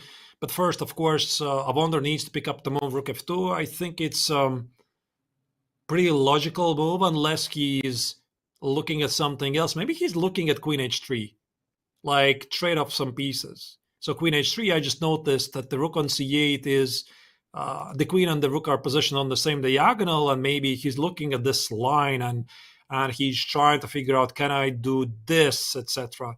Okay, he played queen h7. And now it's back to equal. Mm-hmm. It's that kind of position. Anything goes.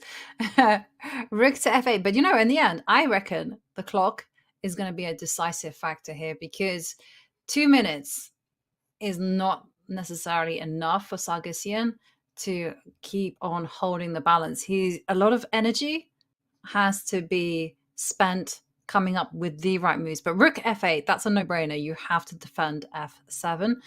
And now the onus is on white. What is white now going to do in order to drive this position forward? Because there's no easy way to maintain the balance, as you indicated. Bishop takes f6 in the air as well. Yeah. Now what? Maybe now play rook f2. Rook f2 is, again, I think rook f2 is going to be bishop takes an f6. Can we do that, actually? So take it. Yeah, seems to be okay. I don't know what to do with the rook. Actually, it's stuck on g7. I don't see how you can visit. Maybe sacrifice the exchange for a lot of pins like this. But it doesn't look like it's a game under control to me. Maybe it is. No. It looks so crazy. What a queen comes to f5, offering up a trade. What next? You can take that one off if you want. Should you? This is the big question, because if it's tempting, because you pick up the f6 pawn. That's what he wants, Yoey. I think this is what he wants. Queen f6 takes the rook f7. Oh wait, no. I thought this is the idea, but again, and then you go rook f8. Yeah, rook f8, knight h5 is rook g8, and I thought I can play, and I'm not in time. There's bishop e7, so I'm not in time. Well, for the first time, the position has become a lot simpler for both sides to play now that the queens are off the board. But it's come at a cost. The f6 pawn is going to be falling. And black enjoys the bishop pair. By the way, watch out for bishop h5, bishop f3. Mm-hmm. And I think white would be pretty happy to play the same game. Let's say here, bishop h5, and for example, rook f2. I think white would totally be happy to sacrifice the exchange. Have an easy game. I mean, probably it's a draw. Like, there's not a lot of pawns left on the board, and black's bishop is pretty active, but it's a risk-free position for white to try. And maybe Sargsyan himself is not going to be willing to go there, but perhaps it's heading out to a draw. I don't know. We'll see. Yeah, it's looking that way, by the way. And in the meantime, can we just turn our attention to the Pranav Yakubov game? Because we were expecting the rooks to be swapped off, but that actually didn't occur. And now, when we get to this position, I'm looking at it, I'm thinking, isn't black going to be threatening posting up a bishop on b2, going a3 first, putting a bishop on b2, and then the rook will come and start menacing the pawn on a2? Yeah, but I'm just very surprised. So, what was the problem of trading rooks? Where was this? I just tried to find this exact moment here. Yeah. What was the issue? Just trade it. I mean, I don't think that white is in a position here to be ambitious. Is he ambitious here? There's no way he's ambitious here. So black is far more advanced. Just take on c5, play king f3. There's nothing happening here, and king e6 is here. Here, king d5 is very obvious. Bishop d6. There's no zugzwang. Just stand with a bishop here. One weakness alone is not enough. There's no way the black will be able to make a progress. Maybe he saw some ghosts here, like king c5, king b4. But even those endgames, like even if black gets the king on a2, like it's going to be stuck. Like, let me just put it on the board. Let's say here, here, here, king a3. I'm just going to make a random move. Oh, sorry, I misplayed things. Actually, I thought this is a dead draw. Why this is losing? No, it's a draw. It's a draw. Yeah. So the king is not getting out. So even this, like, it's completely unnecessary, and I just don't understand why he's keeping the rooks on the board. Very, very strange. Yeah. But okay. This is a situation that we have in front of our screens, and black has that very clear-cut plan of going bishop c3, a3, bishop b2, cut the connection between the rooks and the pawn, and then how is white going to be defending against this? Or maybe he just thought that this is an easier to hold endgame, if he is holding it. Perhaps he's thinking there's no real danger here anyway, and he can play like bishop g3.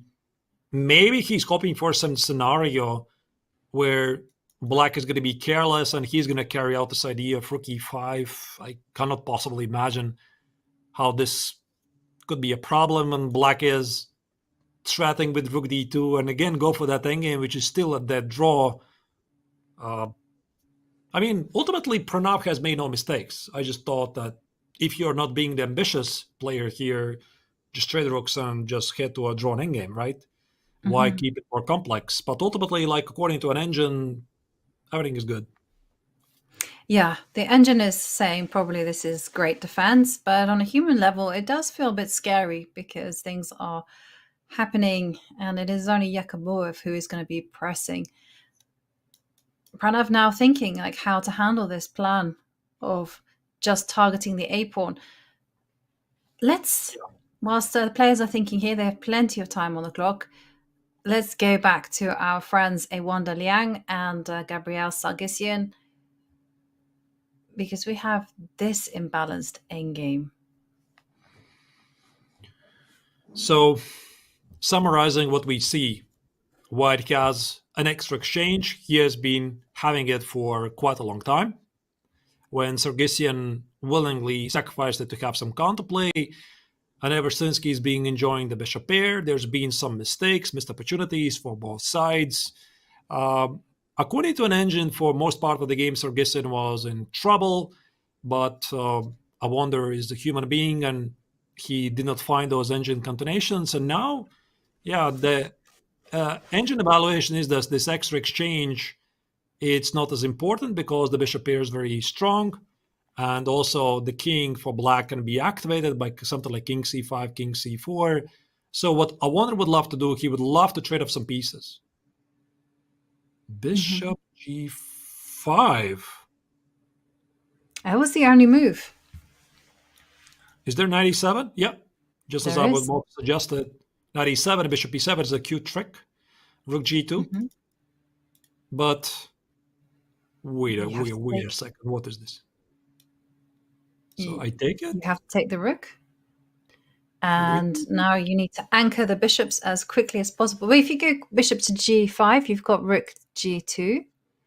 Unless I'm missing E3 doesn't work. business. I also looked at this. Yeah. It doesn't work. Not bishop g5. Maybe bishop c1. C1, and yeah. e3 or this. E3, bishop d3. This knight is so far away, so it's going to be some concrete calculations. Okay, knight d7, attacking the bishop, attacking the pawn on d5. So we're heading for some climax of this game, and it's by no means still simple. Yeah, and actually the evaluation bar is saying that bishop c1, it looks very natural, but not the best, actually. So bishop takes rook, and now Sargsyan has to be very precise with where to put the bishop. Ooh. Wow, bishop h5, the move. You go on the counter. Actually, it is possible to pick it up out of the lack of alternatives. Because bishop g5, you want to trap the knight, but you see rook g2. And he finds it. Incredible. Rook h2 is not the move. There's bishop f3. Yes. And also then you can go your bishop to g5 idea, as you mentioned, just trap the knight. That's the pattern that we want. That's a very good point. Yeah, bishop g5 might still happen. And if white decides to sacrifice the exchange, the king is too far away. Actually, white is risking there because this king is going to march very quickly and say hello. And watch out for this pawn. It is a problem because that knight on g8, it's so far away from the action.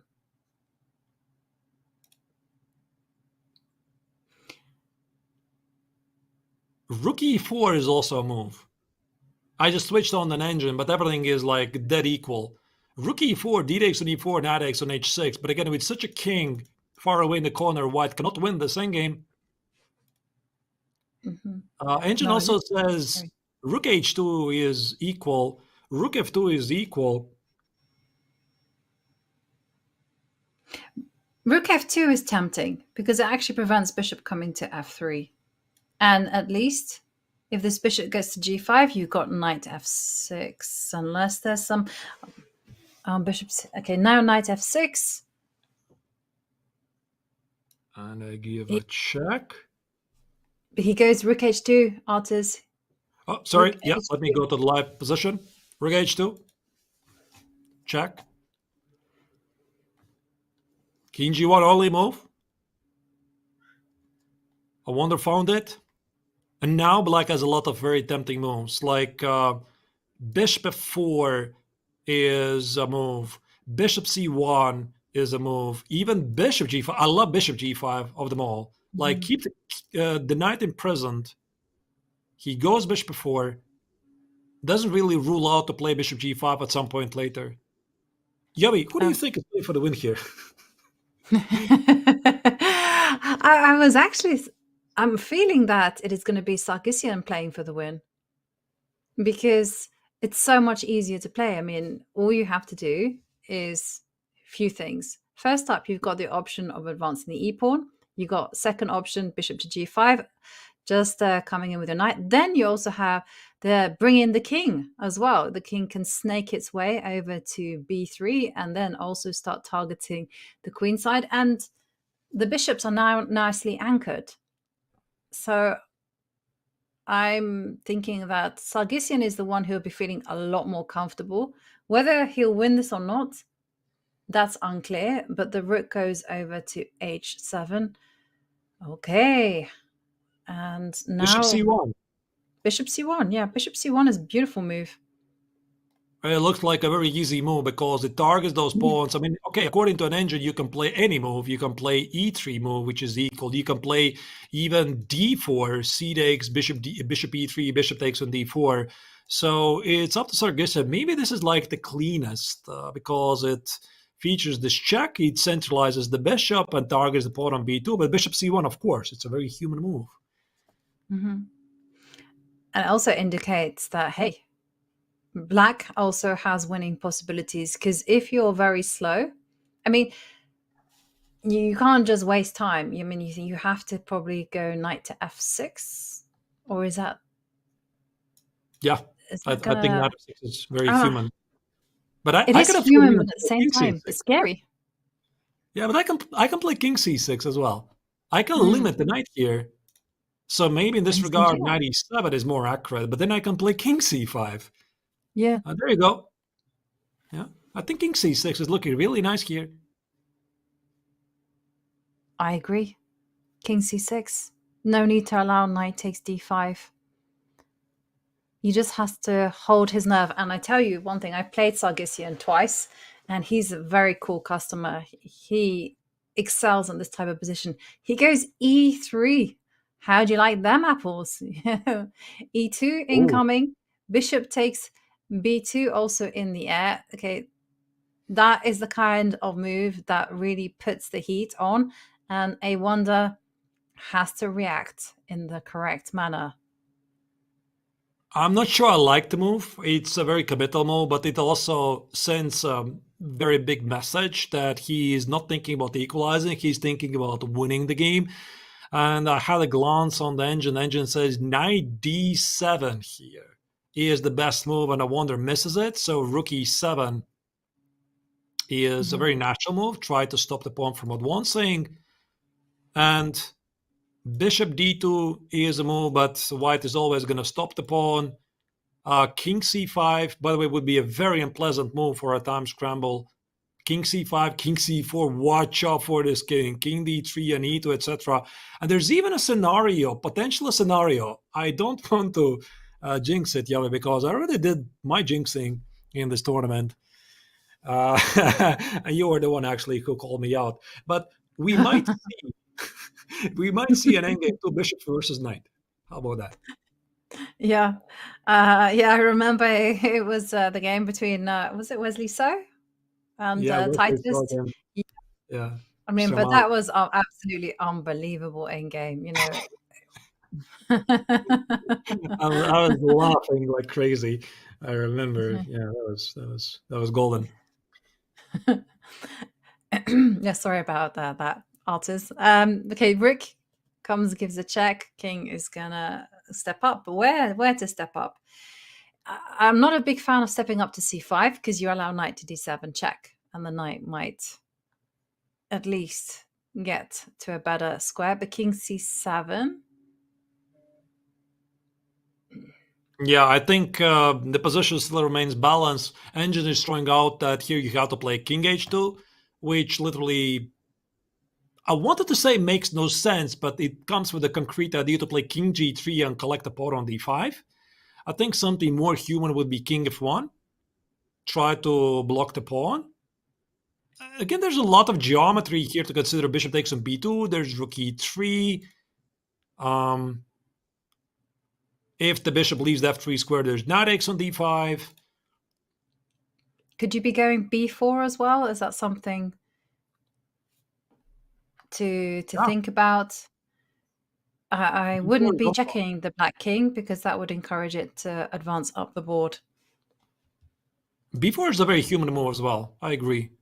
I think it's a reasonable idea that after bishop takes on a3, you take on e3. And after e2, you play king f2. Mm-hmm. So king f1. Okay. That's the human move. King f1, very human move. And whilst Gabriel is thinking how he's going to be reacting to this, we're going to go on a very short break. When we return, it's going to be the final chapter as we deal with the last 2 games. So see you for more action after the break.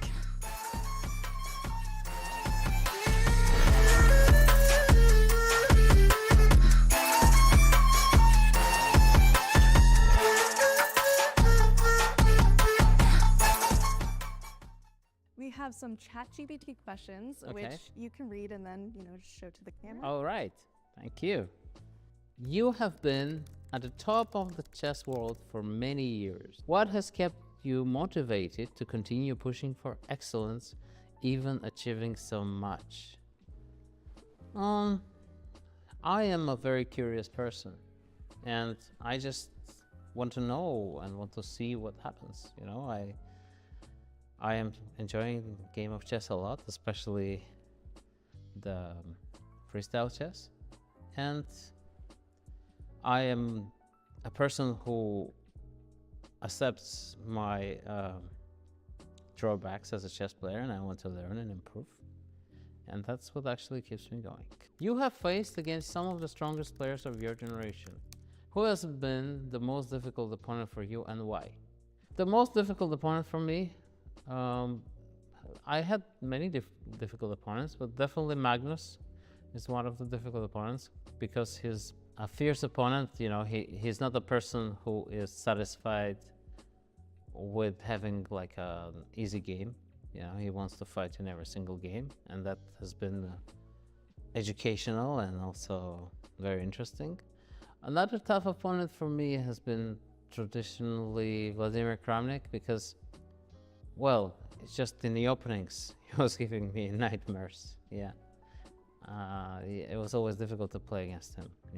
Your matchups with Magnus Carlsen have been intense. What do you consider the biggest challenge when facing him? And how do you mentally prepare for such high-level encounters? I'm always excited to play against him. So even though, I haven't been too successful when facing him, but I've got some. I managed to win some games. I think our score in classical chess is, I think he won 18 and I won 8, or I don't know, something similar, yes. So it's pretty embarrassing, but I still want it because I enjoy challenge. The way I was preparing, I think intense battles require, you know, when you feel your opponent is here to play very intensely and challenge you, you just need to kind of be relaxed and just get away from the emotional point of it. Because of course it's unpleasant. Throughout the years you're playing, everybody gives you respect, and here's a guy who wants to beat you. And if you let it go into your mind, it's going to be tough, you know, to challenge it. So yeah, whenever I relaxed against Magnus, I think I played well.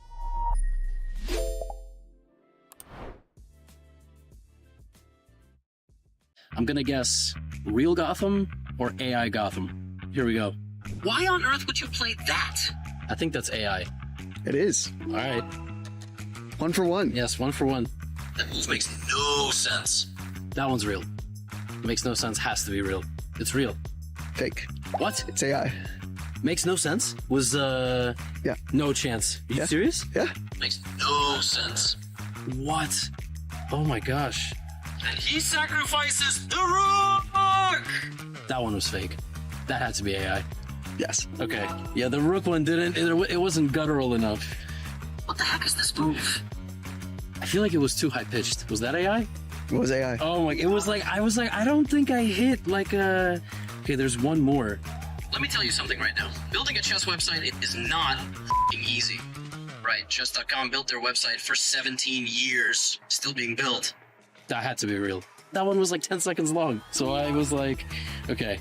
Oh, so there was 4 AI and 1 real one, and I went 3 out of 4 on the AI ones. Okay.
We are back in the end game in round 4, game 1 of the FIDE World Cup.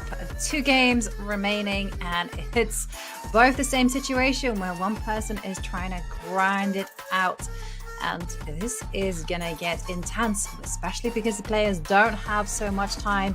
We go to the game that is the sharper of the two, and suddenly we see that there have been big transformations on the board. So Arta, when we left it, it looked still incredibly complex with black advancing the e-pawn. Can we just quickly fast forward and see what transpired? Yeah, absolutely. So, oh yeah, this is the final position. My apologies, I had forgotten to switch it on. So this is the current position, and from that position, White had to sacrifice the exchange at some point. So here, White has an extra pawn in an endgame, which objectively should be a draw. Maybe I'm just going to show how it happened. Yeah. So here, Black was trying to activate his bishops. B5, oh, D4, the only move actually here, was found by the Armenian Grandmaster. Now comes C2 check. The rook has to be sacrificed. Bishop takes at A5. Bishop E1, knight E4, and there you go. Yeah, and White is going to go all around the houses here now in order to try to break down Black's defenses. And the big question is how to even do that, because as soon as you step forward with the White king, you leave the B5 pawn behind. And yet it's going to be very, very difficult to advance the D pawn forward without assistance. This move, knight c5, Yovi, I feel like it's again a blitz move, maybe just to make sure that Black doesn't blunder the bishop with something like knight e6. It doesn't cost you anything. What if Black goes completely crazy and plays b6? Now you see this is becoming completely losing, because White gets to play king d5, and Black would just rob himself the opportunity to activate the king, play king b6, and organize the necessary counterplay against the pawn on b5. So knight c5 move itself doesn't really cost White anything, and of course Sargsyan is too good to make this happen, so he played bishop h4, knight e6. As you can see, the speed of the moves has increased quite a bit. Mm-hmm. And I have a question for you. If White were to ever go b6, check, and just to get it in, could the Black king kind of hide in the corner and sacrifice the bishop for the pawn? Would that be a fortress? Well, that's getting in the weeds anyway. I think it's, yeah. I could show it. I know it's a win. I know what you're talking about. I'll just maybe, sorry, I'm making a lot of ridiculous moves here. Yeah, so I just want to show the point. So here, d7, here, that's a very good question, because I've studied these endgames extensively, and this is definitely winning for White, because the key idea, this is not a fortress. The key idea is you play knight c6. At the right moment, you put your opponent into a stalemate, and after b takes, you play king c7, and you're winning this endgame. But it's a very valid question, because some similar positions, for example, the a pawns and the knight, it's just a draw. So but with a bishop, it would be a draw, right? I think also with the knight, unless I'm terribly mixing up some things. But I know, of course, this is reach, and the game is not even heading there. But yeah, sometimes it does pay off to study a bit of the Redskis and game manual. Actually, I have the book somewhere here in my working office somewhere. Which edition? I have the first edition. Fourth edition.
We are back and we're just in time because there has been a result in the Yakubov game against Pranav.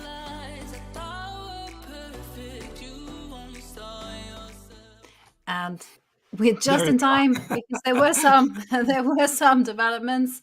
But let's head back and let's just quickly follow the remaining moves in this game between Yakubov and Pranav. I think we just missed a handshake, but a draw was agreed between the pair. Yeah, from the king position, it is equal. The players ultimately couldn't make any progress. It was as expected.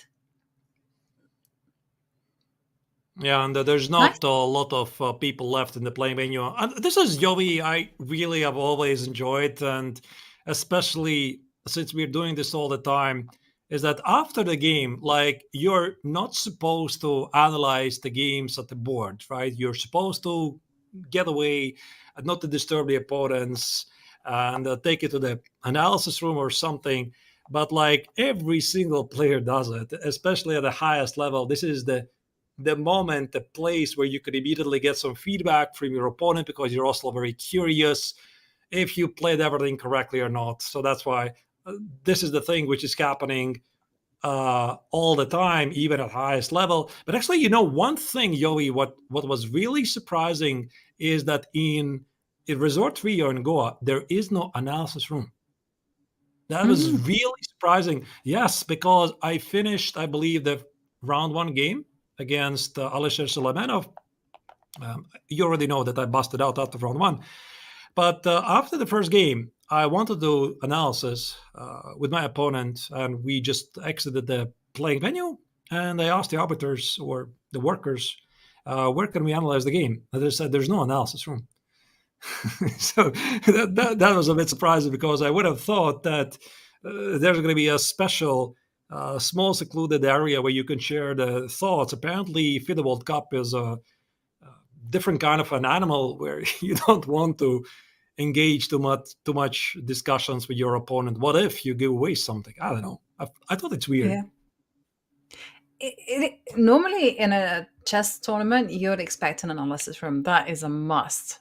But I can understand why they would assume that no one would want an analysis room, because, you're potentially playing your opponent not just in the classical, but also in the tiebreaks as well. So you don't necessarily want to be analyzing and revealing information and giving them an even more idea as to your style of play. But okay, I did not know that at all.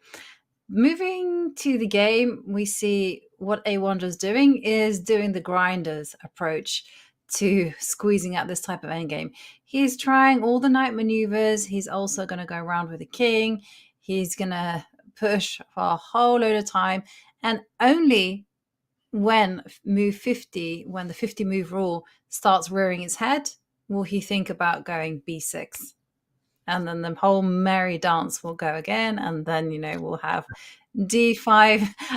David taught me this is the way you do it. You just try to make as much progress as possible with the pawns on the current status. And if you make no progress, then take your sweet time.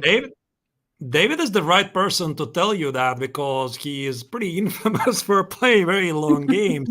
Because I think he is one of the record holders for modern longest game. I think it was like 250 moves. And there's not a lot of stuff happening. I don't remember against who David played it, but he knows how to do it. And I had a chance to play against David himself. So we played against each other in FIDE Grand Swiss 2021.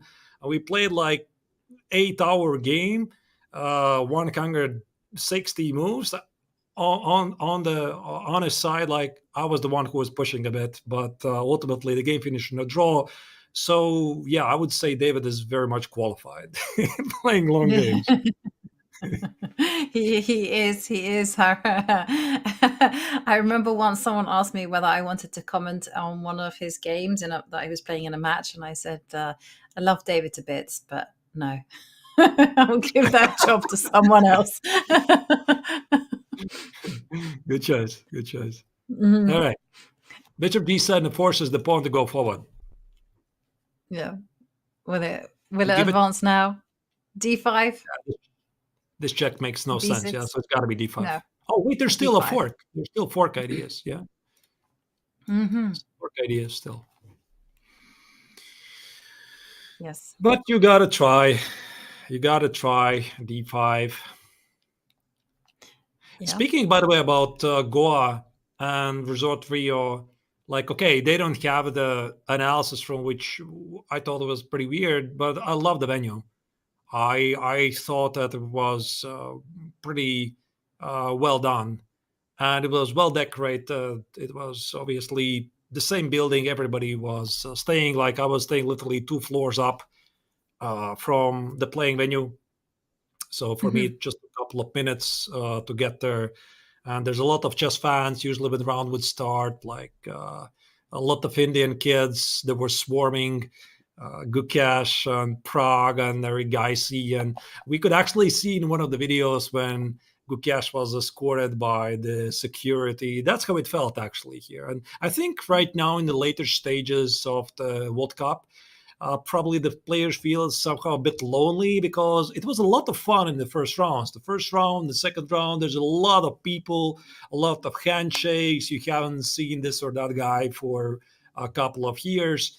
And now there's only 32 players left out of 206. So I could easily imagine that not only the playing venue, Yovi, but also the dining hall, it's getting pretty deserted. Yeah. Yeah. No, I mean it's super interesting actually to have this because I've actually never. I think the furthest I got for a World Championship knockout was round 2, so I left pretty early on, and even then you still felt that absence of people from round 1 to round 2. You're like half the hall gone, and you don't see them again. But that was it's a really intense situation. And one thing I'm kind of curious though is something that I did struggle with in Chennai was that the playing hall was extremely cold, and then outside it would be extremely warm, and it was difficult to regulate between these two temperatures. Again, I'm guessing from what you're saying, it was nothing like that in Goa. I mean, it was quite a big difference in terms of the temperature because outside it was, and probably still is. I haven't checked the weather forecasts, like plus 30 degrees Celsius every day. But inside it was usually pretty cool. Maybe the very first day, and when we had the technical meeting, it was pretty cold. And I heard that somebody complained about it, and then they kind of fixed it. But I never really experienced any issues because, I mean, we are supposed to dress nicely anyway. We are supposed to follow the dress code and whatnot. So I would always wear a jacket. I did not really feel any difference. But those of players who would come with a polo shirt or something, yeah, maybe they were not feeling very comfortable, at least at the very beginning. And I apologize, by the way, for leading us to that very British tangent. But, you know, who would I not be if I did not discuss the weather?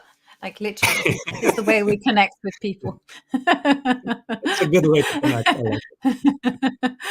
And, well, we see some progress being made by a wonder. It's not enough to break down the fortress for the time being.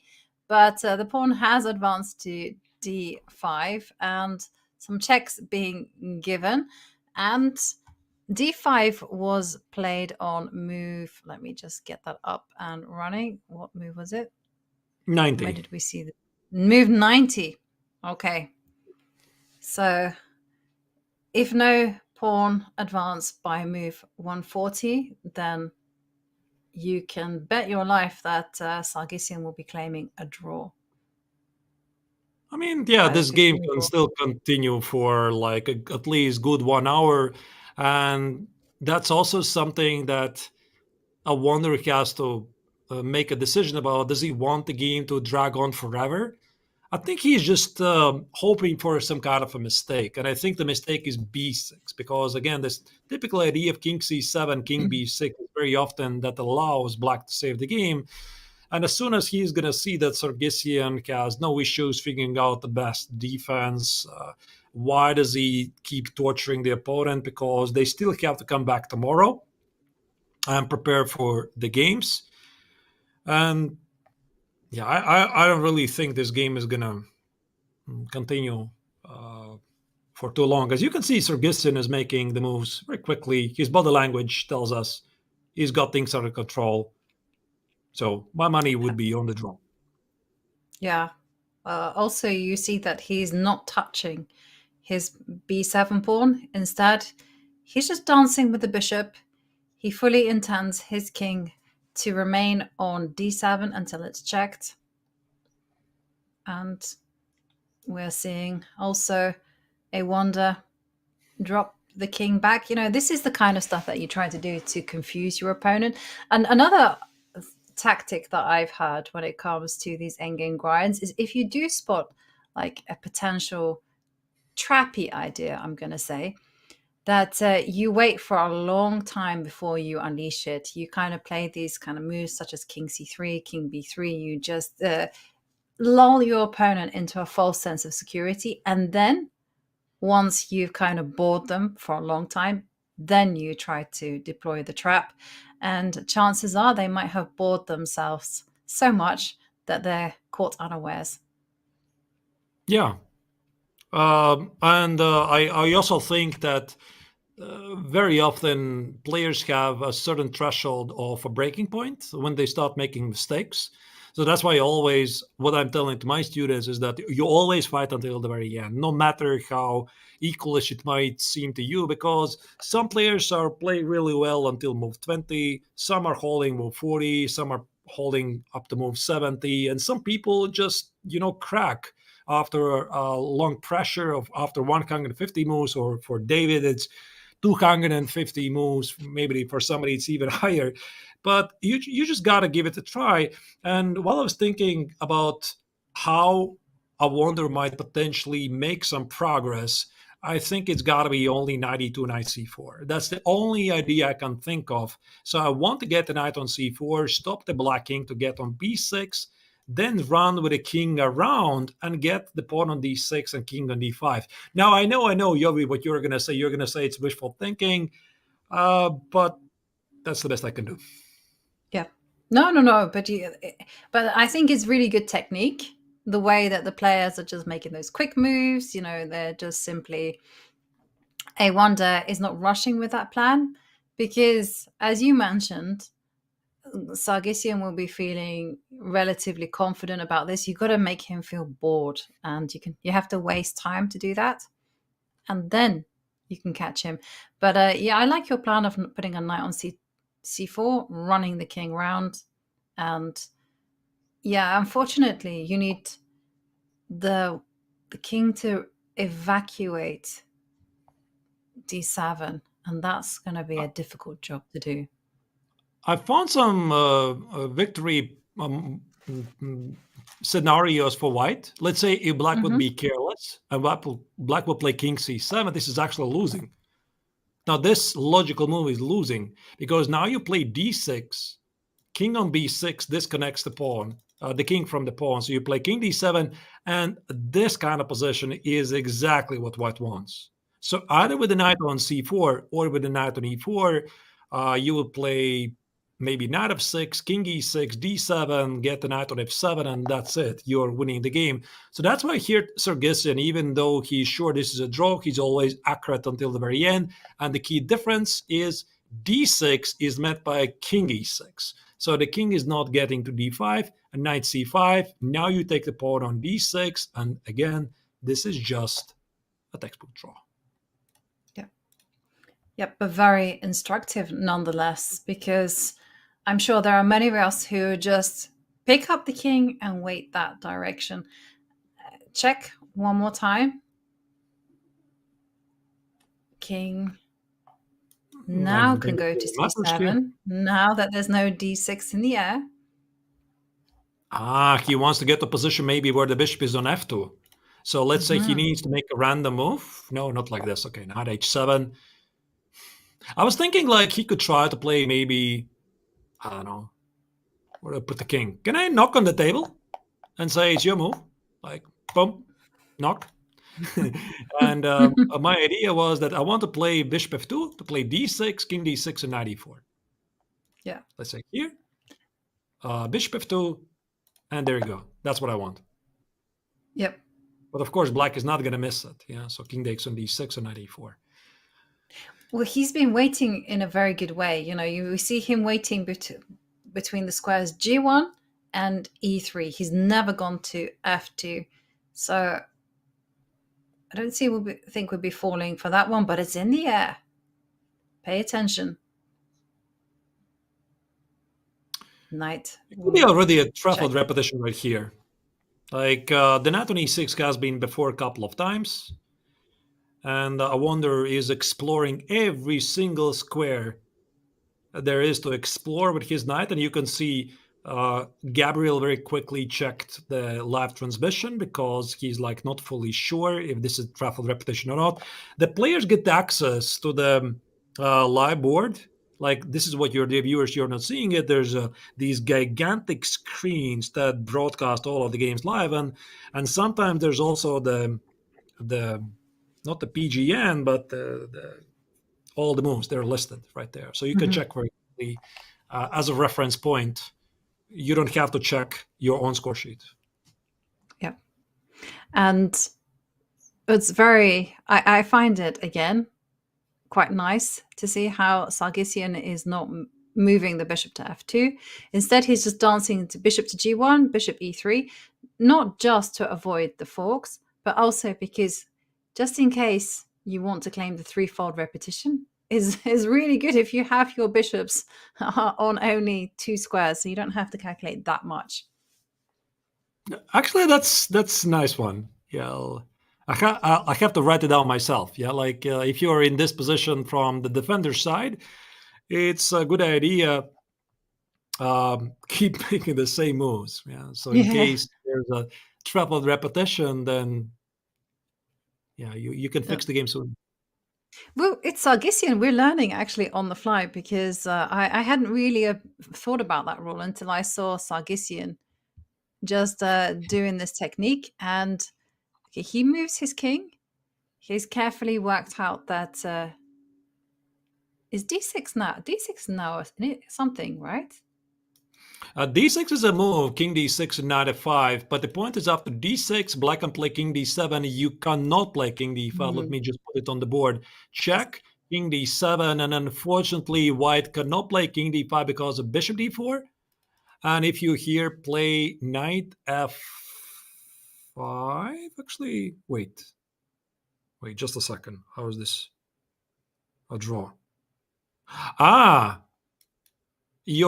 Your knight is pinned to the defense.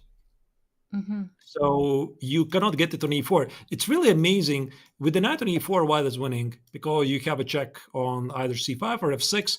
With the knight on f5, it's a draw because the knight cannot move. There's going to be bishop takes on d6. And if king c5, I suppose bishop g1 check and go back to h2. I think we might see this in the game. Otherwise, what else? Yes. Otherwise, what else? Well, you can... what's happened? No, I just... I messed up with the board. Aha, okay. I think he's going to do it. He's going to play d6, knight f5. At least it's some sort of a progress. It's not enough, but I mean, you got to take a leap of faith and hope it's going to work somehow. So Wonder is taking some time. He's looking into this opportunity right now. He probably knows it's a draw, but you gotta do something. Also looks like Gabriel is itching to leave the board as we see him fidget in the chair. You know, he's just stretching, trying to get himself into the zone all the time because it's very difficult. You can't leave the board when you have 2 minutes and 35 seconds left because that means you're in a mad scramble to get back to the board if your opponent makes an instant move.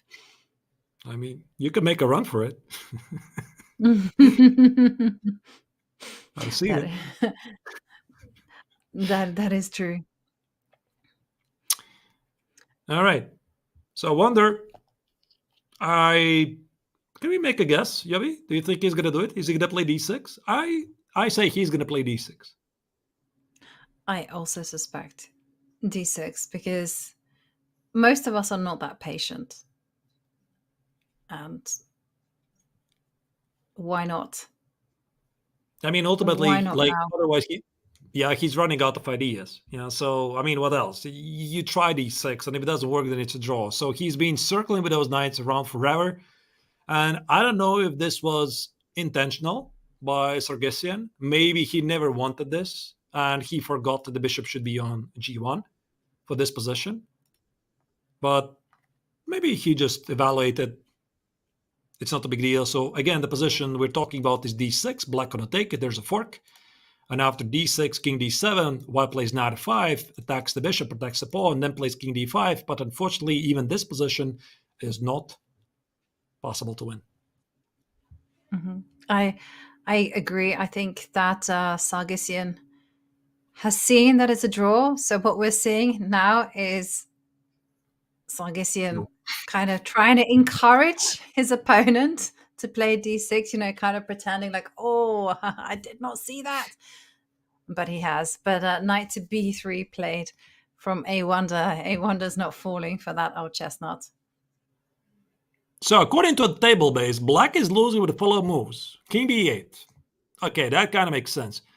Bishop c1, bishop d2, bishop d4, and bishop c5. So something tells me we're not going to see the last four. And yeah, not a big surprise. Sargsyan chose the human move, bishop f2, which is still holding. Mm-hmm. And now the question for A Wonder, where are you going to go? Are you going to try? Okay, the knight has been out there before.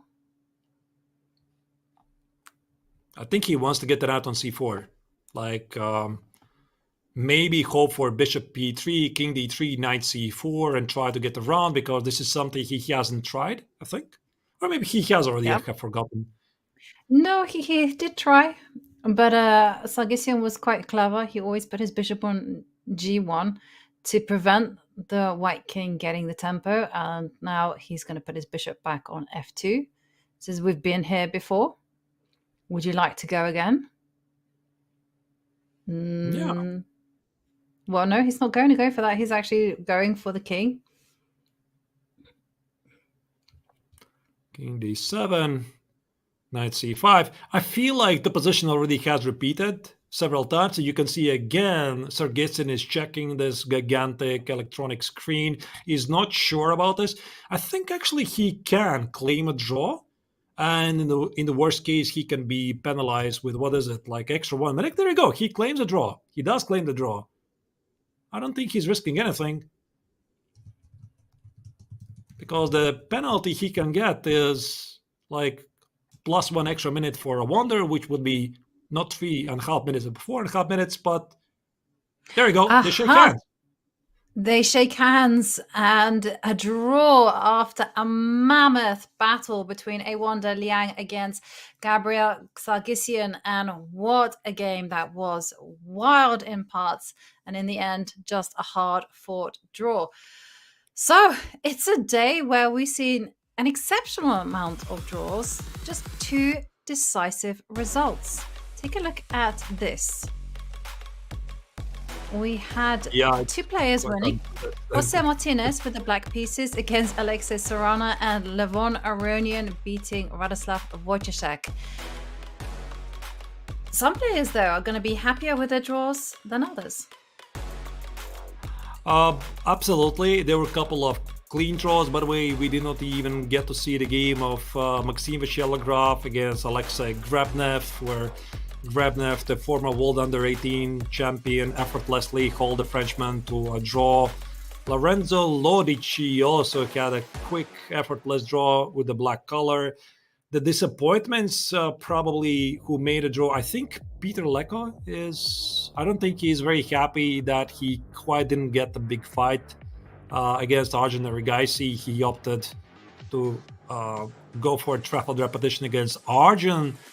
And from any other draws, I think most of them were pretty logical without any big misses. So I think, yeah, Wonder probably is the one who feels like he missed something. Yeah, and for those players now playing with the white pieces, I mean, what is that like going into tomorrow's game?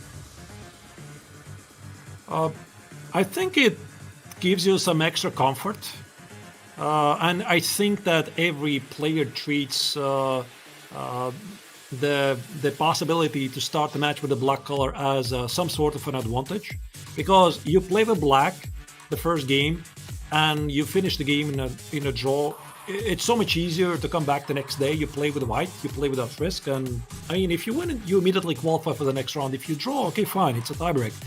But it puts upon you more pressure when you're playing with white, because if you misplay things, or even worse, you lose with white, you basically know it's over. Like, it's going to be very difficult for you to come back to win on demand with the black color. And that's the feeling, that's the thought that was shared by many players who I talked about, and everyone, including me, myself. If I would have to choose, I would choose for the first game the black color, absolutely.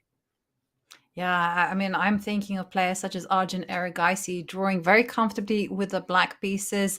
Tomorrow he will have the white pieces, where we have seen him be in phenomenal form. And also, I just kind of want to go back to that really turbulent game between Pragg and Daniel Dubov. You know, Daniel having the advantage with the black pieces. He's been perhaps a little bit disappointed that he did not manage to get more than a draw from that advantage. Yeah, I mean, this combination, that was absolutely stunning. And I think, unless we missed something, and I don't think we did, that was the game of the round, and Dubov was on his way to score an amazing victory with the black color.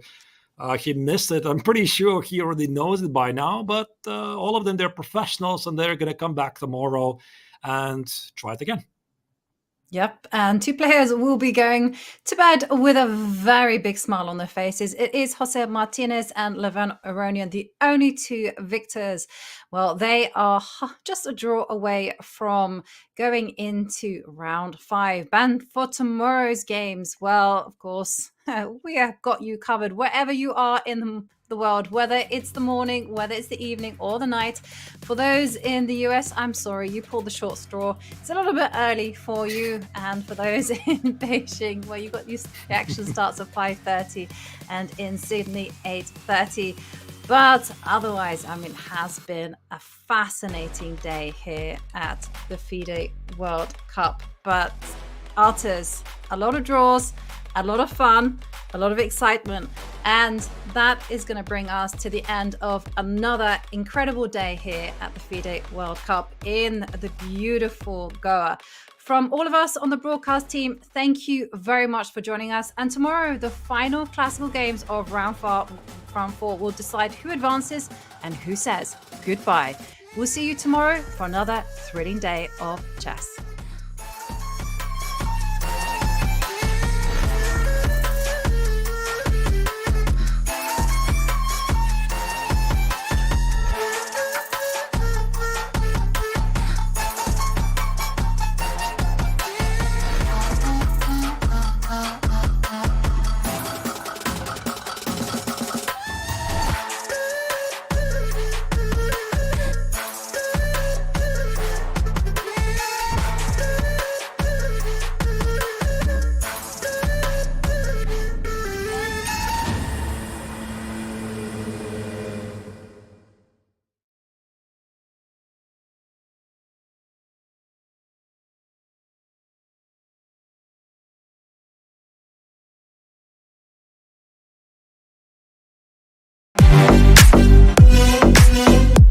December, the world turns to Doha, Qatar for chess at its fastest and fiercest. The 2025 FIDE World Rapid and Blitz Championships bring the globe's elite to battle under lightning time controls. December 26th to December 30th, Rapid and Blitz formats designed to reward precision, courage, and creativity. In the heart of the Middle East, Doha offers more than a board, a world-class venue, a cultural backdrop, and a stage worthy of legends. With a €1 million prize fund on the line and the title of world champion at stake. The 2025 FIDE World Rapid and Blitz Championships, the ultimate test of fast chess.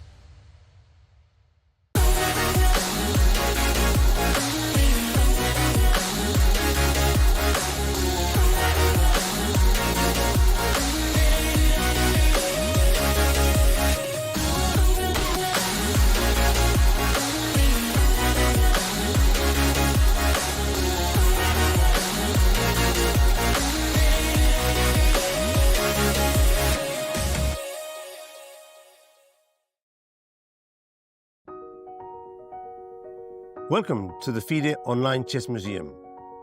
The International Chess Federation proudly presents the FIDE Chess Museum, an online space celebrating the rich history and evolution of chess.